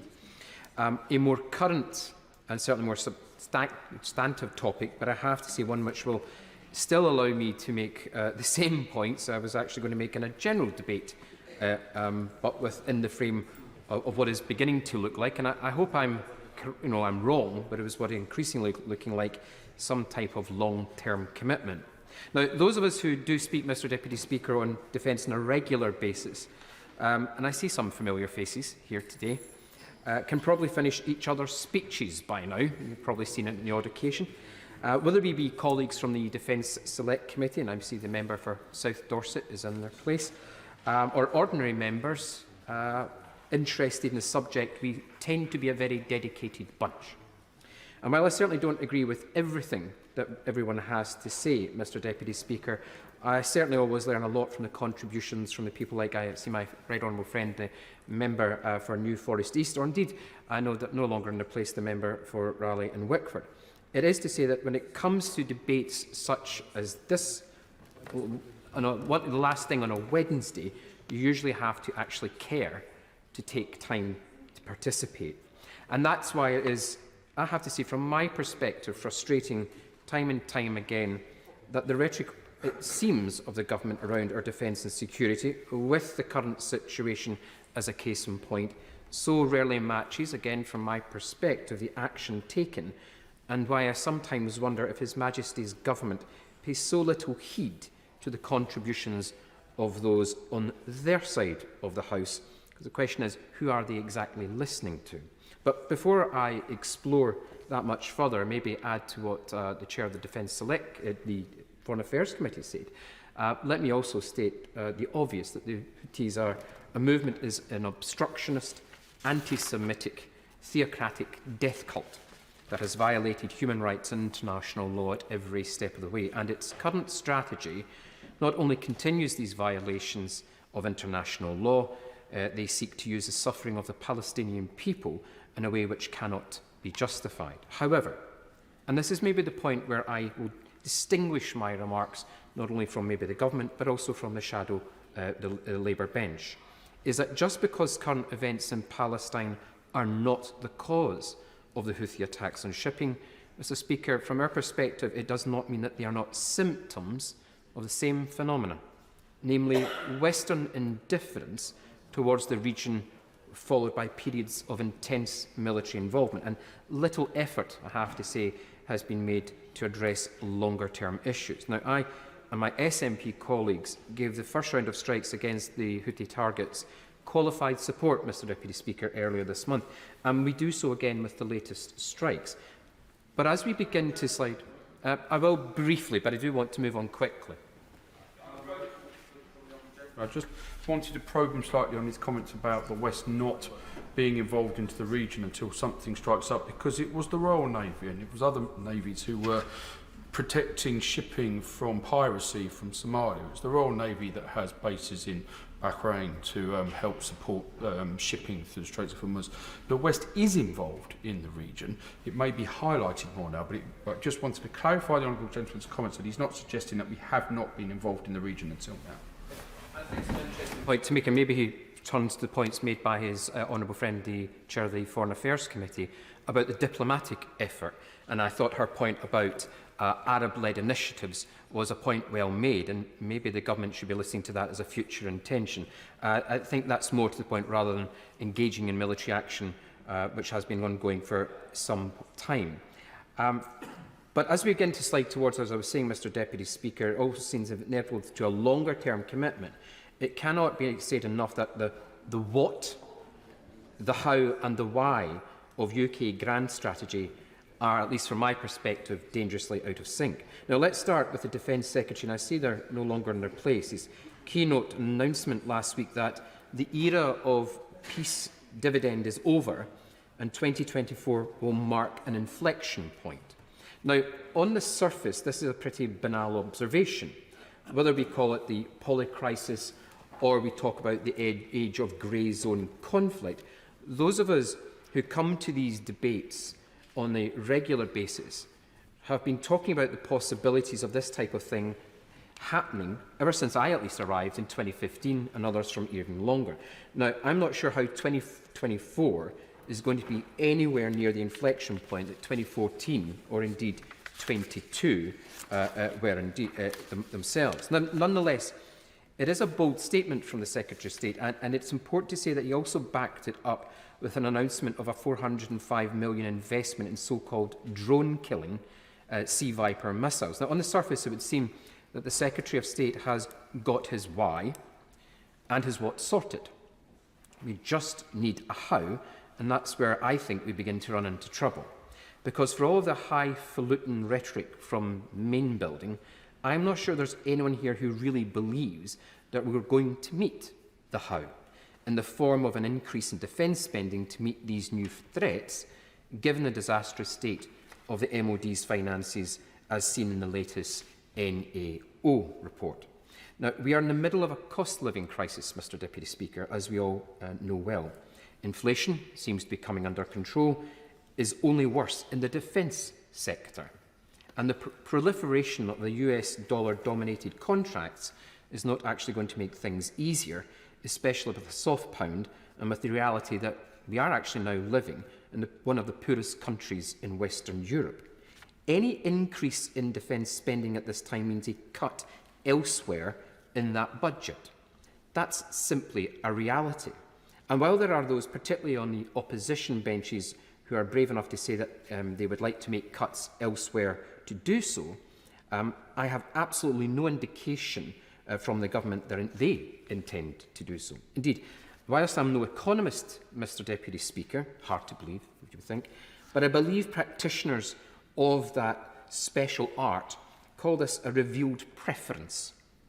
When a potential leadership candidate, for example, advocates spending 3% of GDP only to quietly drop the commitment when they become Chancellor, all of our recent Prime Ministers, for example, have also made all the right noises when it comes to what the problems are in international security.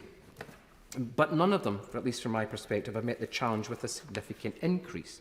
Indeed, I think we can all agree that if that redoubtable and dogged former Secretary of State, and I have let him know that I'm going to mention him, Mr Deputy Speaker, the Right Honourable Member for Wyre and Preston North was only able to secure an increase of 2.5%, and even then only by the end of the decade, then I don't think anyone is actually expecting his successor, I'm afraid, to be any more successful.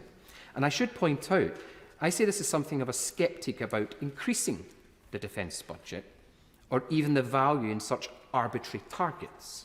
We judge governments based on their record, and this is what this one has. Because once you start to scratch the how in the government's strategy, the what and the why also start to become unstuck. Now let's take the Sea Viper order, what was presented as an announcement to counter the new and specific threat has actually been on the table since 2012, only to be, if my honourable friend will allow me just for a moment, only to be consistently shifted to the right because of the pressure elsewhere in the budget. I will give way to my right honourable friend.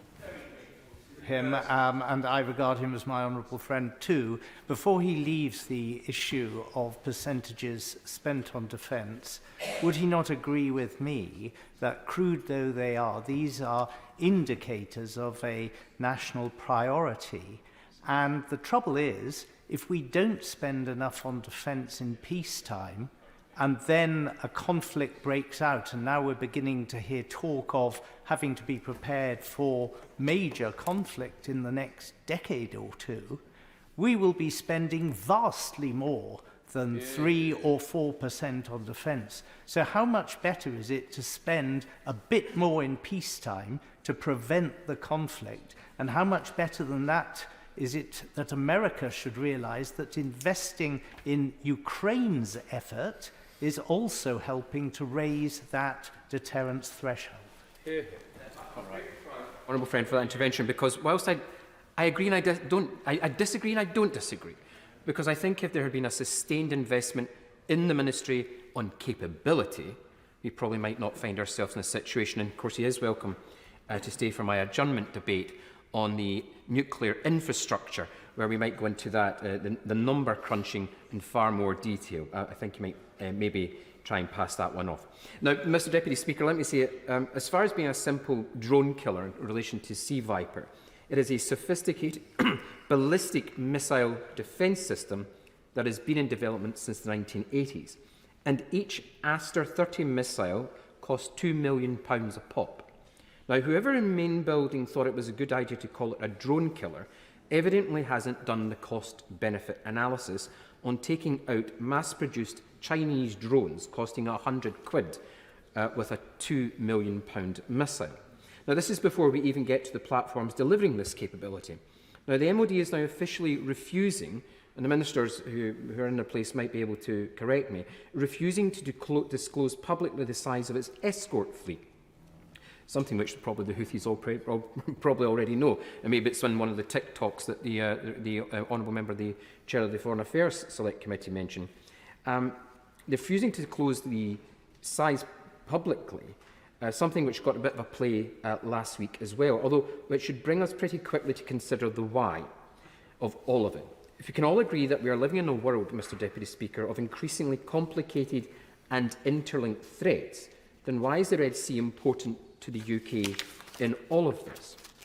Now, I consulted two principal documents published since I have been an MP, the 2015 SDSR and the 2021 Integrated Review. Alas, the mentions of the Red Sea, there were none. Yemen was given a single cursory mention in each, and both in the context of other regional conflicts. I guess you could say, Mr Deputy Speaker, that the government's defence that both were written before the Ever Given accident reminds us that the Suez Canal and the Red Sea were something of an important bottleneck for global trade. But ultimately, neither of the documents, one pre and one post-Brexit, really tell a compelling story about UK engagement in this part of the world, which means it's harder for me, and certainly harder for the public, to see why sustained engagement, if it happens, in this is in our long-term interests. Now, don't get me wrong, Mr Deputy Speaker, even as a committed North Atlanticist who believes Scotland and UK's primary commitment should be our Northern European neighbourhood, I am open to being convinced. Instead, I have to say that the mood music all through this time has been around global Britain, without elucidating what that actually means. Now, don't get me also started on the issue of the Indo-Pacific tilt. When I first heard mention of it, and then when I read, quite frankly, incredible assertion from the Integrated Review that the UK wishes to be the European states, and let me quote, with the broadest and most integrated presence in the Indo-Pacific, I have to say I claim that received very little interrogation at the time. Now, again, as a committed North Atlanticist, I was maybe never going to be on board with the idea of an Indo-Pacific tilt, but the more I tried to find out about it, the less convinced I became. The Indo-Pacific is a big place, home to two of the three largest oceans in the world and three of the 5 largest states. Any tilt towards it would surely require some sort of prioritisation, but we have never heard any talk of this. The Red Sea region could have been part of that, securing the freedom of maritime trade from the Indo-Pacific, bringing in European partners with a presence in the region along with others. But there was a complete failure to communicate any of that with members in this place, never mind with the general public. So forgive those of us who are sceptical about that, Mr Deputy Speaker. In this instance, these strikes against the Houthi targets because we can clearly see that the how, namely the Royal Navy and its capabilities, and the team are doing a commendable job, is actually in its poorest and most diminished state it has been for many years. I think it was an issue alluded to one of the members, the member for Raleigh. It's a consequence not only of budgetary pressures, but a complete failure of this and previous governments to make the case for why, be that in the Red Sea or the North Sea. Instead, we have a manpower and retention crisis caused by over a decade of wage stagnation, the ongoing possibility that the 2 remaining LPDs will be mothballed, calling into question the long-term viability of the Royal Marines, and the admission in November that the entire fleet of SSNs was alongside at the same time. Yet, if you went by the MOD's spin on things, Mr Deputy Speaker, all is well, because we can still field 2 carrier strike groups, even though everyone knows we'd never have the manpower to do so at the same time. The UCAS deal will allow Astute-class boats to operate in the Pacific Ocean, even though, as we have heard, they sometimes can't even get to the North Sea. And who can forget from last week, we now have a space laser, or at least we will in 10 or 15 years' time. So let me conclude, Mr Deputy Speaker, with a general observation. When it comes to UK grand strategy in the Red Sea, denial, I'm afraid, isn't just the river you end up in if you take a wrong turn on your way there. As members can see, we've got 13 members that wish to participate, 14 members that wish to participate in this debate. So whilst I'm trying not to put a time limit on people's speeches, if they could show some self-discipline, then we will get everybody in with a decent amount of time. Sir Alex Sharpbrook. Thank you, Mr Deputy Speaker. Following on from the honourable gentleman who's just spoken, I find it disappointing in the approach he's taken to the operations that we have had to carry out in the Red Sea to protect international shipping. He makes the point, perhaps reasonably, that budgets of the country, its finances, are under great pressure, and that there has been a cost of living crisis. A cost of living crisis that has occurred through instability around the world, whether it be supply chains over the pandemic, or whether it be Russia's illegal war in Ukraine, and now the threats to shipping at the key point of entering the Red Sea. These do have a fundamental impact at home. And therefore, the investment in defence is not something that just takes money out of the pot that government needs to spend. It actually helps build the security that our constituents need. Too often through history, people have looked at distant lands and said, that's got nothing to do with me. And that today couldn't be less true. I mean, it never was true, but it couldn't be less true today when we look at exactly how global supply chains end up on our own supermarkets and, of course, in terms of the fuel prices. And it's not just the increase in the cost of shipping that will add to inflationary pressures. It's the fact that we're modern industry working to a just-in-time system that widget A may take 3 weeks now to get to widget B that may only take a week to get there, and that's going to cause huge backup problems of production within the factories and within production plants that move onto the system. So the actual time constraints that have now suddenly been hoisted upon global shipping of having to go around the Cape to actually deliver the goods that are needed will end up having a direct impact on our constituents once more. And therefore, it is important, in my opinion, that we do invest further, certainly in the Royal Navy. Now, I will take issue with people in this House who want to do a disservice to the Royal Navy. I think the Royal Navy is one of the most advanced and finest navies in the world. We have replaced the vast majority of our capital equipment in this century alone. And the technical ability of our Royal Navy outdoes a great number of countries, including many of the capabilities that are produced in the United States.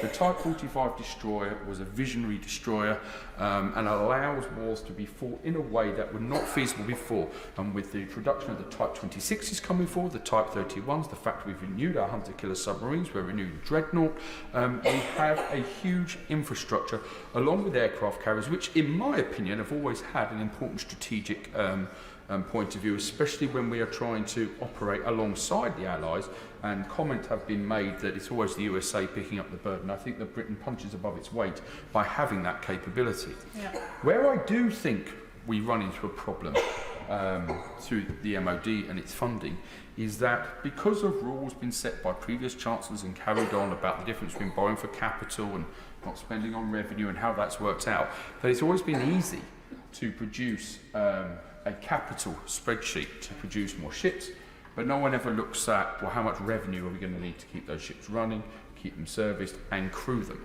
And that in itself is something that does need to be addressed, because be under no illusion, the situation in the Red Sea speaks to the wider issue of how important maritime security is. It affects the entire world. And yes, we operate as part of the NATO alliance, and we can actually draw on many, many more allies around the world to help police the situation that's taking part in the Red Sea. But that demand is only going to get greater, especially to diverse just slightly from the issue in the high north, as that becomes more of a passage for trade during the summer months, with already China showing a great interest in those areas.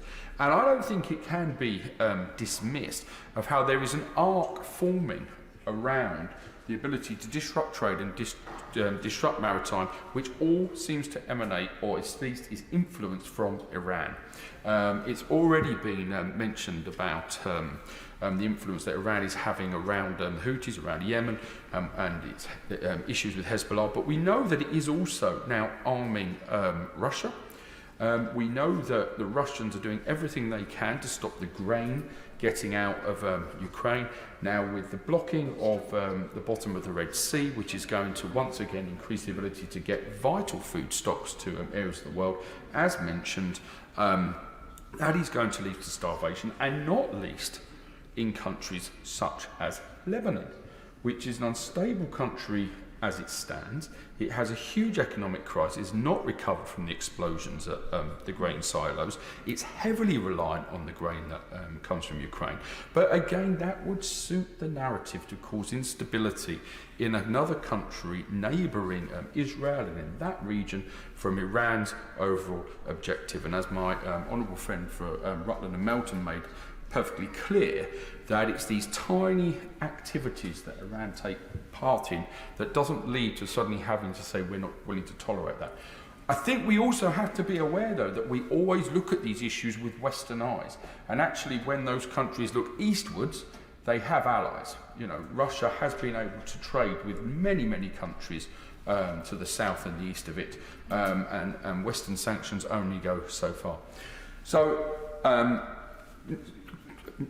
confident that other colleagues will want to speak and develop further. I think the situation in the Red Sea needs to be another flashpoint warning that we have to invest further in maritime capability, because it's only through maritime capability that we can ensure that we can keep secure trade routes open that affect the entire world.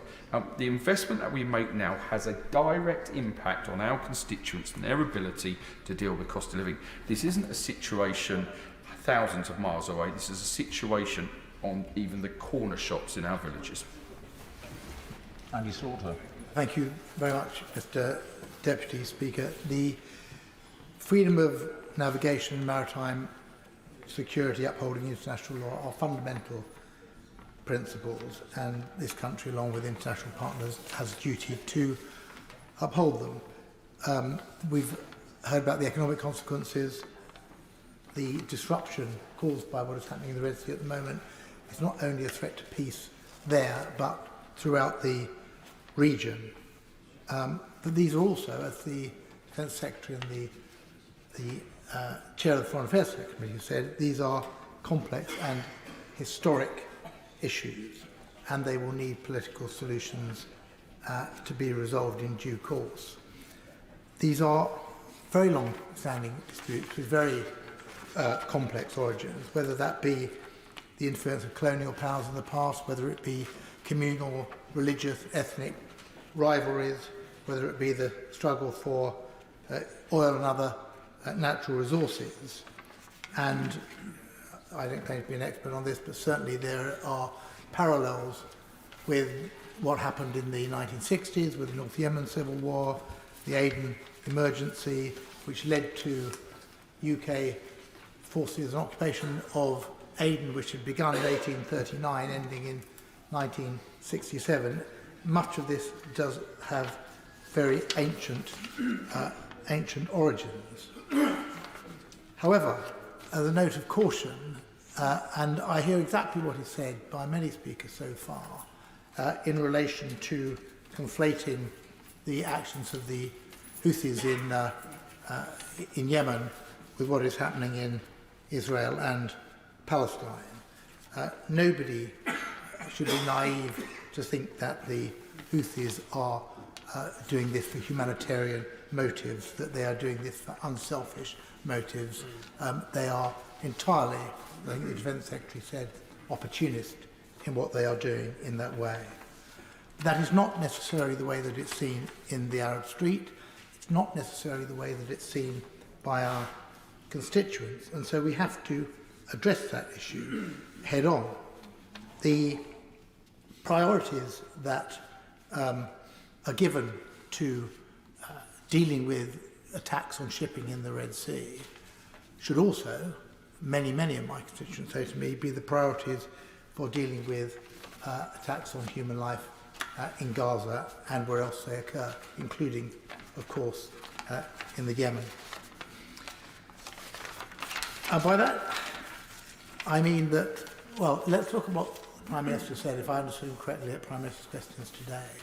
He set a number of tests before there should be a ceasefire in Gaza, that all hostages should be released, and I presume he means Israeli and Palestinian hostages, that Hamas should disappear from Gaza, should disarm, should not be in a position to threaten Israel or indeed anyone else, and that the Palestinian Authority should take over the role of governance there.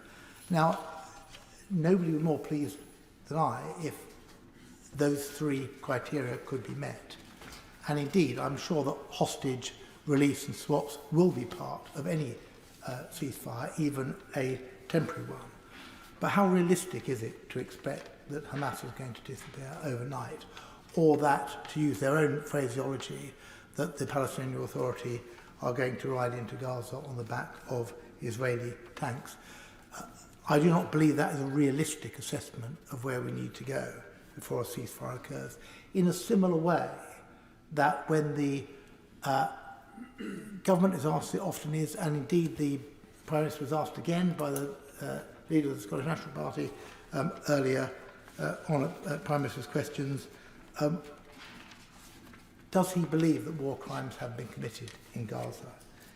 It's not a difficult question. Yes, it is absolutely true that restrictions on journalists and on international observers going into Gaza are there, but there is enough coming out of Gaza to see, and it's not an exhaustive list, but many leading international jurists have seen deprivation of life, collective punishment, arbitrary detention, denial of basic services including healthcare, forced displacement and ethnic cleansing going on. And simply to reply, as any government spokesman seems to do now, and say that Israel should comply with international humanitarian law is not sufficient. The question is Israel complying in that way? And I noted that just today, published by the Lawyers for Palestinian Human Rights, but authored by independent jurists, more than 200-page opinion, which found that in Gaza, the crime against humanity of persecution had been committed more intensely since the 7th of October, but going right back to the siege of Gaza began in 2007. And if the government's position is to be credible on this, then it has to address those events, because what is happening in Gaza at the moment is quite extraordinary. 1% of the population killed in 3 months, 25,000 people, under the most horrific circumstances that we heard from the Shadow Defence Secretary describe in his opening. Indeed, there are strong parallels between... I will give way, my friend. The international law point. There is one thing that is the international humanitarian law, and let's face it, that is not a good law. That is a law of last resort when other things have gone wrong.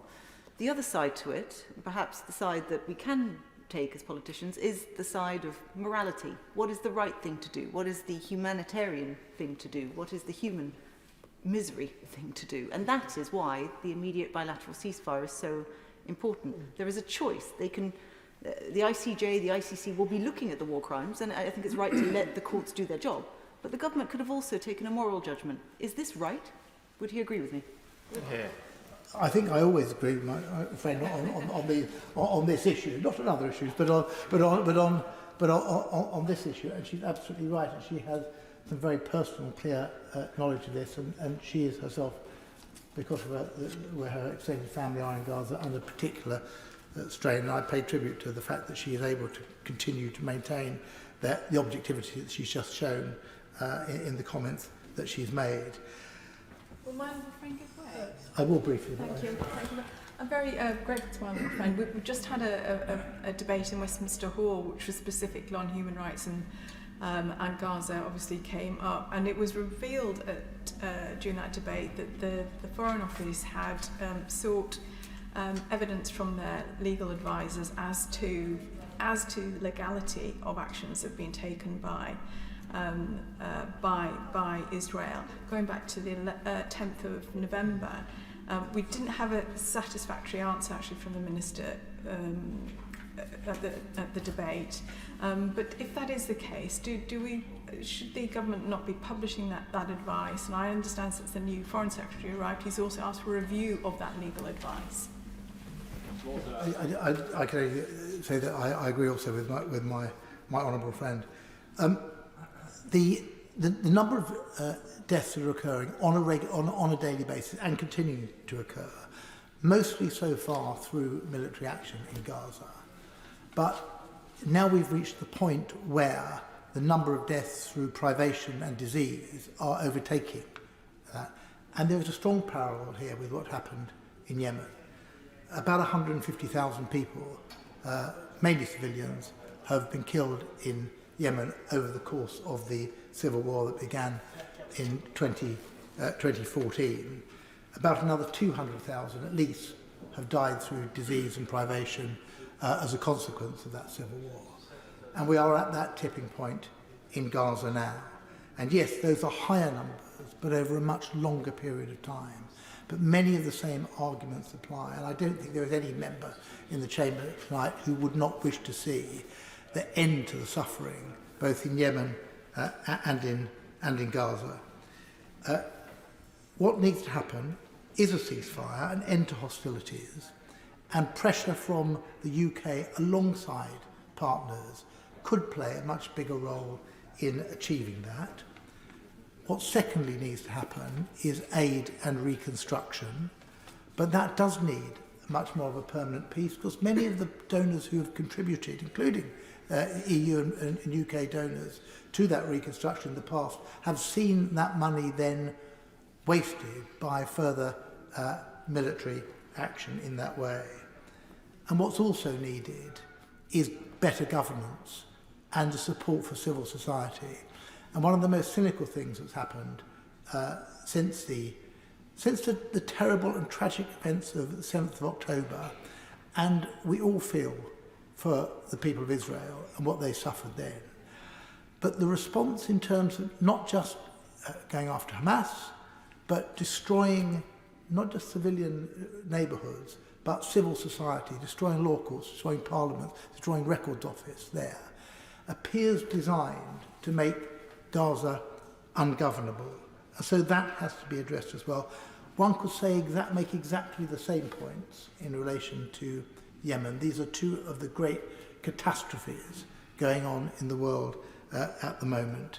So there may be points at which we do not want to link the two, but there are also clear points together.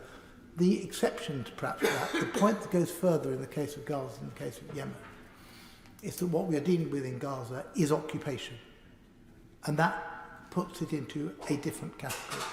I asked the Prime Minister yesterday, I wasn't surprised by his answer, but in the statement yesterday, I asked him when the UK will recognise a Palestinian state, and he gave the answer that will be familiar to everyone here. We will recognise the Palestinian state at a time that best serves the peace process.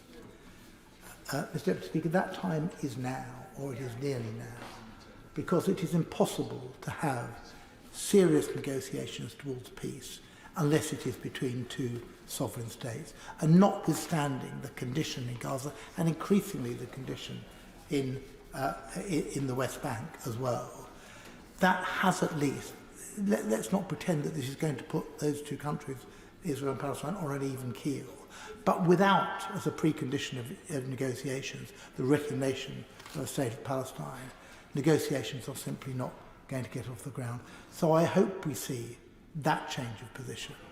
There is a very strong support, not just for our military, but for the diplomatic initiatives which the UK is making in the Middle East. I've given a lot of latitude to the Honourable Gentleman on this, as he's focused on one aspect. But this debate is the situation in the Red Sea. If he could direct his attention towards that subject, I would be extremely grateful. Yes, Mr. Deputy, I should have taken your advice rather than the advice of the Shadow Defence Secretary at the beginning of the debate.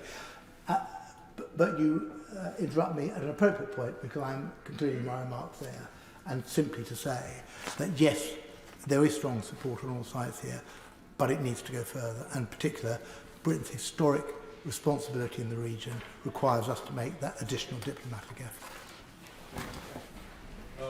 Thank you for calling me, and I congratulate the Honourable Gentleman for Hammersmith on a very wide-ranging debate, albeit somewhat remote from the Red Sea, as you correctly pointed out, Mr Deputy Speaker. Can I also congratulate my right honourable friend, the new Defence Secretary, who's not his place, and indeed the Shadow Defence Secretary, both of whom I think spoke with a great care and with great diplomacy and sense, and fulfilled, I think, precisely what this place ought to be about, namely Her Majesty's government laying out their views and the loyal opposition then scrutinising what they've done. Now, before I say anything else, Mr Deputy Speaker, can I just say that I strongly support the strikes in the Red Sea, and all of the remarks have been made by my honourable friends, most of whom are much better informed of these matters than am I. I strongly support those strikes, and I strongly support the way they were carried out. I strongly support the reasoning for them. But if I may this afternoon just take a slightly different approach to these matters rather than the simply diplomatic and foreign affairs approach and military approach, to look at the way in which they were ordered. Now, particularly after the first strike, a great many people, including a number of people in this House, perhaps we'll hear from Liberal Democrats later on, were of the view that it was quite wrong. The House should be recalled, it was said. We should have a vote in this House about whether or not these strikes were justified, it was said. It was quite wrong that the Parliament should not have the opportunity to express our views on the most important matter facing us all, namely warfare, it was said. I'm glad to say that the government resisted those calls, and that the way in which the strikes were ordered seems to me, and I'll come back to it precisely why in a moment, to have been absolutely right. Now, Mr. Deputy Speaker, I've been talking about this subject for some time. Indeed, I wrote a book about it, I may say, so available in good bookshops near you at this moment, for some time. And when I remember in a debate, probably some 15, 20 years ago now, I expressed the view that it was wrong that the House of Commons should take a vote on going to war. It was widely greeted by scorn. Everyone said that's absurd, a ridiculous thing to say, they said, and we can check Hansard for it later on.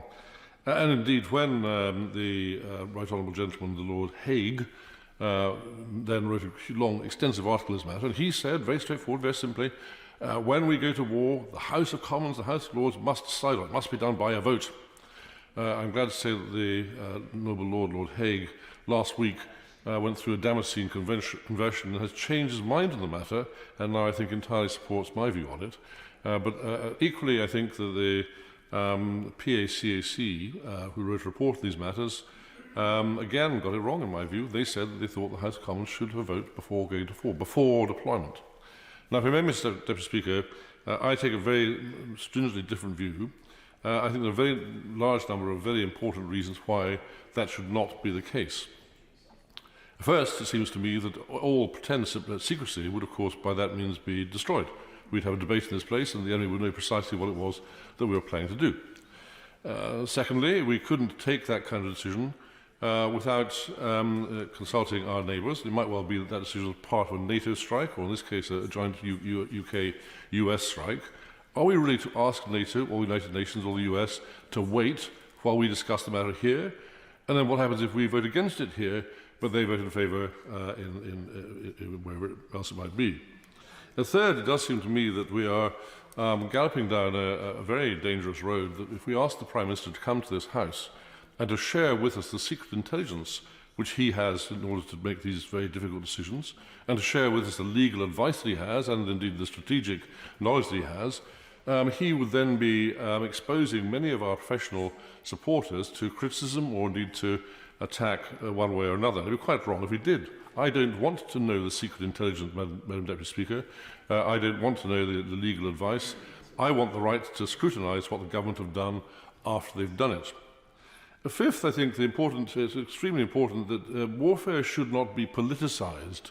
If we vote in this House for either to go to war or not to go to war, that means that we as MPs are taking a view of it. We are sending people to war, squabbling amongst ourselves as to whether that war was right, wrong, or indifferent. That seems to me to be quite wrong from the point of view of the families, particularly of the families of those who might, for example, be killed, who then say, well, one party or the other took a strongly different view to you. Before I come to the final reason for my strong views on these matters, can I just point out to the House that Of the 274 wars that the United Kingdom has taken part in, or England, I think, has taken part in since 1750, we have voted in this House on only two. Only twice in all those years have we voted on prior to deployment. The first time was in 2003, when Tony Blair asked this House to vote on Iraq, and he whipped the Labour Party into supporting the war, and the Conservative Party indeed was whipped, and I'm glad to say I rebelled against the whip. But nonetheless, we were whipped into supporting the war. What a bad decision that was. Quite the wrong decision. And the second time, in all this 300 or 400 years history, the second time that we had a vote in this House on going to war, it was before the Libya strike in 2013, or the Libya strike then didn't, I mean, it was a Syria strike, I beg your pardon, that didn't then occur in 2013. The House voted against it, and very much of the bloodshed and the corruption and the disaster we see in Syria to this day comes about as a result of that vote. America followed us the following day, and they equally didn't strike against the use of chemical weapons. That was a wrong decision made by this House, as in my view was the Iraq decision in 2003, and those are the only two occasions when prior to deployment we've had a vote here. My honourable friend disagrees with me. Right, honourable friend. I'm afraid I do, but I agree with his main thrust, which is there is no doubt that the Prime Minister and the Executive have the right to take initial action and seek support afterwards. Having said that, though, in the case of Syria in particular, it has become a byword to say this was a wrong and terrible decision because the ghastly Assad remained in power. However, the alternative to that would have been another Islamist swamp such as we saw in Libya, and it was because there was a strong feeling in the House that this would have been another Iraq or another Libya that there was such pressure to have a vote, and for my part, I think the result was absolutely right. Well, right, honourable friend makes an extremely interesting point. He thinks that we should have not have had strikes against Syria, and therefore he thinks we should have had a vote on the matter because the vote then went against it. But let's imagine there was some other war, some very important war, some very essential war. Let's imagine this was a moment before a general election. Let's imagine there was a very small majority on one side or the other. That war then becomes political. And my right honourable friend might well find under those circumstances that a war that he strongly believes in, that strongly wants to support, is voted down by this House rather than by the generals or the Prime Minister. Of course. Perhaps both my honourable friend and my right honourable friend will agree on this point, that while it can be risky and dangerous to intervene, we also know that it can be dangerous and risky not to intervene. Perhaps that is a point that they would both agree on.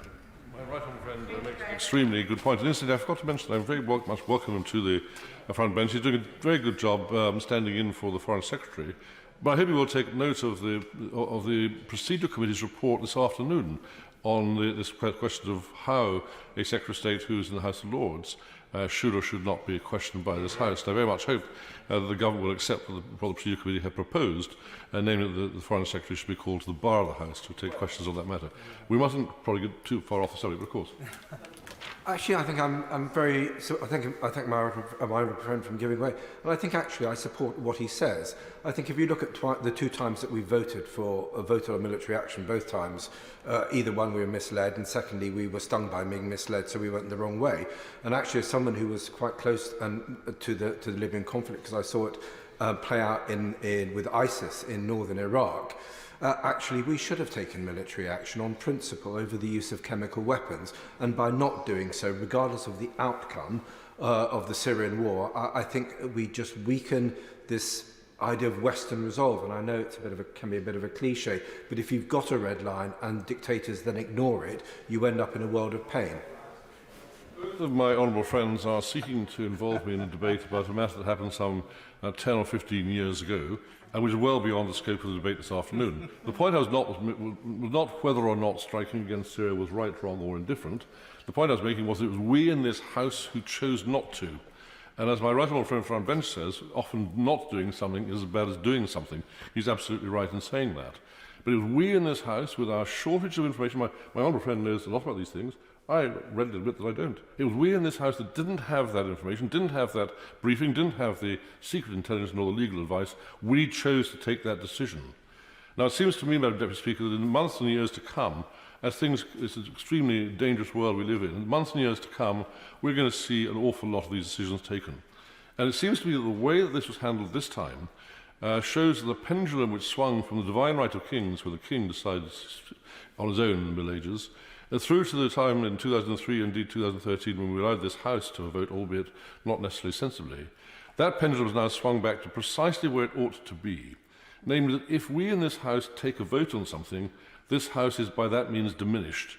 We cannot then hold the government to account. We cannot come back and say, you, Mr. Government, have got that wrong, because we voted for it. And if we voted for it, surely the Secretary of State will then come back and say, well, you voted for it. The whole point of our purpose here in this House, in this chamber, is to scrutinise what the government have done, hold the government to account, if necessary, to remove the government if they do the wrong thing. Well, I'm trying to wind up a little bit, of course. I am most grateful to my honourable friend. And he mentioned about the world becoming a more dangerous place. And we've known through the history of the NATO alliance that deterrent is one of the best ways that we can try and keep a peace. That's why we have the constant at-sea nuclear deterrent. Nobody knows where or when it may be used. So if we want to try and keep the peace, is there not strength in the argument he's making that there's a far greater deterrent if the decision can just be taken rather than giving 24, 48 hours notice? I'm not certain that my right honourable friend, I congratulate him in his knighthood, has quite grasped the subtlety of the point I was trying to make, which is not so much as to about the substance of defence, but so much the way we take a decision in this House. And the point I was making was that if we vote on something, as happened to the Labour Party over Iraq in 2003, it then becomes extremely difficult to criticise the government for what they're subsequently doing. It's right that we should scrutinise the government. We should not vote on these matters. We should have huge debates, have statements, have debates, have votes after deployment. But the moment that we allow ourselves to be forced into a whipped vote in front of deployment, then we are, by definition, emasculating this House. It's quite wrong from the point of view of defence, and it's quite wrong from the point of view of parliamentary scrutiny. We demand the right to scrutinise the government. We can only do that if we don't vote on the wars. I'm getting slightly anxious about time, and my advice is that colleagues should stick to a maximum of 8 minutes. If we can't achieve that, I'll have to put a time limit on, but I'd rather not. Jeff Smith. Thank you, Madam Deputy Speaker, and you'll be pleased to know that I intend to be brief. Originally, I was going to speak out a number of issues, including the situation in Ukraine, but I am grateful to be able to comment briefly on the situation in the Red Sea and the region. As my right honourable friend on the front bench has indicated, Labour supports, and I support, the targeted and limited strikes on the Houthi military targets in Yemen. And we should be clear about the nature of those attacks by the Iranian-backed Houthi rebels. Opportunist attacks, as my honourable friend from Hammersmith has just pointed out. And we should reject the Houthi claim that UK and US airstrikes on their positions are related to the conflict in Gaza. Nevertheless, there are things that we need to continue to say about the situation in Gaza. We watched in horror the attacks on the 7th of October, and we've watched in horror since then at the level of suffering and deaths in Gaza. We need a ceasefire urgently to end that suffering. We need the release of the hostages, and we need to urgently address the biggest humanitarian crisis in that region in a generation. People facing starvation, thirst, and without medical assistance. And I pay tribute to all the organisations carrying out humanitarian work in the most difficult conditions there. I've been getting regular updates from Medical Aid for Palestinians who do great work there, and the impossible situation that some of their workers have been put in.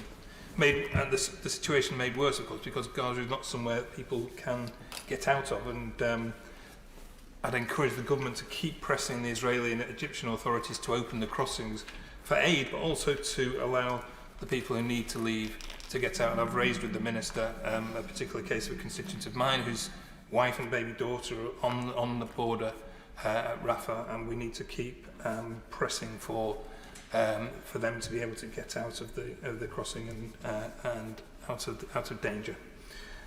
On the specific issue of the Red Sea and the strikes on the Houthi targets, the UN Security Council was, of course, strong in its condemnation of the attacks on shipping by the Houthis, and we join that condemnation. As my right honourable friend said, we can't afford for those attacks to continue and go unanswered, and there is a cost of non-intervention. Freedom of navigation is an important principle, and there are innocent seafarers from around the world on those commercial ships passing through this vital route. And at this point, I think I need to declare an interest. I'm very proud of my nephew, who's training to be a commercial nautical engineer. He's working for Maersk, one of the companies whose ships have been attacked. And as any family member would from any country, I want him and workers like him protected from terrorist attacks if he should have to make a journey via the Red Sea. Innocent commercial shipping workers from around the world are put at risk by the reckless and illegal attacks by the Houthis, and those workers need protection, as our brave Navy personnel need the same protection. And it may well be impossible to completely stop Houthi attacks. We know that they've been hardened, I guess, by the long civil war in Yemen. They've been subject to a long history of attacks by the Saudi-led coalitions there, so they know about being attacked. But that doesn't mean that we shouldn't do what we can to degrade and limit their capacity to carry out those attacks. They can't go unanswered. But we also need, as a number of honourable and right honourable members have pointed out, a diplomatic strategy to stop the risk of escalation, making clear that these are targeted and proportional attacks that aren't aimed at escalating a wider conflict, and that is the thing we need to avoid at all costs. So yes, we support targeted action to protect freedom of navigation, to protect civilians and our naval personnel.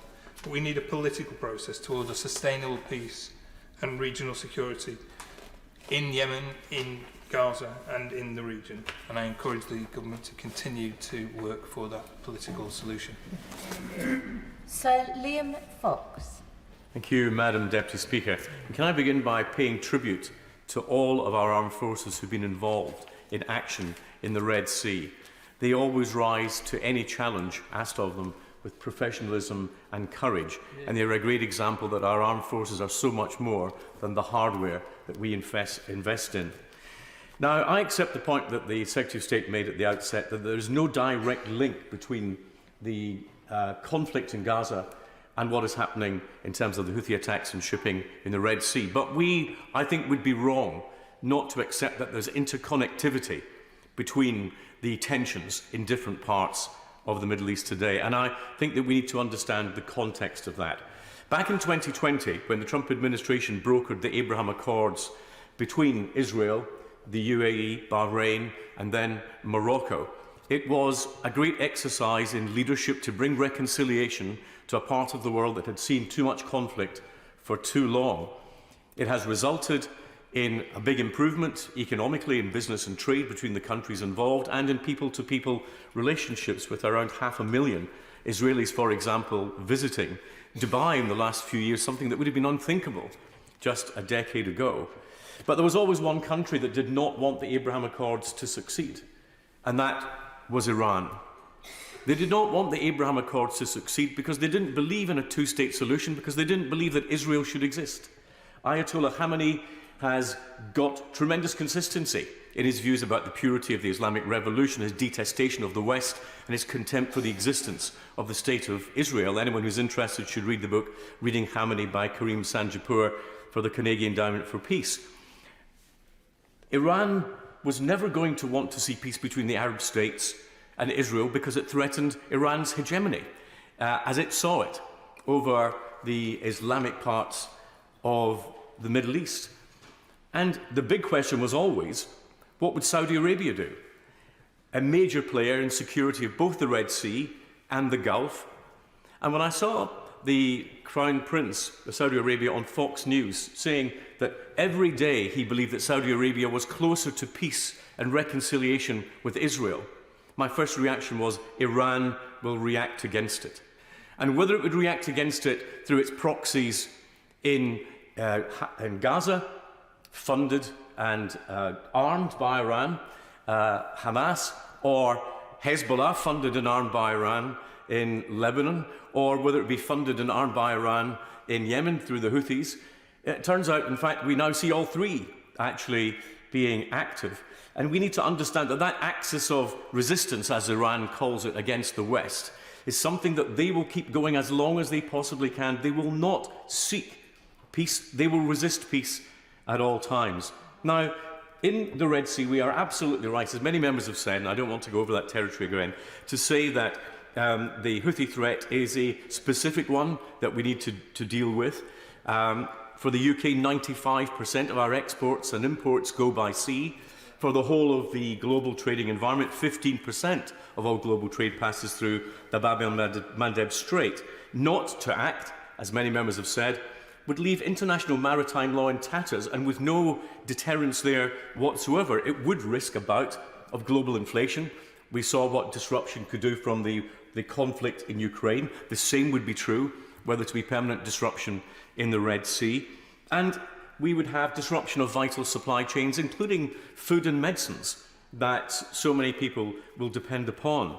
So we're right to take the action, but we need to come back to understanding the role of Iran in this process and other processes.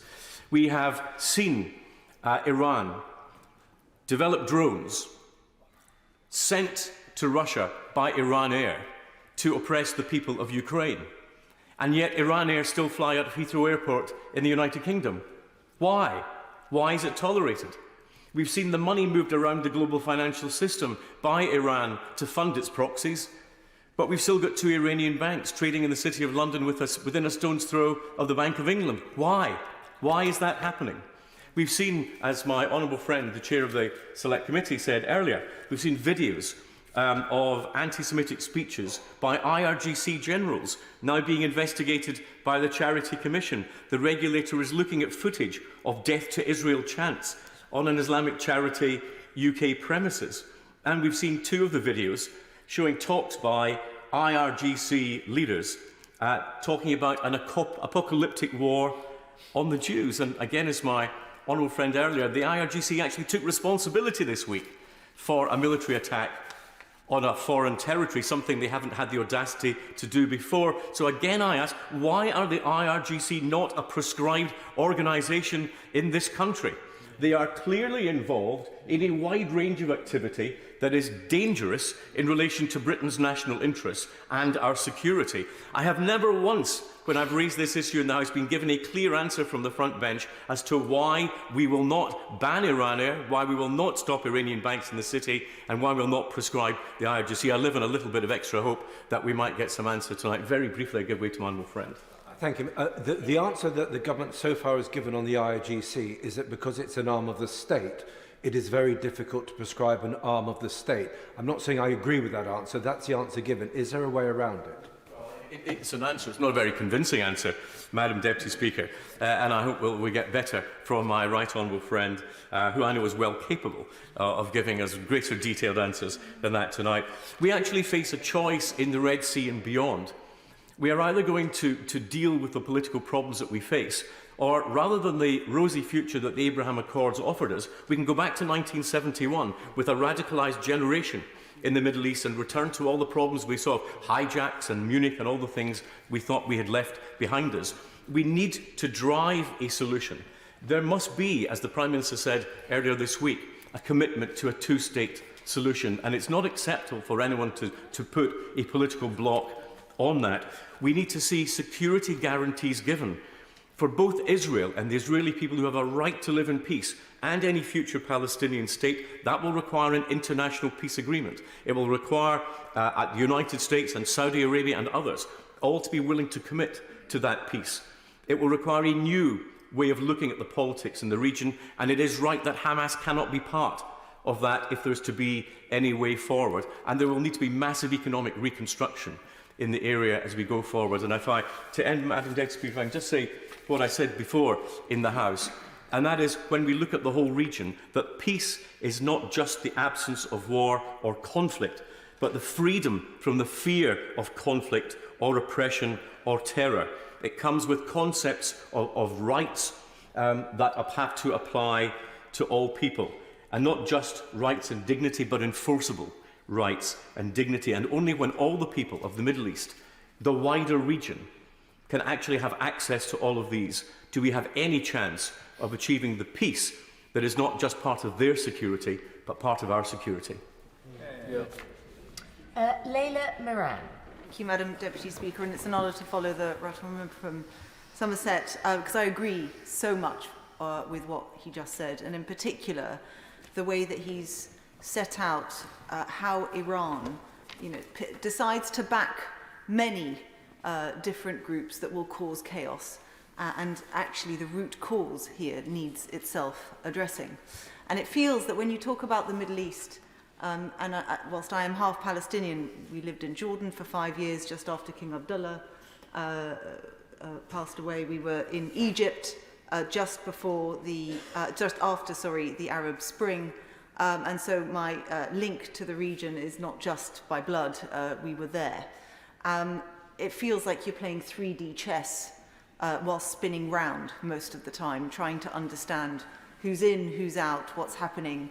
And it's fair to say that the region has been poorly led and poorly served by its politicians for very many decades.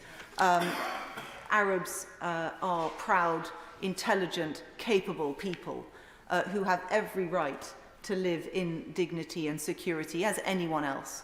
And I'm sorry to say that there have been elements of the debates around Israel Palestine that seem to forget that. When we talk about peace in the region, we often omit that Palestinians need to be at the heart of it as much as Israelis. And that when we talk about Arab-led, yes, absolutely Arab-led, and I should have drawn the House to my register of interest. I went to the Manama Dialogue at the invitation of IISS, but when we were there, we heard from the Bahraini Foreign Minister who made clear the case for why peace and two states was not just in the interests of Israel-Palestine, but actually was in Bahrain's interest as well. It was a regional interest. And the reason for that, and linked to what previous speakers had said, is because it is the biggest toy that Iran and other mischief makers in the region have to play with. And they've been playing with it for their own nefarious ends for far, far too long. And they have no real interest in the Palestinian people. And let me be clear, when I speak to other Palestinians, we know this. We know this. We know that they're jumping on the bandwagon now, and we talk about still the paper tigers of the 60s. And, lots of Arab states will say, when it's convenient for them, that they will come and ride in our defense. And when at that final moment it comes to who backs us, the answer is, well, no one. And so we rely on ourselves. And that's the view from pretty much every Palestinian I know. But that said, that doesn't mean we don't need help. So this is my plea for help.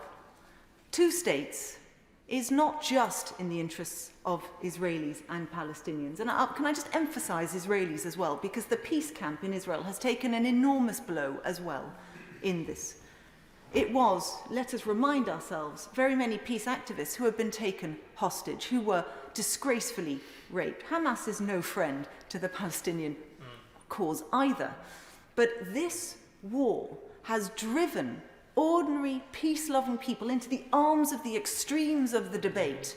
And when you look at the polls, and there was one done by, I believe, very recently, it is the people are now backing Hamas, are now backing Netanyahu, when before they didn't. And we have to reflect on that. Why has that happened? These are the same people as before October the 7th. And the reason why that's happened is because we've allowed it to happen. Because the longer this war is waged in the way that it has been waged, in the way that it feels so one-sided, with the humanity at the center of it, not at its heart, by the Western world in particular, the more abandoned ordinary people feel. And when people feel abandoned, that is when the center ground where the dialogue happens is vacated. And so my plea to this House continues to be, let's not forget the Palestinian cause. And yes, I'm here with my Palestinian scarf, with my blood, but it's not for me. It's for regional security. And I would put it to the Minister that this is in the security interests of Britain, because we are seeing for ourselves. Now, when we say that the region is a tinderbox, what we mean by that is not that one thing is causal on another. is that there are multiple flashpoints, and all it takes is for one thing to go wrong, and you find they all blow up at the same time. So the reason why, and this is why the debate and vote earlier on was important, it is of course true that the Houthis were wanting this to happen and it wasn't linked. But that risk of escalation is very real. There is a very true concern, and I think a legitimate concern, that it's true, you have to act, and not acting is also acting. And we back what the government has done. But what happens if it does start to go wrong? What if that nuclear reaction starts to get out of control and you end up in a situation where that tinderbox has been set alight? And the worry I have is that whenever we have questioned the Prime Minister on that point, how do you come off this particular ledge? We have not had that assurance. What's the plan? We still don't have that plan. And two plans. Recognition of the state of Palestine, I would argue, has never been more important. Because I talk about an immediate bilateral ceasefire to bring the people from the extremes back to the centre, to start to heal some of these wounds. But I also would point out that a ceasefire is not the end. A ceasefire only ever freezes a conflict. And if we want to say that this is the last time, and I sincerely believe that across this House there is broad agreement on that point, we need to get serious about how we bring two states not just back on the table, but back on the table quickly. Because you just have to look at what's happening in America and the chances of Trump coming back, and that means that our window of opportunity, not just public opinion, which is at its height now, but also an America that is willing to be a willing partner, is fast diminishing. So we know that the European Union is talking about a conference. We know that the Arab states are also talking. And my question to the Minister is, who are we talking to? How quickly do we think we can get this twin track, whatever you want to call it, off the ground? And as part of that, may I urge him, as I've done in previous debates, to recognise Palestine sooner than later? Because us Palestinians, wearing my Palestine hat back on for a moment, all we want is the power to do what all other countries have. We want our own votes at the United Nations. We want to raise our own money to rebuild and educate our children. And it's not a case that we aren't capable. We just don't have the tools. And what we want above all, however, is to live in dignity alongside our Israeli cousins. It is the scars that so sadly we share that will bind us together. And like scars, they're not comfortable, but quite often when the bone grows back, it's stronger than before. That's how both people feel. They need to be given the tools as equal partners to be able to resolve this. And without a fully fledged recognition of the Palestinian state very early, I would argue first, not last in the process, we will never get there.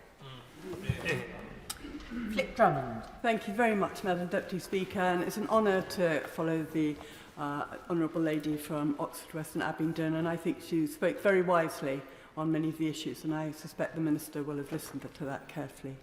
I want to start by thanking all our personnel who are currently operating in the Eastern Mediterranean and east of Suez. Even in peaceful times, this is an area which calls for the highest professionalism and alertness. And when we're faced with the challenges that we have now, the stress on them is even greater. Our interest in the area around Yemen predates the Suez Canal because of its place on our original sea route to India around the Cape. The Aden Protectorate, where I was born, was a major trading base which has continued with 15% of the world's shipping and 30% of global container traffic depending on the freedom of the navigation in the Red Sea through the Bab el-Mandeb Straits. We must be realistic about the motivations of the Houthis in these attacks and their piracy. The forgotten civil war in Yemen has been going on since 2013 with a ceasefire in place for much of the last 15 months. Yet Yemen, and even more so the Houthis, only seem to have exploded into our consciousness of this country with the attacks on shipping, although it is debated in this place regularly. The ceasefire in Yemen has not been perfect, and acts of violence have been carried on at a low level. The Houthis have gained much from the peace talks, although they have an appalling human rights record, using sexual violence against women and the exploitation of children and the Chair of the Foreign Affairs Select Committee talked about a few more of those. But I am concerned that the entire ceasefire is now jeopardised because of the Houthis' actions and our response. Additionally, the Houthis are clear that they see a linkage between their actions in the Red Sea and the situation in Gaza. And I say to them, attacking ships will not help the Palestinian cause. Targeted strikes by the US, the UK and allies will continue to protect shipping. However, the consequences of a prolonged series of strikes of the Yemeni people will be appalling. I cannot stress enough the catastrophe that will follow if the Houthis shut out humanitarian aid, if the ceasefire collapses or if navigation around its coast become impossible. Yemen imports 90% of its food, and there are already 17 million people at risk of famine. 70% of the Yemeni population live in the areas that the Houthis currently control, and financing of the UN Humanitarian Response Plan has dropped from 55% of requirement in 2022 to 38% in 2023, and it's not even been announced for 2024. Most of Yemen's imports come through the Hodeidah port, so if the port becomes inoperable, the consequences will be severe. I urge extreme caution about any move to proscribe Ansar Allah because of the risk of destroying humanitarian effort which could follow. 50% of humanitarian funding comes from the United States, and most of this is needed in Houthi-controlled areas. I know the United States has been mindful of that in applying its special designation on the Houthis, and I'm sure, having raised it with the Prime Minister yesterday, that our government will be cautious too. Even with the ceasefire in place, the threat has remained to everyone in Yemen because the economy is so badly damaged. Collapsing and insecure societies breed radicalism and become threats to global security. So we must keep up our diplomatic efforts to save the ceasefire, and we should be cautious about seeing Iran behind every action the Houthis take. Iran does not have full control of their actions. They very much act independently, although they could stop providing intelligence, weapons and finance and work towards a de-escalation in the area. The Houthis are an organisation which include many people who defected from the previous Yemeni regime, sadly trained and armed by the West. There are remains of Western munitions being used against the coalition supporting the Yemeni government. The Houthis have cooperated with the UN on the tanker Safar, which posed a huge pollution threat to the entire Red Sea, and they've been allowing humanitarian agencies to carry on their work. So it's very concerning that they're now threatening to shut these agencies out. Equally, we must make sure that any sanctions we impose do not stop humanitarian access. The UK has been a leader in aid, and I'm grateful to the government for its support for the Yemeni people. But I also want to pay tribute to the UN Special Envoy, Hans Grunberg, who I met last year and who is working incredibly hard for a final peace process. How we respond to a crisis at the pinch points either side of the Bab el-Mandeb will be watched by other potential aggressors eyeing other opportunities. This is a key test of our return east of Suez. It is a strategy which commits us to respond to threats in the Malacca Strait, the South China Sea or the seas around Taiwan. It requires our alliances like AUKUS to be military effective and not just defence export opportunities. Those alliances need to be founded on a belief by our partners that we will show up to bolster them when they're at the first line of defence. But we can only project power from a secure base in the UK, and we're responding to our personnel challenges with the excellent work done by Rick Haythornthwaite. However, we need to see results, and the major issues of service accommodation persist along niggly things like lack of free access to Wi-Fi on bases. Our personnel need secure and happy families' lives at home, and when they deploy, their effectiveness depends on knowing that their loved ones will be cared for. If we want people to fight for our values, we have to make sure they feel valued themselves. Ships, tanks and aircraft without crews are useless. Finally, while we are right to act to deter Houthi violence against international shipping, I do urge the House to remember that this is one chapter in a long and tragic civil war. So far, our attitude towards it has been supportive of the Yemeni people who are suffering so much, and I hope that will continue. Ian Blackford. Thank you, Madam Deputy Speaker, and it's a pleasure to follow the Honourable Lady from Meon Valley, and I hope the Minister, indeed the House, has listened to her wise insights. I think, there's a broad consensus around this House that we are absolutely right to take action to defend international shipping. The Houthis have been called out this afternoon in this House, and it's right that they do so. And of course, we also need to recognise the humanitarian crisis that exists in Sudan, in Yemen, and the wider security concerns that we have in the region. There have been no honourable actors in Yemen, and it's the population of that country that has suffered.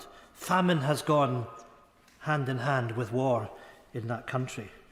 But yes, of course, as has been mentioned by others, we need to guard against any threat of escalation across the region. And we need to think about the nature of the threats that we face and the importance that we have, together with allies, of leadership, but not just leadership in dealing with the terrorist threats from the Houthis, but the importance of diplomatic action across the region as well.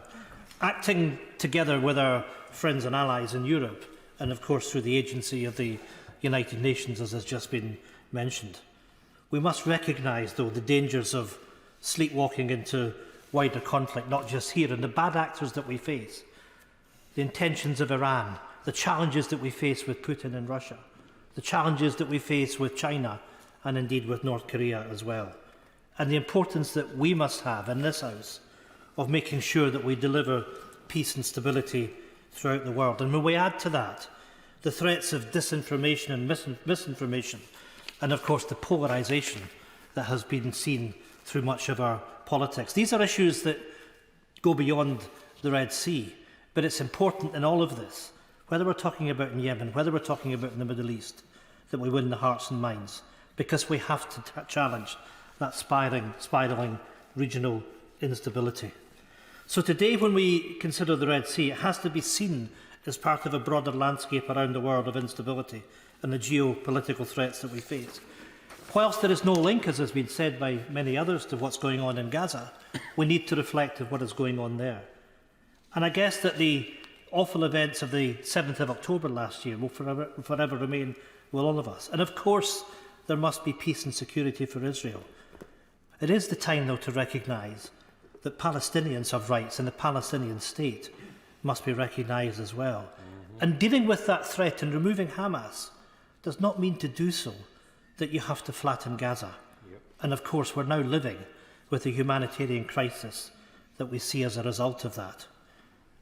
And, Madam Deputy Speaker, it should shame all of us that we're now talking about in excess of 25,000 Palestinians that have perished since last October.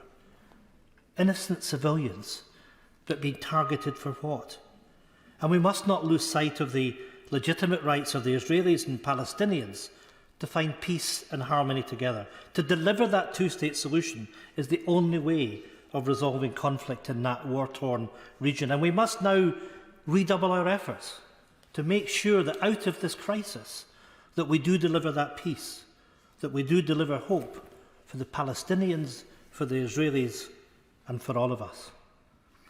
Madam Deputy Speaker, over the last few months we've watched the United Nations Agency for Palestinian Refugees seeking to continue its valiant efforts to provide sanctuary for people in Gaza. And sadly, too many UN personnel, as well as civilians, have lost their life during this conflict.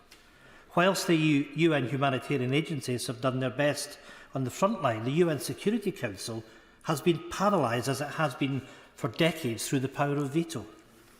And the time has come for it to provide proper leadership to question how these agencies should operate. How should we get the collaboration which is necessary to deal with the challenges in the Red Sea and Gaza and elsewhere? Mr. Speaker, Madam Deputy Speaker, we need to recognise that the effectiveness of the UN in delivering has been blunted by the power of the veto. It would be my contention that the UN faces barriers that inhibit their delivery at the core of this, and I would argue it is the leadership that is so often lacking, and the determination by the Security Council through the use of the veto by any of the 5 permanent members is a problem. When we consider the provision of the veto was not part of the UN Charter, it is right that we now question its use. When we consider that this power only sits with the 5 permanent members, we have to question the suitability of the existence of that power. Surely it is time to reform the Security Council and its membership, and it's most certainly time to remove the power of the veto. And let's remember that there have been 4 resolutions that have been stymied on the subject of Gaza over the course of the last few months. We must remember that when we look at conflict around the world and the influence of bad actors, be they Iran, Russia, the threats of China and North Korea, present to maintaining world order. The challenges in the Red Sea cannot be seen in isolation. We face multiple threats across the globe, and we must remind ourselves that in Europe, Ukraine must prevail against Russian aggression. We need to work in the spirit of collaboration within Europe, with our NATO allies, and globally through the United Nations to support Ukraine. We also need to recognise that democracy itself is being pushed back and under attack in so many parts of the world. Tellingly, when so many in the world face elections this year, faith and trust in democracy, and let us be under no illusion, democracy right around the world is under threat, and the electoral cycle this year has enormous implications for cooperation, for peace and security. That importance of democracy in providing peace and security, but also linking this to economic prosperity, dealing with the challenges of climate change and making this an opportunity for sustainable economic growth. That is important here, it's important in Yemen. And of course for us, NATO has been instrumental in providing peace and security in Europe, but now we face a threat of decoupling with our largest ally in the US on the back of indifference from political leaders in that country. Madam Deputy Speaker, when political leaders in the US are questioning supporting the cause of peace and stability in Europe from Russian aggression, alarm bells should be ringing. The question of UK and European leadership and the need to stand shoulder to shoulder with Ukraine ought to be self-evident. We need to recognise that taking for granted of the US being an ally to Europe against Russian aggression in Ukraine may no longer be the default position, and we need to provide the support necessary to enable Ukraine to prevail. Ukraine must ward off Russian aggression, for failure to do so is not just a threat to the independence and sovereignty of Ukraine, it is a threat to the rest of Europe. What does it mean for us on these islands? Europe and all of us in these islands need to think about our own strategic autonomy, and thought has to be given to the mechanisms and forums that allow this to take place. The first and pressing priority is supporting and arming Ukraine. The central question has to be what it will take for Ukraine to restore its sovereignty and independence, and how it does this. We must go beyond the necessary announcements of support for now to thinking through the strategic initiatives that will help Ukraine to win. Putin can never win. Put simply, we provide the resources for Ukraine to win, and they in Ukraine provide our peace and our security in Europe. That's the deal. Failure to secure Ukrainian freedom takes us into territory that our wider freedoms in Europe and around the world are under threat, and embolden Putin pushing his expansionist agenda. Madam Deputy Speaker, I have argued that in these islands we have a part to play in showing leadership with our partners and allies in Europe. We have a mutual self-interest in strengthening the capabilities of the United Nations in these challenging times. The risks to peace and security are at a level we have not witnessed since the Second World War. The situation in Europe with the people of Ukraine bears the brunt of Soviet aggression. The crisis in the Middle East and Gaza, with the potential for an ever-widening conflict. Unrest in many parts of Africa. The drumbeat for war is ever increasing. Democracy is under attack and indeed in retreat in much of the world. Intolerance and division are on the rise. We have to be a voice for good, a voice for reason. Standing up for tyrants and seeking peace, security and stability in a fractious world is all our responsibility. That leadership is so needed here and abroad, and it is important in doing so that we have a full and informed debate here, and that we seek to build consensus here and leadership globally with others. History will judge us on how we accept our responsibilities to deliver peace and security in the Red Sea and elsewhere. It's a reminder of my 8-minute guidance. Bob Seeley. Thank you very much indeed, Madam Deputy Speaker. I'll try to wind up after 7 minutes, mindful others want to get in. Lots of good speeches today. I just want to start by a reference to the Honourable Member for Oxford West and Abingdon. I completely agree with what she's saying about a two-state solution. And those friends of Israel who give Netanyahu and the Israeli right an easy ride on this are no friends of Israel, as far as I can see, because all they're doing is making Israel's long-term future significantly more precarious, because Israel's existence is accepted and guaranteed when there is peace with the Palestinians, and until there is peace with the Palestinians, Israel is always going to be under threat of some kind. Where I differ from her is her optimism. I mean, I would have agreed with her in the 1990s, but there is so much more awful water that has been under the bridge since then. And if Palestinian statehood, and I can't see a good reason not to do it now, but if you had Palestinian statehood now, and Hamas immediately took over that Palestinian statehood in the West Bank, it would simply undermine the cause of Palestinian statehood. So there is a very significant problem, and as the Honourable Member for North Somerset rightly pointed out, Iran is behind so much of this. And I just want to make a few points in the brief time that I have, but I want to make a reference both to the excellent speech made by my honourable friend from Meon Valley, but also echoed by the Foreign Affairs Committee Chairman. There appears to be a growing, significant, provable link between the use of proxy warfare, non-state actors, often used by other states, and the rise in conflict-related sexual violence, which in some parts of the world and in some conflicts is now endemic. And we saw it with ISIS, which is a non-state actor, arguably nobody's proxy. We saw it with ISIS in the use of Yazidi women as effectively as treasures of war, as the spoils of war, until they were raped to death. We've seen it with the abuse of Israeli women by Hamas, but Hamas is also increasingly intolerant an Islamist attitude to women in its own society, but we've also seen it with the Houthis as well. We've also seen it with Wagner in Ukraine, and we've actually seen it as well with Russian troops.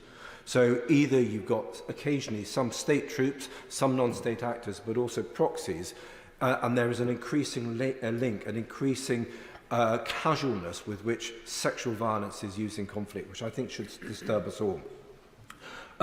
The world is moving to a more dangerous place, that is quite clear, and it's becoming more dangerous really since 2010. Putin declared his new Cold War back in his music speech in 2007. We didn't want to notice. Unfortunately, everything then has progressed really quite logically from Putin's point of view, although we have feigned surprise still. I don't know why we do. And since 2015, we now have a growing China problem with an increasingly intolerant regime under President Xi.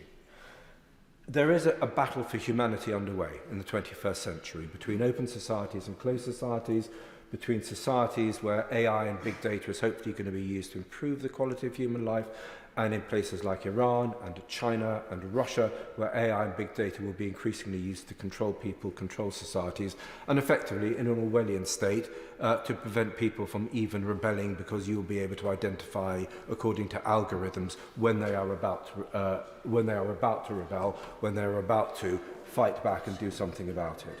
And I think that is the bigger picture that we're dealing with.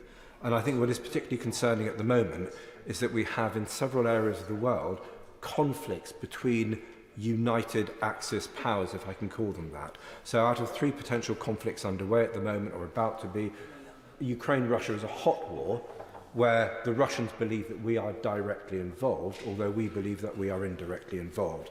But that war is fought in cyber and disinformation, in espionage, in poisoning. Some of that is happening in the UK and has been happening in the UK. In China, we have the South China Sea, with the expansion of China to try to take that sea territory, but also an increasing threat to Taiwan, and Xi has told his army to be ready to take Taiwan within the next 3 years, if I remember correctly. And now, in the Middle East, you have Russia's ally, Iran, as the member for North Somerset eloquently said, behind much of what is happening.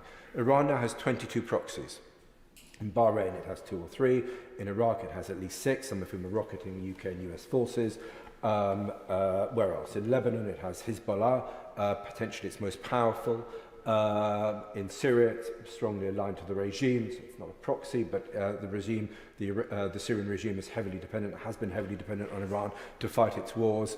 And so throughout the Middle East, you have this sort of web that the Iranians have built up. And it is a very significant threat to us.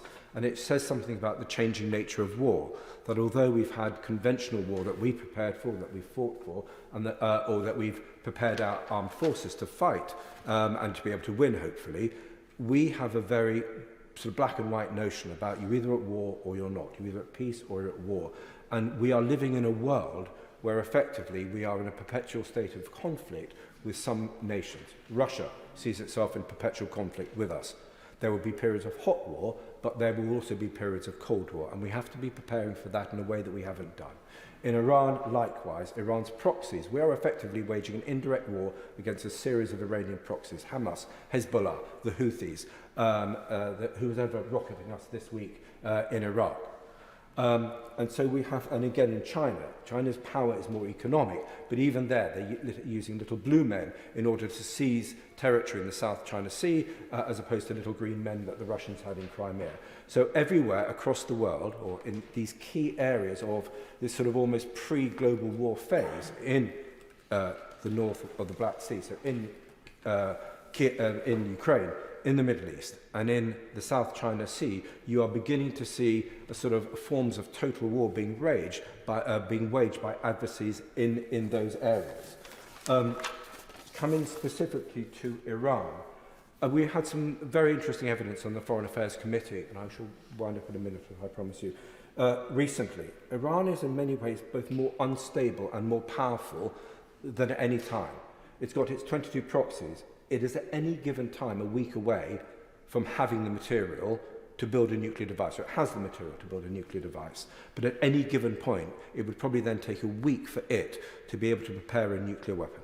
So that is the stage that Iran is at, and it is a potentially frightening stage.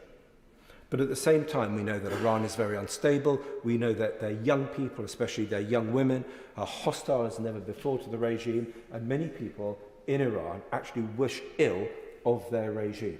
So we are dealing with an Iran which is more aggressively adventurous in its foreign policy, in part potentially because of its weakness at home. What we need to do, Madam Deputy Speaker, is deterrence. And arguably we have not had enough of that deterrence, and we need more. And various members have talked about that in greater detail than I've got time now. Summing up, I would just say one thing, and one suggestion to the Minister. All of these things that have been happening, the growing number of black swan moments, the growing instability in the world, is an argument for having a greater sense of strategy. So many people talk about strategy. There are so many think tanks in the UK dedicated to strategy. It would be wonderful to see politicians from all sides engaging more in strategic thinking. And one of my suggestions for Global Britain was, as well as having a National Security Council, which deals with current problems, that we have a National Strategy Council, which is always looking 5, 10 or 20 years ahead to identify problems as they come. Thank you. John MacDonald. I fully agree with that last point that the Honourable Gentleman made. I think we need those structures. Look, before you came into the chamber, I think, Madam Deputy Speaker, there was a debate about the nature of the debate itself and whether we should have a vote. I just want to address that. I want to make 2 points, address that issue and one other. We are at the moment taking military action in a region where virtually everyone across the House has warned that we could be in a situation where a tinderbox that's been described as, where there could be other actions as well. And we're in a House debating that issue where there's just over 20 members of the House present. And I say this with respect and affection. Most of them are the defence nerds of the House of Commons, to be honest. And the reason that's taking place is because this is a discussion. It's not even a debate. And there's no decision to come at the end of it. That's why. And as a result of that, I actually don't think the House is taking its responsibilities seriously, because I think we're on the edge of real danger in that particular region that could spill over into impact upon the lives of our constituents. And if we're taking military action, I want to take some responsibility as a member of this House. And I want to be able to go back to my constituents and explain how I've exercised that responsibility. And that's why I believe we should have a vote. Now, I was in here one afternoon when I think there was even less members in here, when John Reid, if we can remember John Reid, came to the House and he reported to us that we were sending troops to Afghanistan. It was given the impression that not a shot would be fired in anger. There was hardly any debate, very little reporting back. We lost 400 British troops in Afghanistan and tens of thousands of others, and the war went on for over a decade. I was here also with regard to the vote on Iraq, and we did have a vote then, and the Honourable Gentleman said, yes, well, look at that, and we made a huge mistake. It was a huge mistake, but I think the mistake was actually it was a whip vote, because I think if it had been an unwhipped vote, we would not have taken that decision. I was also here, as was mentioned, the honourable member from New Forest mentioned the issue of Syria. I was here then. I think we made the right vote, because we could have been into another Iraq situation and still stuck there with a huge loss of life, but loss of British life as well as others. So that's why I do believe on issues like this, we should be able to have a vote and decide when we take military action. And secondly, we should exercise our own judgments on the basis of our own judgments and consciences, because there's no more significant decision can be made than sending someone out to potentially lose their life. That's why I believe we should vote on these occasions.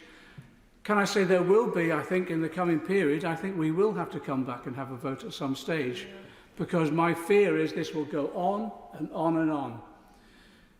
I also want to make this plea as well, unrelated to that particular issue. I want to make this plea. The International Criminal Court's decision, the court's decision on an interim decision will be coming out. Some have said today it might be out on Friday. I think it's important when that comes out we have a debate in this House, and we enables the government then to tell us what it will do in the light of that decision.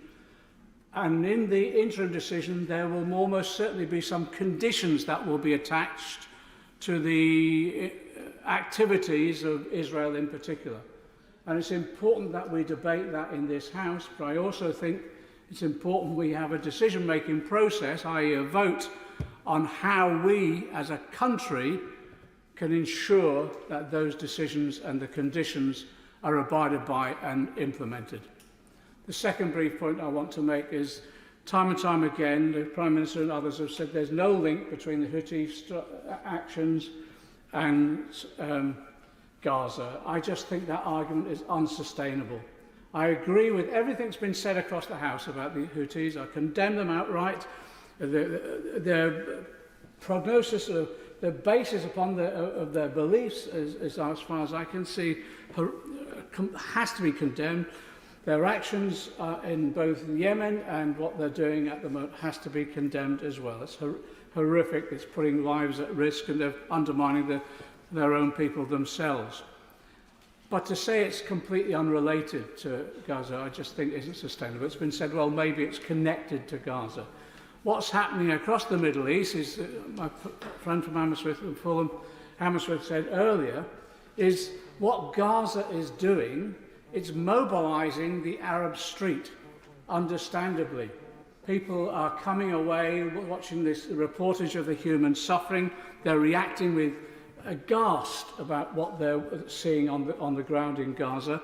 And as a result of that, they're putting pressure on their own regimes and right the way across for some form of action.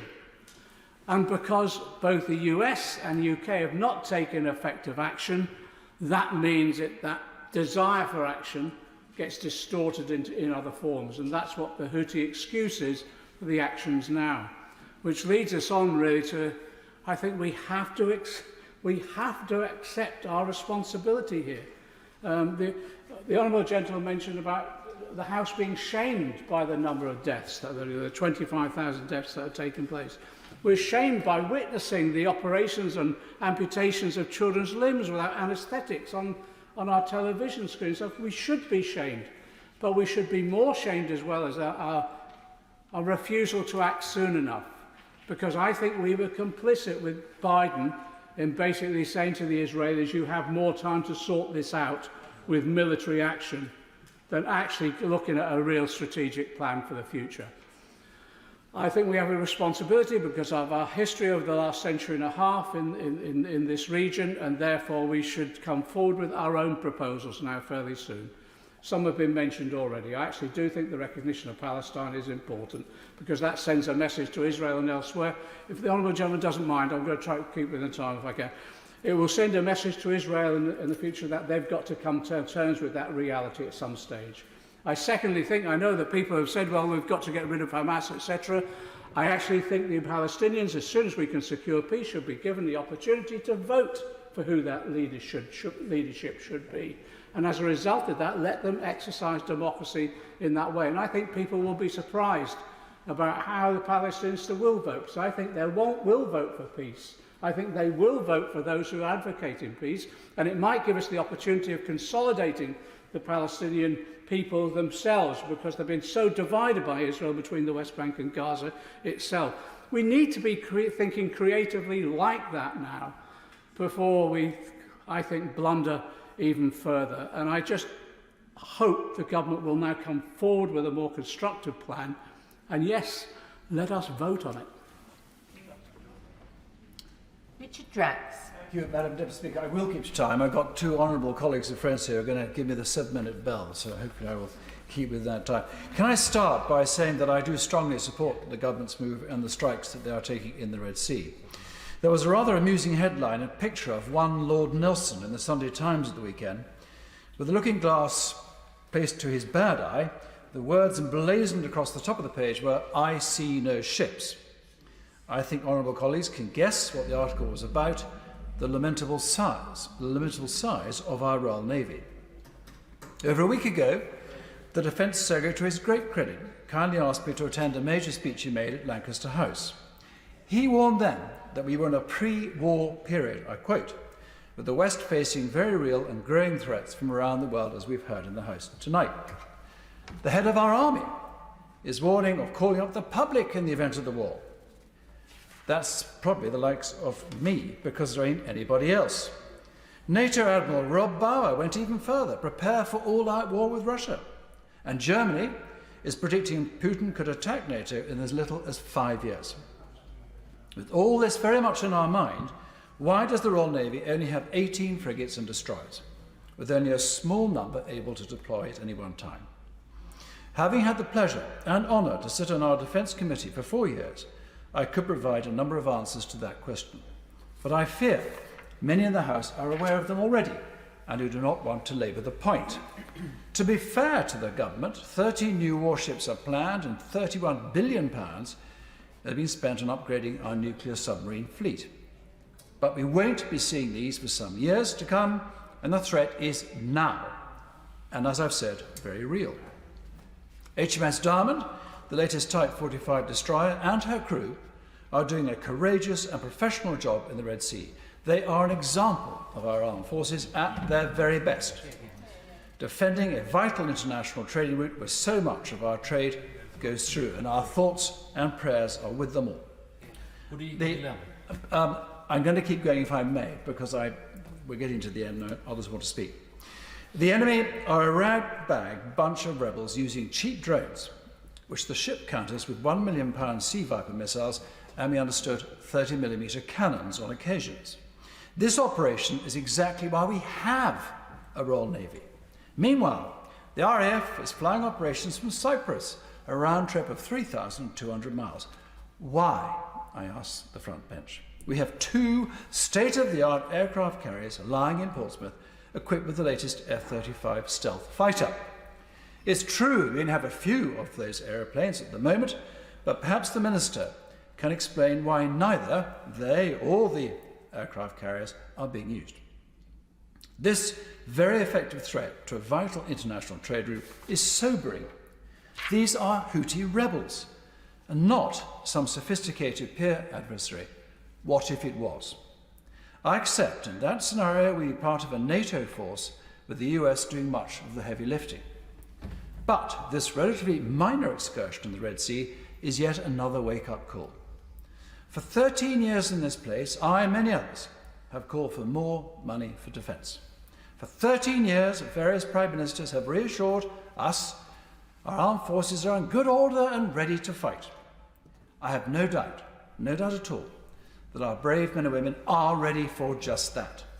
But do we have the resilience, the numbers, the reserves, the ships, planes and armoured vehicles to fight a sustained conflict? If I may just keep going, forgive me, I don't want to go over my time. This debate is about the situation in the Red Sea, which puts the spotlight on the Royal Navy, which is so short of sailors that some ships are having to retire early. As both my grandfather and father took great pride in reminding me, the Royal Navy is the senior service, and there's a good reason for that. There is no doubt, Madam Speaker, that a very large fleet during the Second World War played a significant part in saving this country from invasion and keeping our vital trade routes open, not least to the US.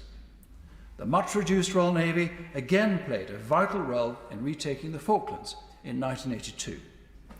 Unfortunately, the peace dividend has continued to take its toll, and the Royal Navy is critically short of ships and sailors, to the point we are endangering the security of our country. Expenditure is all a matter of priorities, and this is where the government has to make priorities. Can we please have no more arbitrary targets on defence? I'm tired of hearing 2%, 2.2%, 2.5%. Can we ask the military what do they need to play a prominent role in NATO and to defend our country and dependence? Once we have that worked out, we can then see what we can afford.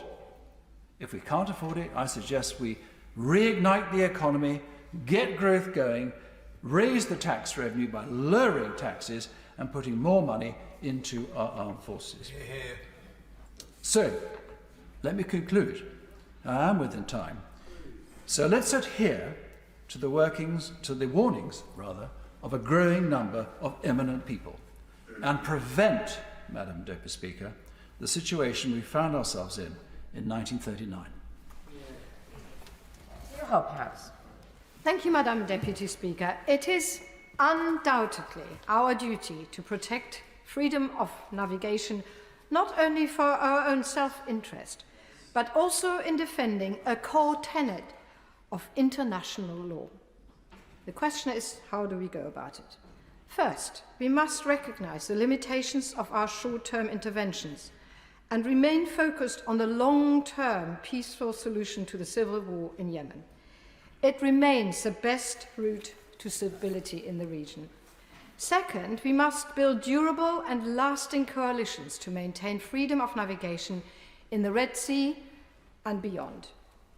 The Houthis have been engaged in a decades-long civil war. Even in the face of extensive aerial bombardment by the Saudis and the Emiratis, the Houthis continue to make territorial gains, import more and more sophisticated weapons, and fired rockets at Saudi and Emirati cities. All this while, thousands of Yemenis starved to death or were killed in the crossfire. Despite all their firepower, boots on the ground, understanding of the region, support from the UK and US, and ample political will, the Saudis and Emiratis have failed to weaken the Houthi movement. We should therefore be realistic that our actions will almost certainly not be a limited containment or could act as restoring a deterrent. All the signs point toward escalation. It would be foolish to ignore them. Therefore, peace offers the clearest durable long-term solution to Houthis' attacks in the Red Sea. In recent years, considerable progress had been made in negotiating a lasting ceasefire in the country. There was true momentum to talks which had reduced violence, ended almost all strikes in Yemen and in the Arabian Peninsula, and forced the Houthis to moderate their behavior. A negotiated peace to the Yemeni civil war remains our best hope for forcing the Houthis to abide by international law, let alone end the untold suffering in Yemen. But the brutal events of the 7th of October have derailed peace efforts. It is clear only our strategic rivals have anything to gain from escalating conflict in the Red Sea. Iran, in particular, has much to gain from crippling the peace process and demonstrating the havoc it and its proxies can unleash on international shipping. Peace in Yemen pulls the rug from under those who use instability and conflict to increase their own power. We must recognize that targeted strikes are highly unlikely to stop the Houthis in the long term, and instead we must redouble our efforts to kickstart peace negotiations. On that basis, our government should engage more closely with partners in the UN, the EU, and long-standing allies in the region. I would like to reiterate the importance of the UK upholding international law. However, the current American-led coalition is far too limited and looks too vulnerable to short-term political changes. If the UK is to remain a true defender of freedom of navigation, we must start building broader alliances. The USA is becoming increasingly isolationist and is tiring of its role as the world's policeman. This has been a trend going back to Obama and is embodied by the American First doctrine of the current frontrunner in the US election. While the Americans remain one of our closest aligned partners, we must foster other coalitions to be able to guarantee the long-term upholding of international law. There needs to be much greater involvement by regional powers in policing international laws in the Red Sea. So far, only Bahrain has joined the coalition. A coalition with greater regional and Arab involvement would undercut the Houthis' claim that they are supporting the fight for the Palestinians against America and the West. Greater engagement from big Arab states in defending international law would have the added benefit of not only making interventions more effective, but also create broader international norms that attacking non-military shipping cannot be a legitimate act of war. The UK should utilise its considerable influence in Riyadh, Abu Dhabi and Cairo to push those countries into joining these efforts. Additionally, we must engage with our European partner, who have a like-minded, long-term interest in guaranteeing the free flow of global trade. Lastly, I urge the government to consider the global and successful fight against Somali piracy as a model for what a longer-term project to protect shipping in the region could look like. Madam Deputy Speaker, the situation in the Red Sea is unlikely to be solved in the short term by a few missiles. The government must therefore consider the long-term solutions to ensure enduring stability in the region. Kenny McCaskill. Thank you, Madam Deputy Speaker. I obviously rise to take a minority view within the Chamber, given the views of the representative parties, other than a few individuals, but it's not an insignificant view, I think, within the wider country. And that is that those who oppose an escalation in an area that is already a tinderbox, that worry about a lurch to war and seek instead a push for peace. And of course we condemn the actions of the Houthis, as indeed has been done, as people have said, by the UN Security Council, as we rightly condemn Hamas, because, as I will go on to say, these issues are inextricably linked. But this is an escalation. We haven't been bombing Somalia when it comes with regard to piracy or Eritrea. And although it's a while since President Obama launched cruise missiles on al-Shabaab, it seems to be the Houthis that are being picked upon at the moment, albeit they are breaching international law and have to be held to some account. But this is an escalation against a country that is already one of the poorest in the world, in which this will inflict further harm. It is a country that has endured 10 years of bombing through Saudi Arabia, who have been armed with the finest munitions that the US and UK could provide them. And that hasn't managed to destroy them. Somehow or other, despite providing with all that equipment, at great benefit to many private corporations, the Houthis have continued to be able to do this harm and destruction. That obviously will continue, because we've already had one set of strikes, we're now on to a second. How many more sets of strikes are there to be before either there's an escalation or indeed a call to halt? And indeed, we've also heard that, I think it was the Minister himself who stated that surface-to-air missiles had been taken out. I don't claim to have any military expertise, but surface-to-air missiles don't seem to me to have any logical basis for the Houthis attacking shipping. That more appears to be related more to perhaps the USA and their defence of their own vested interests. But this is a lurch towards wider war. We have heard across the chamber, shamefully I would say, comments about Iran, conflict with Russia, conflict with China. I come from a family where my grandfather fought in World War I. My father fought in World War II. Both fought to try and ensure that their children would never have to fight in another conflict. I do not wish to see my children or my grandchildren end up in World War III. And yet there seemed to be an almost Dr. Strangelove tendency among some that are pulling us in that direction.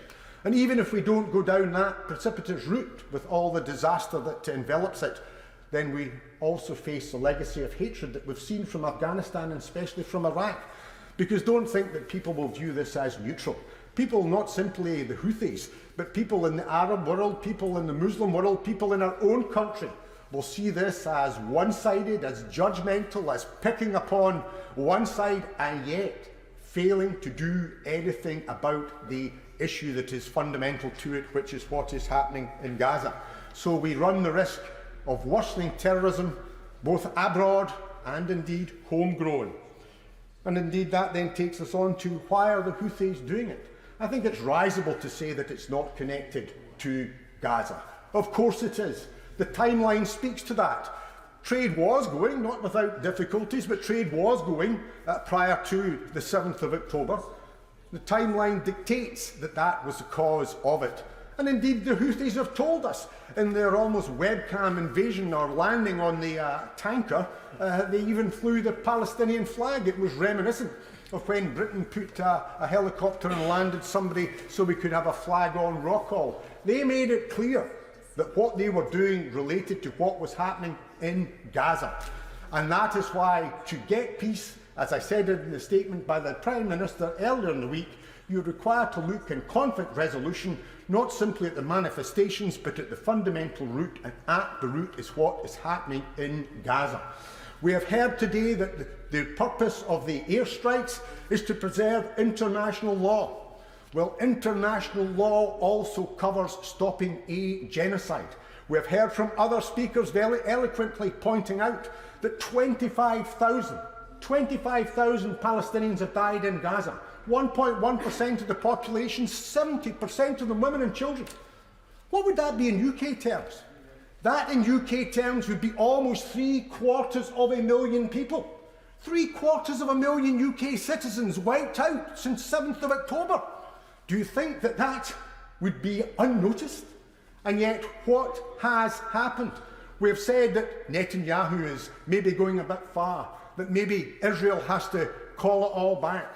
What we should be doing is supporting South Africa and other countries in pushing this at the International Court of Justice. I believe and I expect that the International Court of Justice on Friday, as people have suggested, will rule against Israel, because what Israel is doing is fundamentally wrong and we need to call that out. If we want to make sure that we get trade going, which we do, if we want to make sure that we protect seafarers, not so much UK seafarers, because there was no rush to protect the P&O workers when they were gruesomely treated, and most of those sailing on these ships, which only one I think was UK, weren't UK flagged. But if we do want to ensure that maritime trade, then we have to solve the problem in Gaza. That is where the solution lies, and that is why we must not have a rush towards escalation. We have to have a push towards peace, and in terms of enforcing international law, it's not enough to enforce international maritime law and the freedom of movement. What about protecting the rights of women, children, and even children who are having amputations carried out without anaesthetic? International law, you cannot pick and choose, and it's about time that the UK stood up for the rights of the Palestinian people. Richard Ford. Thank you, Madam Deputy Speaker. I'm grateful to the Government for granting this debate, and I'm grateful also for the Defence Secretary coming at the beginning of the debate and setting out reasons for British military action in the Red Sea region. And I think he was right that this action was indeed limited, necessary, proportionate, in self-defence, using minimum necessary force, and for the freedom of navigation. I agree with all of that, and I think it is good that it was set out in that way. Where I take issue with the Defence Secretary is that there is no vote associated with this debate. I know a couple of other Right Honourable and Honourable members have talked about the business of whether there should be prerogative powers or whether there should be parliamentary approval for military action, and that is what I want to make the focus of my contribution. I think it was the Honourable Member for North Wiltshire who talked about how only twice in 200 years has Parliament had a say before military action took place. Actually, I'm not advocating for military action to take place following a vote. I recognise that there are plenty of occasions where parliamentary approval needs to happen retrospectively, needs to happen after the event.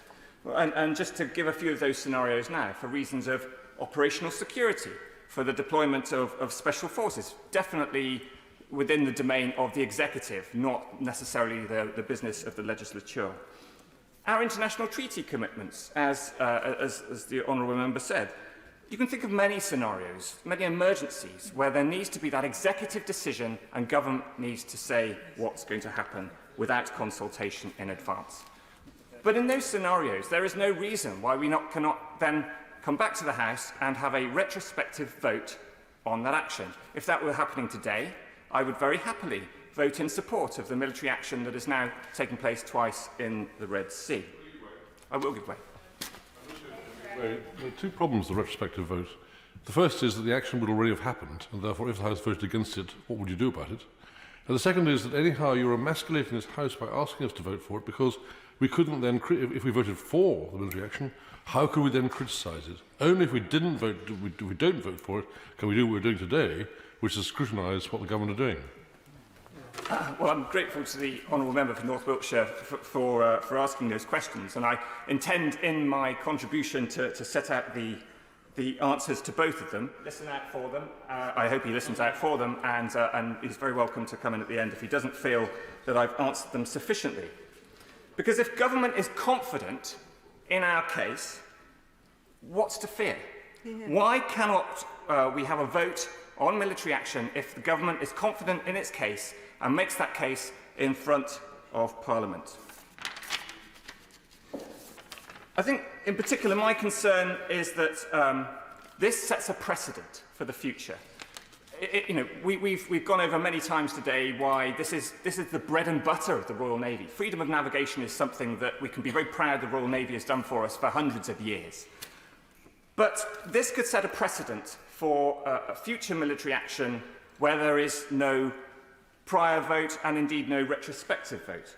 I think it could be in part explained by the Foreign Secretary's experience, and others have talked about this afternoon, of seeking parliamentary support for military action against Bashar al-Assad's regime in Syria, but failing to get it. And I think the opposition of some MPs in 2013 was reflective of the concerns of their constituents. Our constituents, well, their constituents at that time, had a lot of concern or reticence. They reflected over the invasion of Iraq in 2003, and you could see the 2013 vote as an overreaction, over reticence, I think, perhaps. And we risk, under Foreign Secretary Lord Cameron, now overreacting in the other direction. I think we risk looking back at that 2013 vote and then deciding that we're not going to have retrospective approval at all.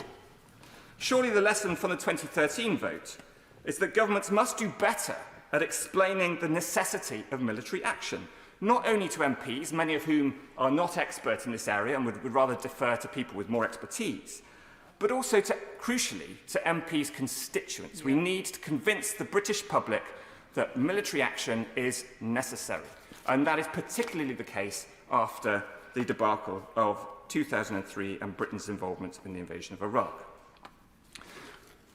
I appreciate that there are times, and we've heard again the Honourable Member for North Wiltshire talked about situations where we don't have sight of secret intelligence, and therefore the executive needs to make a decision without consultation. I appreciate that, but I do think that still there is a scepticism amongst the British public about this notion of secret intelligence. You cannot know, you need to trust us. Again, it's the invasion of Iraq in 2003 that has led to a very cynical public on that subject.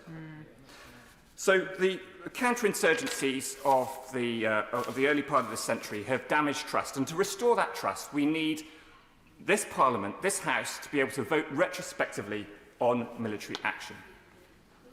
At the end, if he may, what sets the UK apart, what sets our Western allies apart, is that we practice democratic control of our armed forces. This is all about, setting us apart from our adversaries, but we also need to demonstrate to our own service personnel they can be assured of the support, not just of their Prime Minister, not just of their executive, that service personnel have got the British public behind them. It's not just about support for the troops. We all support the troops. It's support for the cause that is so important too. We need to guard against a future scenario, and you can imagine this scenario, where a Prime Minister is threatened by dissent on his own backbenches. You can imagine a future Prime Minister who seeks to distract from domestic challenges by exercising military force abroad. You could call it domestic distraction. I have no confidence that every Prime Minister will operate with the foresight to anticipate what British military action might trigger in terms of escalation. Because, as Clausewitz said, war is a dialectic. In 21st century terms, the enemy gets a vote. This isn't just about the Houthi militia. This is about the Iranian sponsors of Houthis, of Hamas, of Hezbollah. It's about Russia, Iran's partner and Iran's customer. So we have to be cognizant of all of this context when we take military action. And for that reason, we need to return to the House and get parliamentary scrutiny and approval. I'm afraid... Oh, in fact, I will. This one. I'm most grateful to you for giving way. Let's imagine that the strikes had happened, as they did last week and earlier this week, and let's imagine that we had a vote today on this matter, and let's imagine that the House voted against it. What would then happen? I think that the point of a retrospective vote is it gives guidance to the Prime Minister and to the Foreign Secretary on what action the British people think should be made in the future. And this is very relevant in this case, because as we've already heard, these military strikes, these two military occasions where there were military strikes, are not likely to be isolated, and we are likely to see future British military action in the Red Sea. So, to summarise, when we talk about future British military action, I think the Defence Secretary needs to think carefully, not just about speaking softly and carrying a big stick, because at this stage, and we've heard this from members opposite, he risks having too small an armed forces, misplacing the stick and shouting. Thank you. Before I call the Shadow Minister, I should say I'm concerned again that not everybody who contributed to the debate is here for the wind-ups, and it is really important that contributors do the courtesy of returning to hear the responses, because that's what it is. It's the response to the debate and the contributions that Honourable and Right Honourable members have made. So I just want to, I hope that that will be fed back yet again. Shadow Minister Wayne David. Thank you, Madam Deputy Speaker. Today we've had, I think, an excellent debate. It's been, true, a wide-ranging debate on occasions, but it's been a thoughtful and frank and honest, on occasions, passionate debate as well, too. And I certainly hope that the Defence Secretary will take the trouble to read Hansard tomorrow to at least be aware of the excellent contributions which have been made.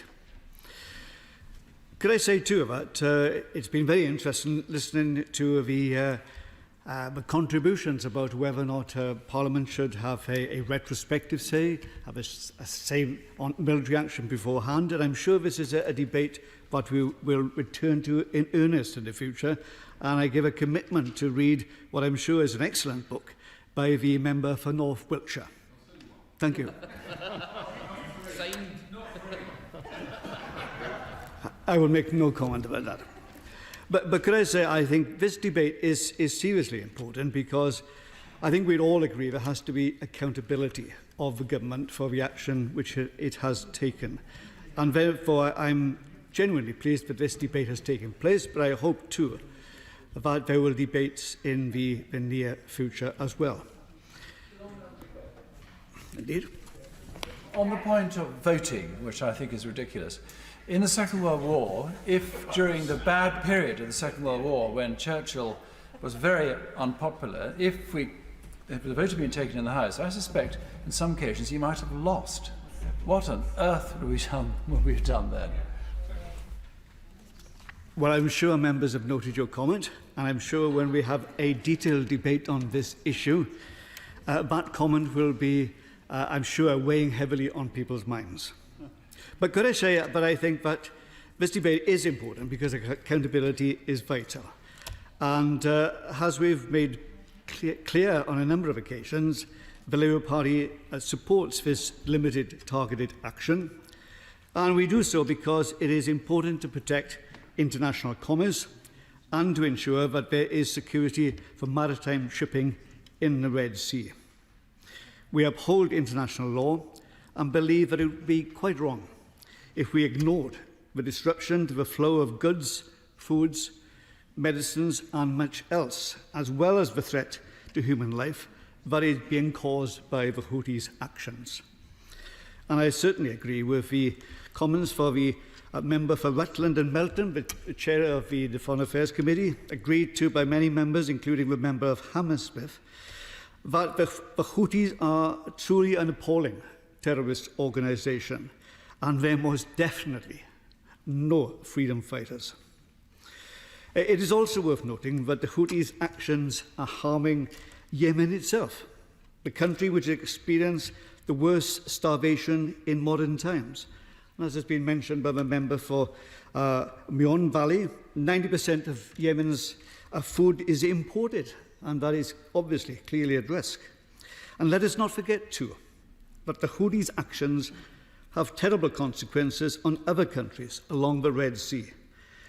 Eritrea relies on fishing, farming and mineral exports, which all travel by sea. For Sudan, the Red Sea is absolutely vital for aid, which has come to a virtual end since the Houthis' attacks began. And further up the Red Sea, we have Egypt, a country experiencing severe economic difficulties. Here the country stands to lose millions of dollars, revenue from the Suez Canal, money which is desperately needed if the Houthis' actions were allowed to continue. Indeed. Madam Speaker, I'm extremely grateful to the honourable gentleman giving way. Just for the sake of completeness, would he also like to add that the Houthis have fired missiles into Saudi Arabia and the UAE, which are both sovereign states? Indeed, he makes a very, very important point, and that reinforces, I think, the essential point that action is not only justified and lawful, but is necessary to prevent this kind of violence and aggression by this ragtag of terrorists called the Houthis. Now, of significant importance is the fact that the actions by the United States and the United Kingdom have logistical support from Australia, Bahrain, Canada and the Netherlands. This is important because the international community must be and act as one. It is worth stating that those four countries put out a joint statement along with the UK and the US on Monday evening, and I quote from that statement. It says, "Recognising the broad consensus of the international community, we again acted as part of a coalition of like-minded countries committed to upholding the rules-based order, protecting freedom of navigation and international commerce, and holding the Houthis accountable for their illegal and unjustifiable attacks on mariners and commercial shipping." It is also important to acknowledge that the UN Security Council agreed a resolution that unequivocally condemned the Houthis' attacks. And I'm glad the member for Manchester Wellington specifically referred to that.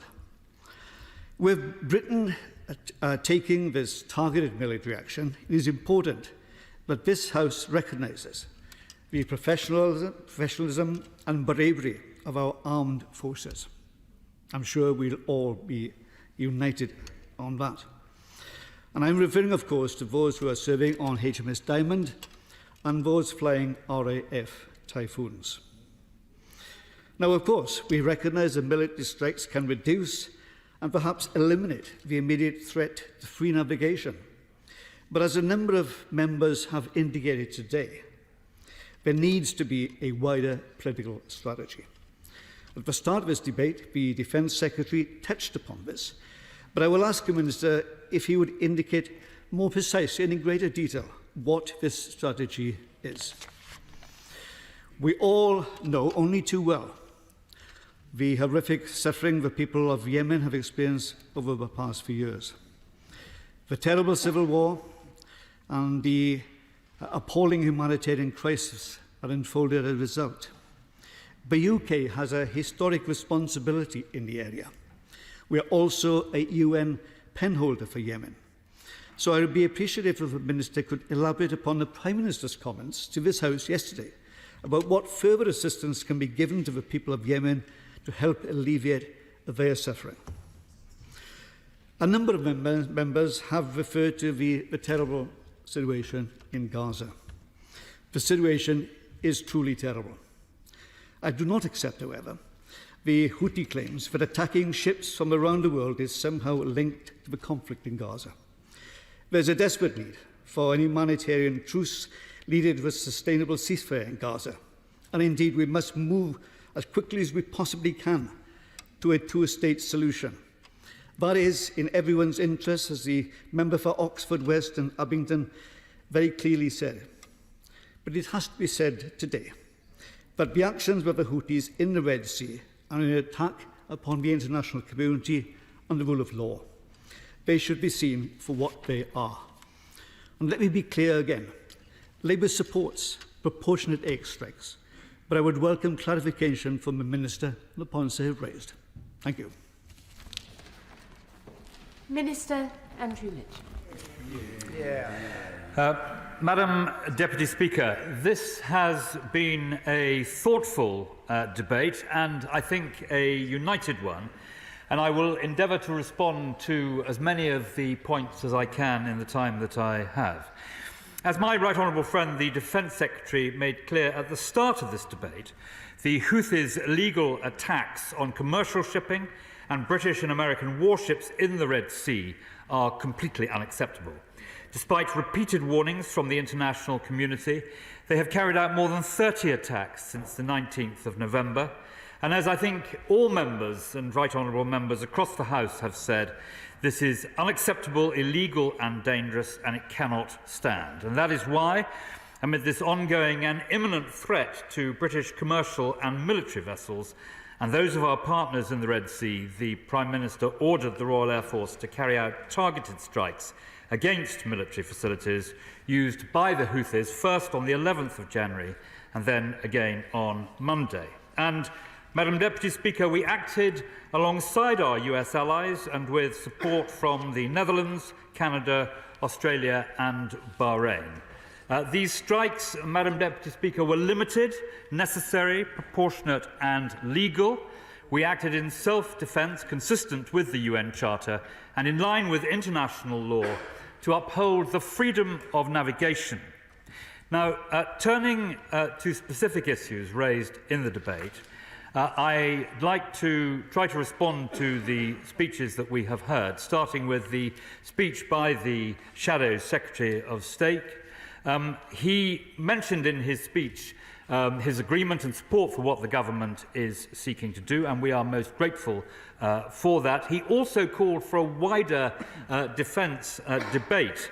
And I completely take his point, but he will also accept that under the changes that took place, the government basically gave that time to the Backbench Committee. So the Backbench Committee itself is the most likely target, in addition to the government, to provide for that extra time. I will, yes. But does my right honourable friend not accept that His Majesty's government has an absolute duty to provide debates in this House in government time to discuss defence? And just to say the Backbench Business Committee may or may not do it if someone applies for a debate is not enough. We want proper debates here in government time. No, I completely accept what my honourable friend is saying, but I'm just pointing out that eating into that time has been the reform that has been made by to the backbench committees. I'd like to thank the honourable gentleman very much for his support for the government's strategy on Ukraine. It is a great strength that we are. I will in a moment. It's a great strength, I think, that there is full and total unity across the House on that matter. He asked me about the two LPDs, the landing platform dock, Albion and Bullock, and he asked for an undertaking that they will not be scrapped. I'm able, on behalf of the government, to give him that undertaking that neither of them will be scrapped.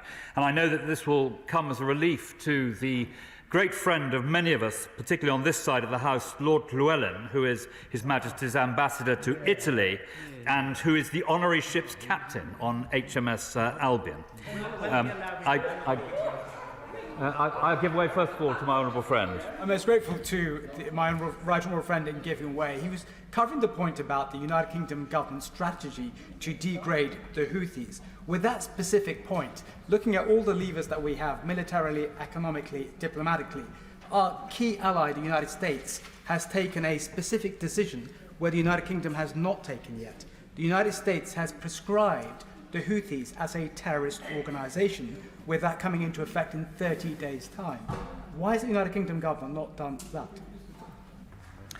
Well, my honourable friend will understand that on the issue of sanctioning prescriptions, we would not give a running commentary to the House ahead of making any such announcement. So I'm not able to give him an answer to that. But I'll give way in just a moment, but I just want to finish the comments, dealing with the comments by the Shadow Secretary of State. He also asked about HMS Diamond, and will she be replaced on station? And the answer is yes, she will be replaced by HMS Richmond, but he'll accept, I hope, that I cannot give any operational details about that. He also raised the issue of Israel-Gaza, and which is adjacent to this debate, if not directly part of it. And this was similarly raised by the honourable gentleman for Hammersmith, for Manchester Withington, whose son we thank for his service, my right honourable friend for North Somerset, the honourable lady for Oxford West and Abingdon, the honourable gentleman for East Lothian, and indeed the shadow spokesman who has just spoken on these matters. And colleagues throughout the debate who've raised this point, I want to reiterate that there is no link between our action of self-defence in the Red Sea and the situation in Israel-Gaza. The Houthis are using these events in Israel and Gaza as an excuse to destabilise the region further, while the Houthis are trying to paint themselves as protectors of the oppressed. Their own track record of oppression shows them in a very different light. Britain wants to see an end to the fighting in Gaza as soon as possible. We are calling for an immediate humanitarian pause, Madam Deputy Speaker, to get aid in and hostages out, and as a vital step towards building a sustainable, permanent ceasefire without a return to destruction, fighting and loss of life. And to achieve that, we need that Hamas agrees to release all the hostages. Hamas can no longer be in charge of Gaza, and an agreement must be in place for the Palestinian Authority to return to Gaza. And while I'm on this point, perhaps I could say, particularly to the honourable gentleman for East Lothian, just a word or two about the reference to the ICJ.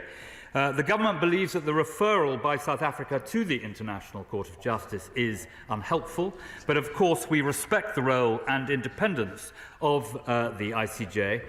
What I can say to the House, particularly on Holocaust Memorial Day today, is that the suggestion that Israel is engaged in genocide against the Palestinian people is both wrong and profoundly offensive. And may I make that clear on Holocaust Memorial Day, that we remember the genocide also in Rwanda in 1994, in Bosnia in 1995, in Sudan in 2003, as well as in Cambodia in the 1970s. And if I may, Madam Deputy Speaker, update the House, the ICJ has announced during the course of this debate that they will deliver their decision on South Africa's request for provisional measures at 12 o'clock UK time on Friday the 26th. Now, if I may return to the excellent speeches made by so many of my honourable and right honourable friends and honourable members opposite, I will turn first to the speech by the chairman of the Foreign Affairs Select Committee. But before I do that, I shall give way to my right honourable friend. My right honourable friend, the Minister, is, as always, the model of courtesy.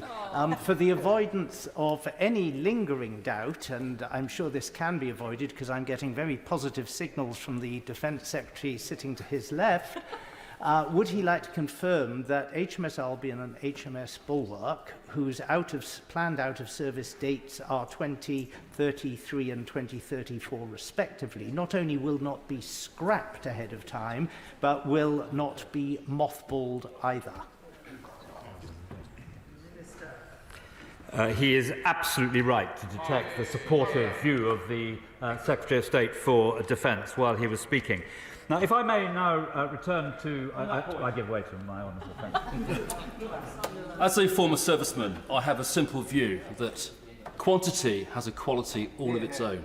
He would say that. So can the Minister please assure the House whether or not the FCDO has asked the MOD for additional platforms to be sent to the region with a view to both offering deterrence against aggressors and also ensuring safe passage of British shipping?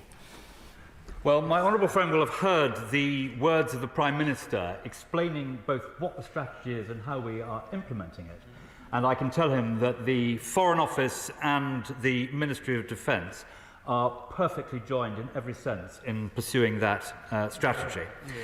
So turning to my honourable friend for Rutland and Melton, who in these matters, of course, is something of a poacher turned gamekeeper, or maybe it's a gamekeeper turned poacher, because she was previously a distinguished member of the diplomatic corps. She spoke and delivered trenchant support for our actions. She spoke up for Arab-led initiatives in the region. And I thank her very much also for agreeing to organise a workshop on Iran in the House of Commons for half a day. Turning to the honourable gentleman for West Dunbartonshire, he asks who we are listening to, and the answer is we are listening to the House, and he will have heard today a House united. He set out the challenges facing the defence budget, and there are many people in the House who will understand and agree with him that the challenges are significant, but we are tackling those challenges. I will in a moment. My honourable friend for Elmet and Rothwell spoke warmly and rightly about the Royal Navy. We thank him for his support, and he gave us the House a geopolitical discourse, in particular on the challenges to the global food chain, and the whole House will have heard what he said. My honourable friend for North Wiltshire reminded us of the excellence of his book, and we authors must stick together. He also explained, as the Prime Minister did, why Parliament was not consulted in this set of circumstances, a point that was then also visited by two honourable gentlemen opposite, and to which I will come in a moment. I give way to the honourable gentleman. I'm very grateful for the Minister for giving way on a point of listening. There has been concern about a change of registration or vessels going through the Red Sea, notably those changing to the People's Republic of China. If he can't give me an answer today, maybe he might want to write to the Defence Committee, or indeed the Chair, who is sitting in their place, about how many vessels, merchant fleet, are changing from their country of origin to become registered within the People's Republic of China, and if Chinese vessels registered in the People's Republic have been targeted. He asked me a detailed question, Madam Deputy Speaker, and both the Secretary of State for Transport and the Secretary of State for Defence will have heard what he has said, and I'm sure they will be happy to write to him. My honourable friend, the Right Honourable Member for North Somerset, spoke about the danger and the nature of the Iranian regime, and eloquently set out the threat to international maritime law. And as I said to our honourable friend, I cannot give a commentary on the issue of IRGC prescription, but I can tell him that we have heard the views of him and other right honourable and honourable members. Will you give way a moment? I will. Yeah. Thank you, Madam Deputy. I'm very grateful to my right honourable friend for giving way, but he also will recall that I mentioned on several occasions now why were Iran Air still flying from Heathrow and why are Iranian banks still trading in the City of London. Separate issues, but nonetheless important alongside the prescription issue. Well, I will ensure that my right honourable friend has a detailed answer on where we stand on both those two issues. The Honourable Lady for Oxford West and Abingdon spoke movingly and also compellingly, as I think the whole House agrees, about the importance of the two-state solution not just being in the interests of Israelis and Palestinians, but of the wider region and of all of us here in the UK. And my honourable friend for Meon Valley gave powerful warnings about the dangers of starvation in Yemen, and also a point echoed by the honourable gentleman for Caerphilly. The honourable gentleman for Ross and Skye supported working more closely with the region and the importance of tackling wider examples of instability. And the whole House will have been grateful for his remarks, and in particular for the wise words he spoke about Ukraine. My honourable friend for the Isle of Wight talked about the impact and the effect of Iran proxies, and he spoke with both experience and knowledge about the risks of warfare and the need for a greater sense of strategy, in particular looking at the work of the National Security Council, which some of us were involved with when it was set up. And I have taken a careful note of what he said. The Right Honourable Gentleman for Hayes and Harlington mentioned that he thought he was joining a debate with defence nerds, and I want to assure him of a warm welcome to our number. He, along with the Honourable Gentleman for Tiverton and Hollington, spoke about the importance of having a vote. And I think that the government has made clear that it's neither practical nor sensible to publicise an action like this in advance. It could both undermine the effectiveness of the action and potentially risk the lives of armed forces personnel involved. And in the interesting inner debate between him and my honourable friend, my view was that my honourable friend had the better of that debate. I'll give way, of course. What about the situation of retrospective approval? Well, I think that was the point. That was the point he raised, and which my honourable friend, I thought, answered with great eloquence. My honourable friend for South Dorset spoke using his detailed military knowledge to the advantage of the House, with considerable historical analogy, and the Honourable Lady for Bath warned the House about the importance of defending international maritime law. Of course, I give way to... Most great, Honourable friend. I did ask whether why the aircraft carriers are not being used in the Red Sea, and I'd be grateful if some answer could be given. Well, the issue of the use of the aircraft carriers, one of which is heading to a NATO exercise anyway, will be kept under review. And if the assets which they bring to bear on our central aims in this matter are appropriate, then of course the right decision will be taken. And finally, I think I've already answered the point from the Honourable Gentleman for Tiverton and Honiton, which my honourable friend for North Wiltshire engaged with specifically. So I think I've covered every speech that has been made, Madam Deputy Speaker, but if I may draw my remarks to a close, we have sent the clearest possible message that we will continue to reduce the Houthis' ability to carry out these attacks, and we will back our warning with actions. The Houthis should be under no misunderstanding that Britain and our allies are committed to holding them to account. Yesterday's statement from 24 countries condemned and demanded an end to the Red Sea attacks. Military strikes are just one part of our wider response. Firstly, we are increasing our diplomatic engagement. The Prime Minister spoke to President Biden about these issues on Monday night, and the Foreign Secretary, who is even now in the region and will be visiting a number of different countries. He has a meeting today with Prime Minister Netanyahu, and he met his Iranian counterpart last week.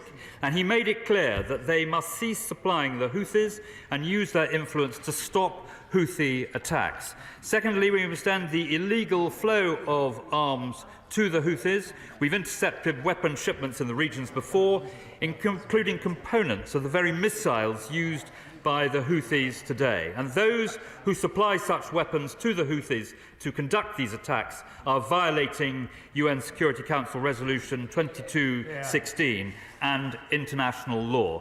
And thirdly, we will use the most effective means at our disposal to cut off the Houthis' financial resources where they are used to fund these attacks. And finally, Madam Deputy Speaker, we need to keep helping the people of Yemen, who have suffered so grievously as a result of the country's civil war and who the Houthis' actions make worse.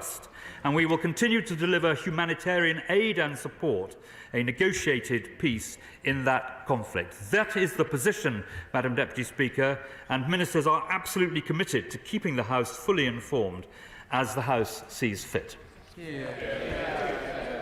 Thank you. The question is that this House has considered the situation in the Red Sea. As mayors that opinion say aye. Aye. Of the contrary, no. I think the ayes have it. The ayes have it.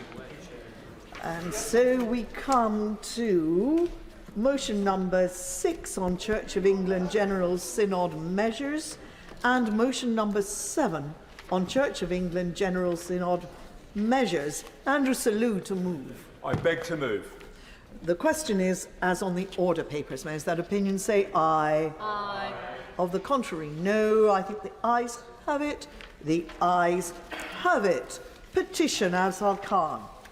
Thank you, Madam Deputy Speaker. I rise to present this petition urging the government to call on Israel and Hamas to implement an immediate ceasefire in Gaza and for the immediate release of all hostages.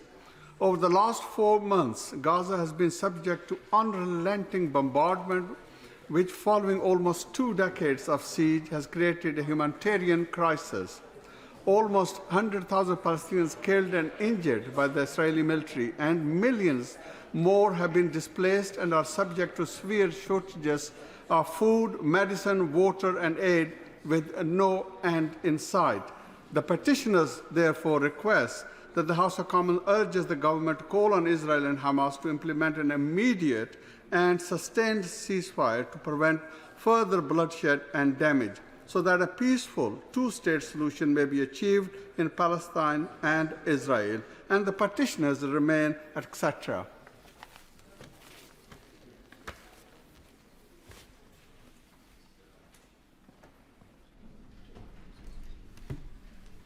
Afzal Khan.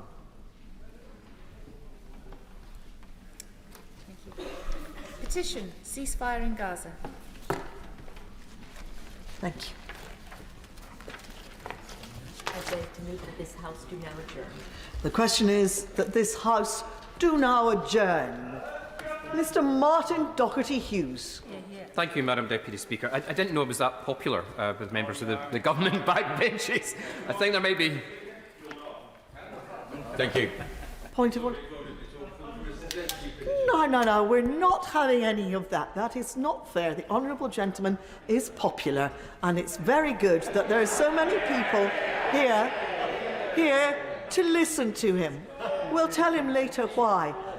Martin Doherty-Hughes. Thank you, Madam Deputy Speaker. I'm very grateful for the opportunity that Mr Speaker has given to raise an issue that I think we can all agree deserves wider attention and scrutiny, and I don't think I've ever done an adjournment debate on a Wednesday, or one so well attended, I have to say. And I don't think I've ever done an adjournment. I'm so glad I have to be, would be actually done relatively a decent hour, because I do know there's something happening after this adjournment debate within this very chamber. Now, I want to start with the debate with an appeal to the front bench of the government, and also to anyone else who might be thinking of intervening. Now, it is clear I'm a member of the Scottish National Party, and this is a debate that does concern the UK's nuclear enterprise. On this level, I think it might be fairly predictable. But I hope in preparing for this debate that the Minister, I hope, has left all the kind of customary, usual stuff reserved for SNP MPs discussing the nuclear weapons in this place. I do hope he's left them at home or in the MOD, because it may be tempting to play to our bases in terms of this debate, and to paint this as yet another, forgive me for saying it, Madam Deputy Speaker, and close to Burns night, haggis-munching, bus bagpipe whinging again.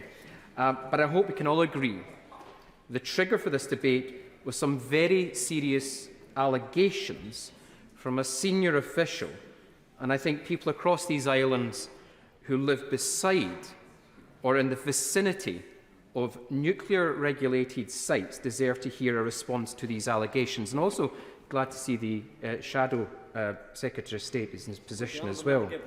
Not right now, but if you just allow me for a moment. Now, I have to say, I'm going to set aside my own and my party's well-known and understood standpoint on the morality and utility of the nuclear enterprise to focus on the specifics of the allegations made in the blog of the 30th December by a well-known former adviser, Dominic Cummings. And I hope that the Minister will reciprocate and show the House the respect it deserves. And as another small caveat, let me make it clear from the outset that I understand, Madam Deputy Speaker, three things about Dominic Cummings. That he certainly has his own well-published agenda when it comes to issues around the civil service, especially around civil service reform, that he is demonstrably not as clever as he actually thinks, and finally, that he has also been known to present dead cat arguments as a distraction from his own shortcomings. In this instance, that the Prime Minister chose not to rehire him as an adviser. I'll give way to my right honourable. I thank the honourable gentleman for giving way. The honourable gentleman and I will have different opinions about nuclear ability, and I believe we should have it. The honourable gentleman says no, but on this issue I think we agree in relation to safety. Does the honourable member not recognise that our need for nuclear defence is imperative to the security of this nation to fulfil international obligations, and yet this cannot be achieved without substantial investment? However, this is not optional. The money must be found, and found now, to ensure nuclear safety, but equally important, nuclear ability. My answer to the honourable gentleman is he might as well stay for the rest of the adjournment debate to find out my point on that.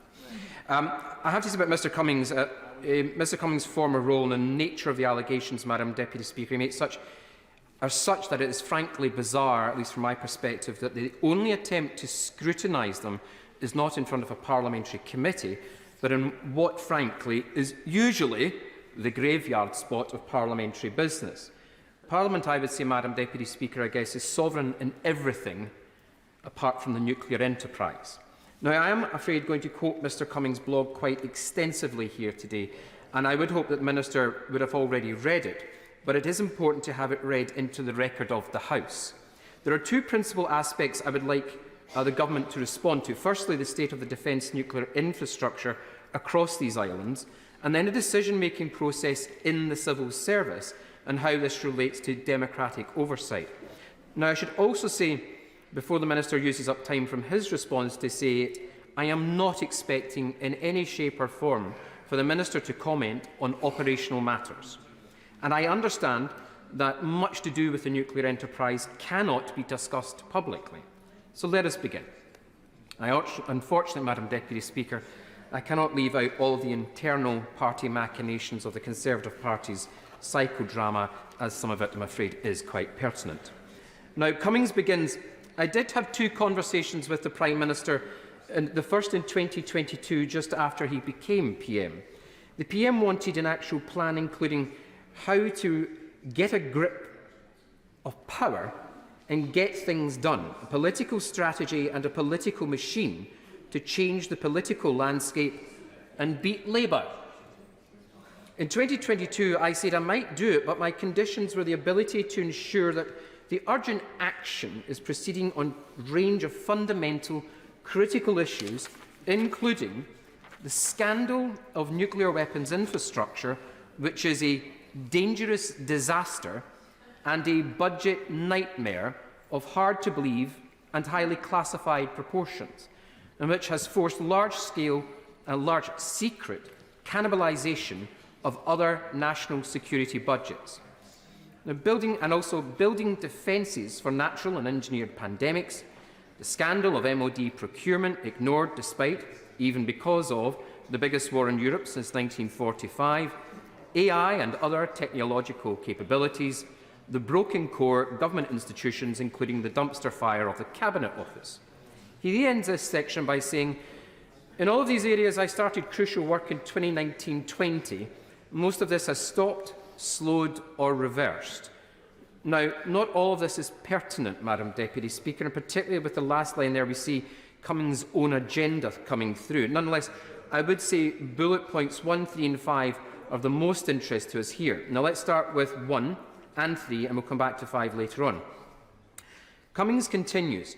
For example, in 2020 we agreed, and I think this is important for the entire House, via a secret tunnel process with the services, His Majesty's Treasury, might have been Her Majesty's at the time, and Cabinet Office, chaired by the Cabinet Secretary and me, but kept secret from Wallace, the first agreed by everyone to be honest MOD budget numbers since before 2010.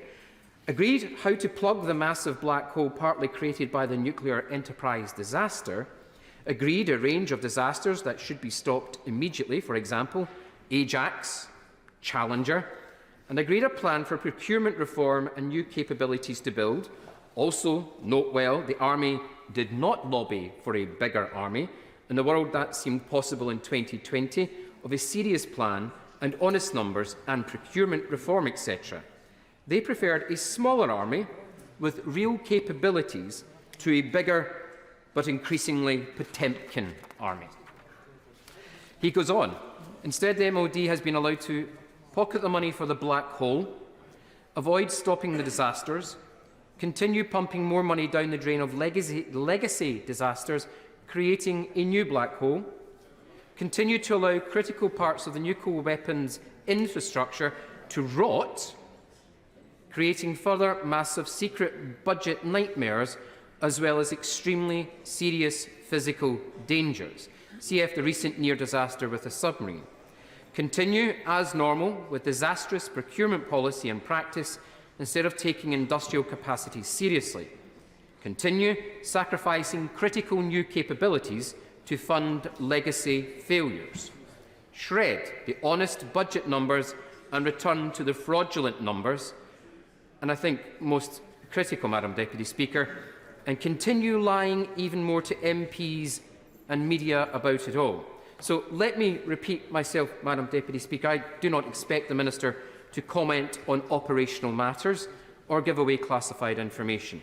But can we at least agree these are serious allegations of both a specific and more general matter? Specifically, when summing up, I wonder if the Minister can comment on the suggestion that the nuclear enterprise is causing the large secret cannibalisation of other national secret budgets.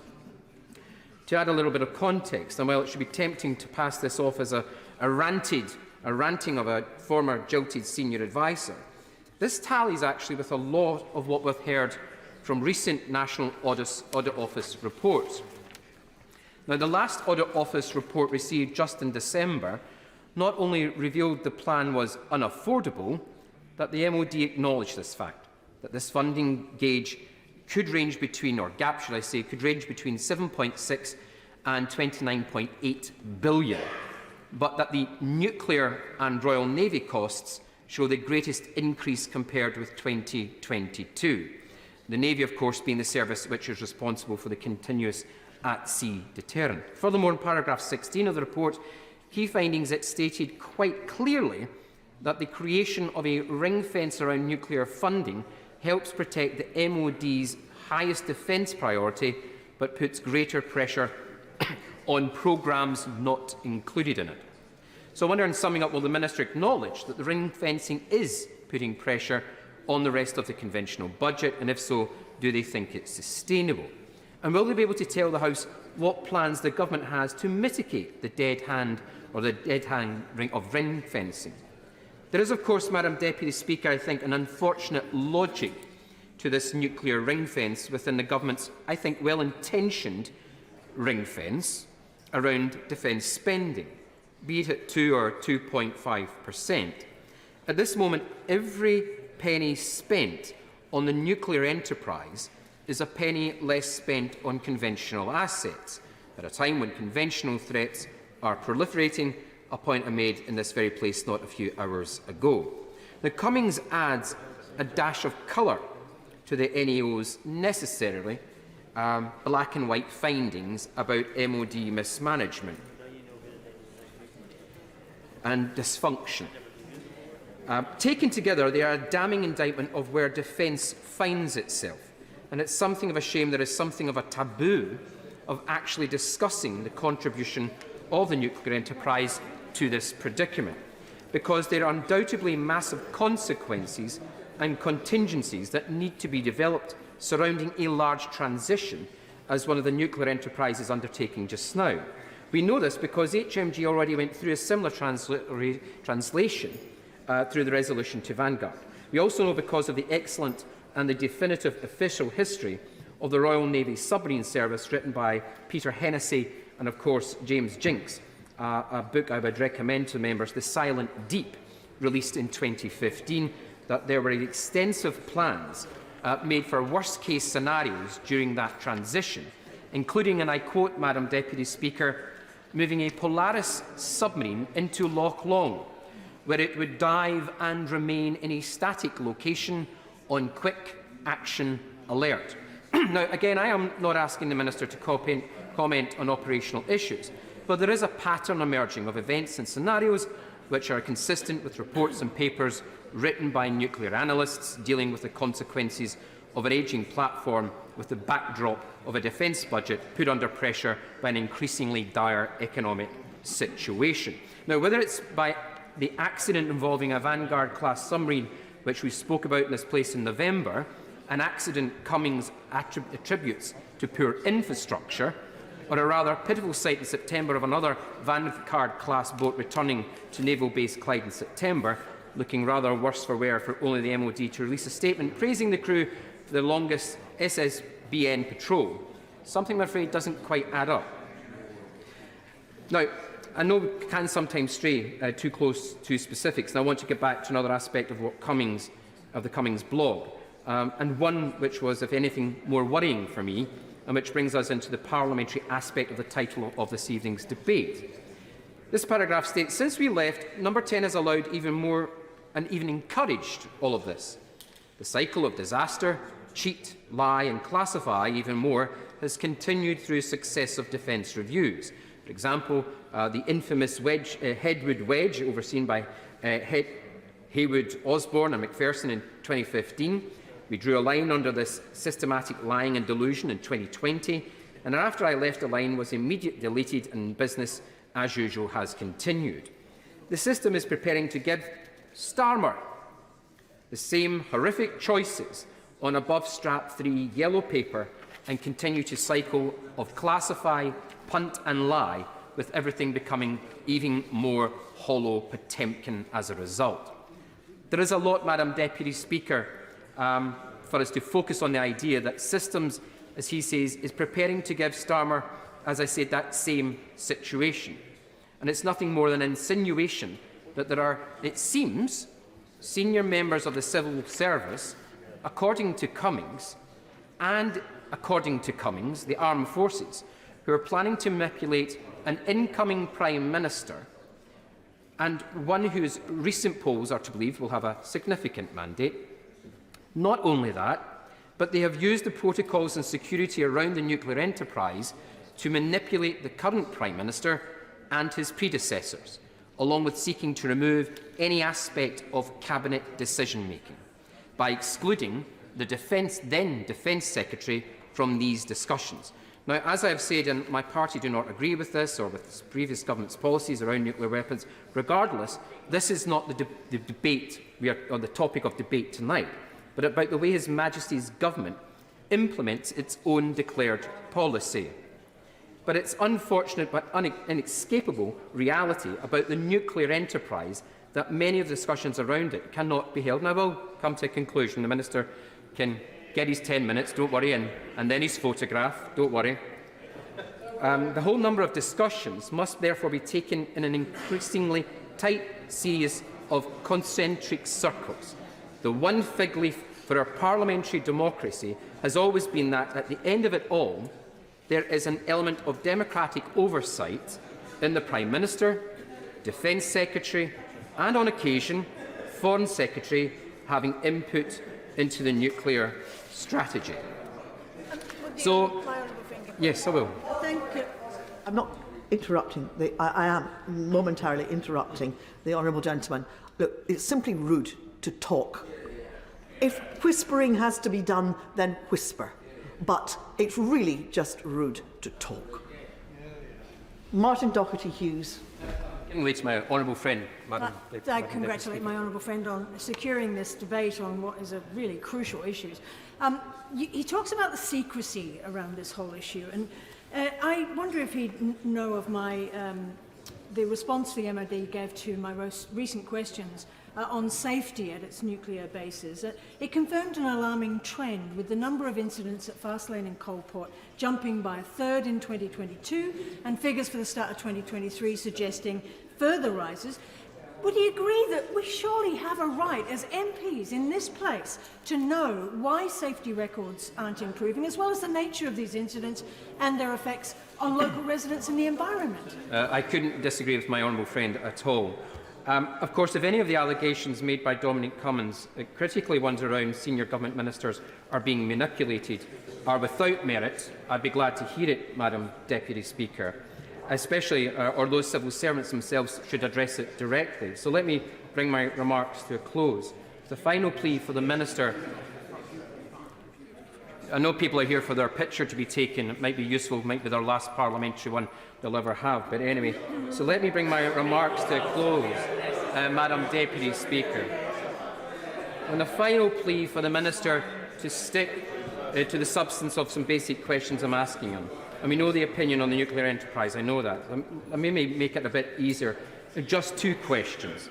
If they don't want to address anything else that I've actually said, can the Government advise what it's doing to ensure that the nuclear enterprise does not continue to exert undue pressure on the rest of the defence budget? And what safeguards are there to ensure that there remains a robust and genuine democratic oversight of all aspects of that enterprise? Minister James Cartledge. Thank you, Madam Deputy Speaker. And I congratulate the honourable gentleman for bringing this important debate this evening, Madam Deputy Speaker. It is true that we differ fundamentally on the issue of the deterrent, and indeed there is such passion and commitment to it on this side that we have a fantastic turnout this evening, Madam Deputy Speaker. The key theme of his speech is about parliamentary scrutiny, and I quote, he said, "Parliament is sovereign everywhere except in the nuclear deterrent." Well, I'll just remind him that when my right honourable friend became Prime Minister in 2016, one of the first key votes in this House was on the renewal of Trident, and the majority was 355 in favour. So, Madam Deputy Speaker, to be clear, the UK's independent nuclear deterrent is a matter of the highest priority for this government, as I say, borne out by the support from the backbenches today, and I welcome the opportunity to set out our approach and policies in this area. Our continuous at-sea nuclear deterrent is the cornerstone of our national defences and central to the government's national security strategy. We place the utmost importance on the upkeep of all of our nuclear defence infrastructure and its upgrades. Yes. To be clear, HMNB Clyde has an establishment management plan with a 40-year horizon that covers both the Fastlane and Coalport sites, and the government seeks to be as transparent as possible about our nuclear defence infrastructure within obvious national security constraints. I'm going to take one intervention from the Honourable Lady. The Minister talks about transparency, but in 2017, the publication of the annual reports of the Defence Nuclear Safety Regulator, the MOD's internal watchdog, was stopped under his government. Why was that? Well, I have to say to the Honourable Lady, I've enjoyed the fact that she's tabled a number of written questions on these matters, and I have always answered them as transparently as possible, setting out the full facts, and we will continue to do so. Indeed, the very point of being here is that we are transparent in Parliament about our deterrent. So we engage fully with Parliament, including the Defence and Scottish Affairs Committees, and we will continue to do so. We annually publish transparency data for all major defence programmes, including nuclear infrastructure, and in line with industry good practice, our nuclear sites have well-established and transparent systems for raising what are known in the industry as nuclear site event reports, which the Honourable Lady has asked a number of written questions about. This open documentation of human error, procedural or documentation failings and equipment issues provides the strongest illustration of our commitment to transparency. More importantly, it fosters a culture of continual improvement and enhances the rigour of our collective approach to safety. Madam Deputy Speaker, the safety of our nuclear defence infrastructure is paramount. Our nuclear establishments fully adhere to current... I don't want to interrupt the Minister. I've said this before, but everybody seems to think it's funny to ignore it. It's fine to whisper if you need to communicate with one another, but it's just simply rude to talk at the top of your voice so that I can hear what people are saying on the back benches and I can't hear the Minister. It's just not right, and it's just simply discourteous. Minister. I think they're very infused, Madam Deputy Speaker. Our nuclear establishments fully adhere to current regulatory and operational requirements, and they are subject to a painstaking programme of maintenance by highly trained experts. And to ensure their reliability and safety far into the future, we are carrying out a £1.4 billion upgrade of our nuclear facilities at HMNB Clyde. This will ensure they are ready to receive the next generation Dreadnought class of submarines. And as colleagues would expect, all these improvements are being made in line with current and foreseeable future regulatory requirements. To conclude, Madam Deputy Speaker, we can't look after our nuclear infrastructure without highly trained people, and to support our future submarine programmes, we're investing around £200 million in world-class training for our current and future submariners. The Government has robust maintenance programmes in place to deal with some of the challenges to non-nuclear infrastructure at HMB Clyde, and we will continue to do everything we can to ensure our nuclear deterrent infrastructure both keeps us safe and continues to adhere to the most stringent safety and regulatory standards. The question is that this House do now adjourn. As members of that opinion say aye. Aye. On the contrary, no, I think the ayes have it. The ayes have it. Order. Order.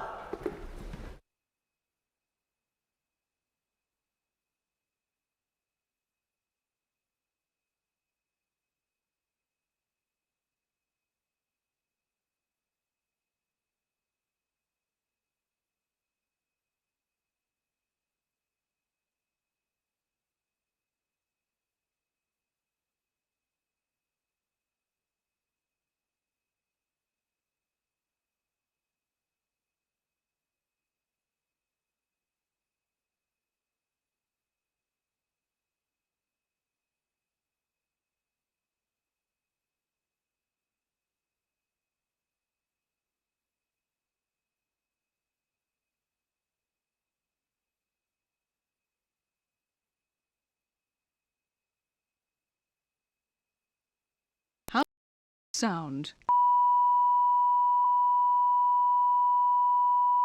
House of Commons sound.